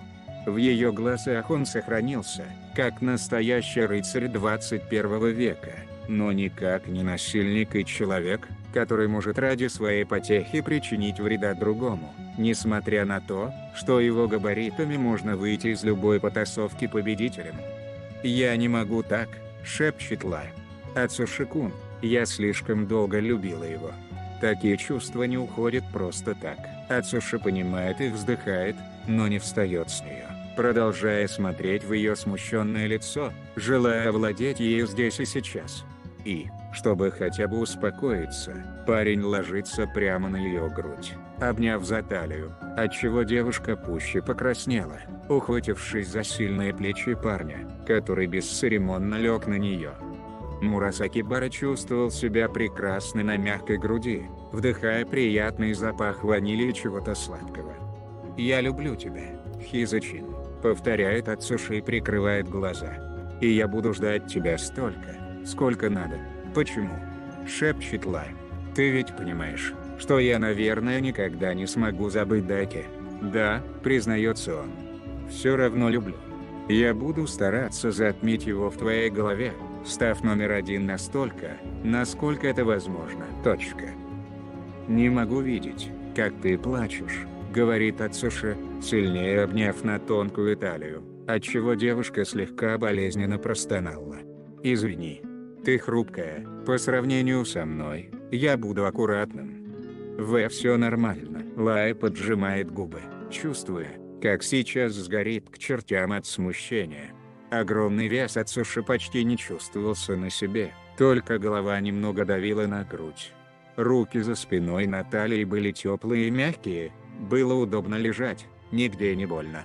Но одна мысль о том, что на ней, лежащая со слегка раздвинутыми ногами, на ее груди устроился здоровенный парень, очень сильно смущала. Теперь уж он не отступится. Ты ведь встанешь, да? Спросила осторожно Лая. Нет. А что? Тебе же никуда не надо. Ничего, просто... Девушка запнулась, не зная, что и сказать. Мы ведь друзья, да? Нет, мычит Ацуши. Я твой парень. Ну, цыц. Ацуши находит на полу пульт и, не двинувшись с места, включил телевизор, продолжая лежать на мягкой груди одной рукой, обнимая за тонкую талию девушки. Своей девушки. Пускай привыкает. Рано или поздно так и будет, ведь он готов зубами и ногтями до последнего вздоха цепляться за нее. В какой-то момент Лая даже задремала, так как приятная тяжесть сверху убаюкивала, да и Ацуши для виду включил телевизор, чтобы подольше полежать на мягком женском теле. Она-то небось думала, что он ребенок, как прежде. Да, он душой еще ребенок, конечно, но скажи ты это огромному полностью сформированному мужскому телу. Лая была удивлена. Никогда не думала, что такой спокойный и рассудительный Ацуши заявит на нее свои права вот так вот бесцеремонно. Не то, чтобы он ей не нравился, но... Он же не Дайки. Да, может даже лучше, чем он, но все равно как-то... непривычно. На следующий день Ацуши не пустил ее домой, чтобы не натворила глупости, чем она и сама была согласна. Официально пригласив Лаю на свидание, Мурасаки Бара был удивлен на уверенное и улыбчивое согласие с ее стороны. Походу, кто-то действительно поняла, что ей нужно двигаться с мертвой точки. Гуляя по солнечному городу, Лая даже забыла, каково это, когда за тобой ухаживают.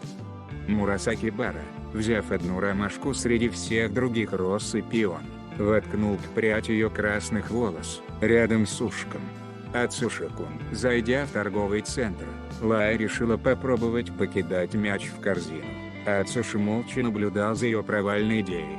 Взяв один из мячей, парень, не напрягаясь, бросил одной рукой, а мяч спокойно и плавно оказалась в кольце. «Это нечестно», – бурчит Лая. «Ты играл в баскетбол вообще-то 5 лет назад», – дополнил Мурасаки Бара.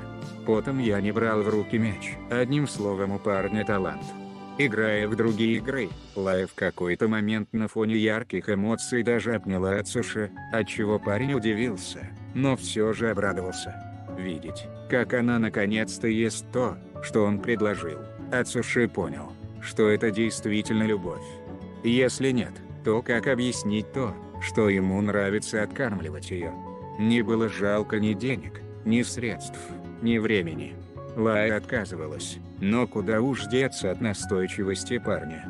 Лая не заметила ни одного момента, когда Ацуши полез к ней с непристойными мыслями.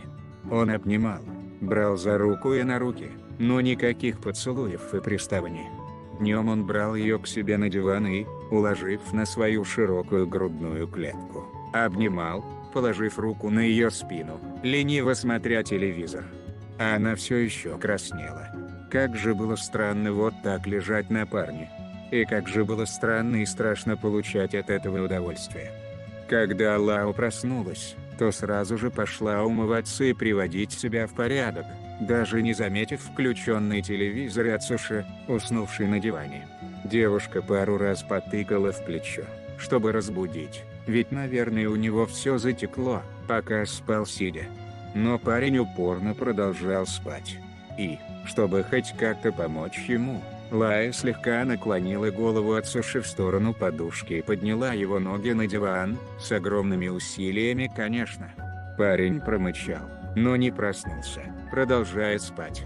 Лая даже вздохнула с облегчением, когда уложила его горизонтально, даже укрыла одеялом, выключив телевизор. Чтобы не мешать ему спать, Лая не стала шуршить и поднимать возню нас с кухни, а просто села на полу дивана, где Ацуши спал. На подушке слегка растрепались его фиолетовые волосы, к которым она не смогла не прикоснуться. Они такие мягкие, восхитилась Лая и вспомнила свои жесткие, как прутья, волосы. Вот же повезло ему, и Лая даже не заметила того момента, когда начала всматриваться в лицо Ацуши. Он красивый. Всегда спокойное и безмятежное лицо очень взросло выглядело. Когда он спит, слегка хмурясь и приоткрыв рот, словно вот-вот и что-то скажет. Ресницы были черные, короткие, прямые, несмотря на длинные фиолетовые волосы. Лая слегка улыбнулась и отошла, чтобы не мешать, присев опять на полу дивана и роясь в своем телефоне. И, рассматривая фотографии, она наткнулась на ту самую, которую сделал Даки в последний день их прогулки в Японии 5 лет назад. Они тут такие счастливые.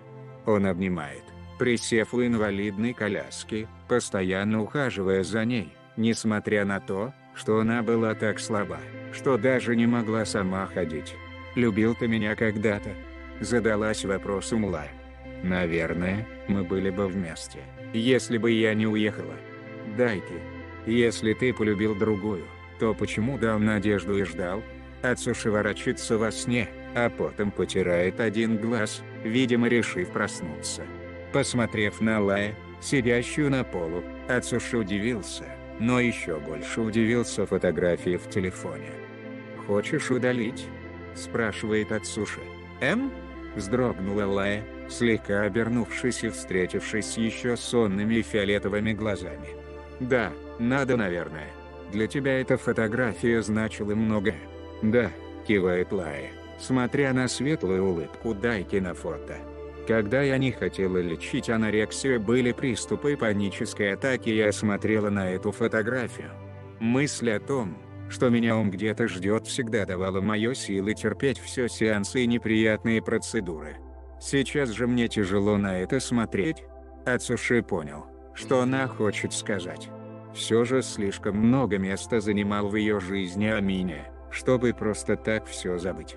«Тогда заменим ее на другую». Лая не совсем поняла, что он сказал, но, когда Ацуши скатился с дивана на пол и, взяв ее телефон, включил камеру, девушка удивленно уставилась на парня, который слегка приглаживал растрепанные фиолетовые волосы. Мурасаки Бара обнял ее за плечи, прижавшись к ее виску своим, отчего красные и фиолетовые волосы слегка спутались. «Улыбнись, Хизачин». И он заснял на фото, как Лао слабенько смущенно улыбнулась. В принципе, он сам не сильно растянулся в улыбке, лишь слегка, уголком губ. «Будешь смотреть на это фото и вспоминать, что у тебя есть я», – произносит Ацуши. «Хорошо?» Угу. Поедая мороженое, Лая и Ацуши гуляли по парку, ведя легкую беседу о кулинарии, о их страсти. Мурасаки Бара держал в зубах палочки от эскимо, после чего выбросил, пока девушка все еще доедала маленький кусочек. Ему приходилось сутулиться, чтобы макушкой не доставать ветвей деревьев, на что Лая смеялась, в душе восхитившись его ростом за 2 метра. Почесывая светлые фиолетовые волосы, Мурасаки Бара смотрел на нее такого же цвета глазами, после чего не мог удержаться и, наклонившись к ней, поцеловал в щеку. Как он и ожидал, Лая прекращает улыбаться, покраснев и опустив глаза, поджав губы. На губах Ацуши чувствовал все еще мягкость нежной кожи лица, отчего появилось желание попробовать ее губы, чтобы убедиться в их мягкости. Взяв с ее руки палочку с маленьким кусочком мороженого, Ацуши положил в рот, демонстративно прикусив деревянную палочку. Лая шокированно смотрит на этот жест, смущаясь, ведь ее слюна теперь у него во рту. «Пошли», приобняв за плечи, Ацуши подтолкнул вперед, накручивая на длинный палец ее красные волосы. «Хватит на меня смотреть так. Мне не противно есть с твоего рта». Лая останавливается слишком резко, отчего Ацуши хмурится, но потом, посмотрев на фигуру впереди, Мурасаки Бара цокнул языком и выбросил палочку от мороженого в урну. Амине Даки, парень с фиолетовыми волосами, делает шаг вперед, загородив девушку перед собой, чтобы на нее никто не смел смотреть. На такой жест Даки хмурится, злясь. Видеть, как Мурасаки Бара обнимает ее, было нестерпимо неприятно. «Ну привет. Гуляйте, я вижу», — хмыкнул Даки, но потом смягчился, когда обратился к Лае. «Как дело, Хизаши?» Она не отвечает, прислонившись к спине Ацуши, зажмурив глаза, Настолько было больно в груди от голоса Дайки. «Привет, Дайчин», – протянул Мурасаки Бара, неотрывно смотря на парня, и обратился к Лае. «Идем». Взяв ее за руку, сжав ее ладонь, Ацуши повел ее дальше, чтобы избежать конфликта с Дайки. Не потому, что страшно или не хочется неприятностей, а потому что Лая плачет, проходя мимо Дайки. Ацуши обращает внимание на блестящие черные глаза Лая, отчего захотелось врезать Амине. Как же он причинял ей страдания лишь своим присутствием. Как же хотелось, чтобы он исчез из ее жизни.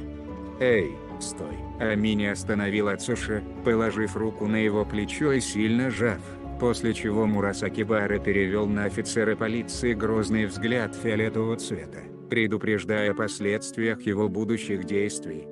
«Пожалуйста, пойдем», – просит Лая, потянув его за руку, но Ацуши не двинулся. «Я тебе так неприятен, Хизаши?» – спрашивает Дайки, смотря в печальные глаза Лая, желая исправить хоть что-то, чтобы сохранить хотя бы дружеские отношения. «Прости меня. Я поступил эгоистично. Я прощаю», – говорит Лая, сильнее обняв руку Мурасаки Бары. «И ты извини, что просила ждать так долго. Но то, что было, уже не вернуть. Так что давай все забудем. Я готова начать жизнь без тебя. И ты, пожалуйста, будь счастлив, но без меня». Нет, он не хочет. Амини Дайки не согласен. Он не сможет смириться, что она будет с другим. Почему именно он? Закипал Дайки. Из всех 6 миллиардов человек во всем мире, Хизаши, почему именно он? «Отпусти», – рычит Мурасаки Бара, чувствуя, как он сжимает его плечо. «Нам нужно идти.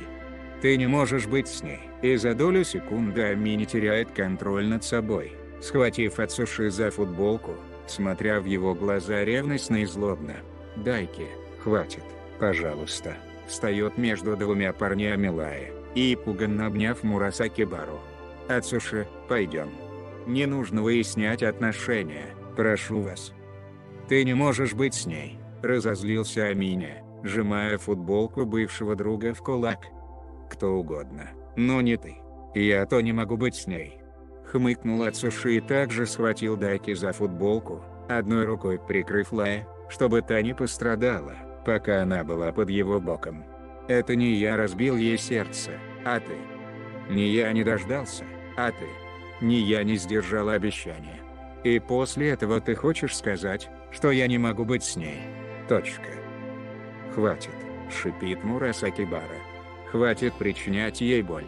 Как ты можешь лезть в ее жизнь, имея уже свою семью? Дайки Амини. Тебе пора отступить». Лая заплакала, цепляясь за Ацуши и пряча лицо в его груди. Дайки тут же отпускает парня и делает шаг назад, смотря на то, как горько плакала Лая. Мурасаки Бара успокаивающе обнял ее, поцеловал в макушку, а Амини понял, что она недосягаемо отдалилась от него. «Прости меня, Хизаши», – сожалел офицер полиции. «Я никак не смогу помочь тебе залечить разбитое мною сердце. Могу сделать только хуже. Прости». Не сказав ни слова, Ацуши увел Лая, крепко взяв за руку, давая понять, что он рядом. Позади Амини уже шли его жена и сын, которого она забирала с садика. Увидев растерянное и огорченное лицо мужа, Мина кладет руку на его плечо, а потом провел пальцем по его скулам. «Дайки, ты в порядке?» – волнуется Мина, став перед ним и смотря в блестящие темно-синие глаза мужа. Что случилось? Ком застрял в горле. Впервые в жизни Амини собирался сдаться, чтобы действительно прекратить причинять страдания другому. От мысли, что именно из-за тебя тот, кого ты считаешь частью своей жизни, страдает, мучается и не спит по ночам, захлебываясь в слезах, не хотелось жить. И Ацуши прав. Во всем прав. «Папа, не плачь». Когда он ощутил на правой ноге осторожное касание, то увидел сына, который бережно обнимал его, обхватив его штаны своими маленькими ручками. Действительно, он плакал, прекрасно понимая, как же он жалко сейчас выглядит. Рядом стояла жена с печалью, смотря на него, готовая поддержать и помочь, лишь бы любимый не грустил. Но Амине никогда не скажет, что сегодня он потерял что-то дорогое в своем сердце. Возможно, что-то дороже, чем его семья. Взяв сына в руки, Дайки обнял его, приложив к своему плечу и поцеловав его. От маленького ребенка пахло просто волшебно, чистотой и непорочностью. Амини приобнимает жену за плечи и, поцеловав в висок, направился вместе с ними домой. В последний раз посмотрев на отдаляющие спины его друзей. Друзья ли они теперь? Что делали сегодня в садике, в Хаяте? Спросил он у сына, свернув с женой в другую сторону. Хорошо поел. Да, отвечает мальчик и смотрит на отца ярко-зелеными глазами, не скрывая восхищения. Мы играли в мяч и спали. Мама купила мне мороженое и сок. Хочешь? О, ты хочешь поделиться? Улыбнулся Дайки. Ну, давай. Он любил сына и любит жену. И любит Хизаши. И ему нужно выбирать между семьей и ею. Хватит эгоистичного поведения ради своих хотелок. Он выберет семью, чтобы сделать счастливым сына и жену. Он отдаст Лаю в руки Ацуши, чтобы та была в безопасности и вкупалась в счастье и любви. Он все испортил сам. Он полюбил другую, позабыв, насколько же солнечный луч прекрасен. Слишком поздно, чтобы вернуться все на часок начала. Слишком огромная ошибка, чтобы попытаться что-то исправить. Единственное, чего бы хотелось сказать Дайке в адрес Хизаши, наверное: ты навсегда останешься точкой соприкосновения для меня и Ацуши, и, возможно, причиной для бесконечной борьбы. Кагами Хизаши. Пожалуйста, только будь счастлива. Молю тебя.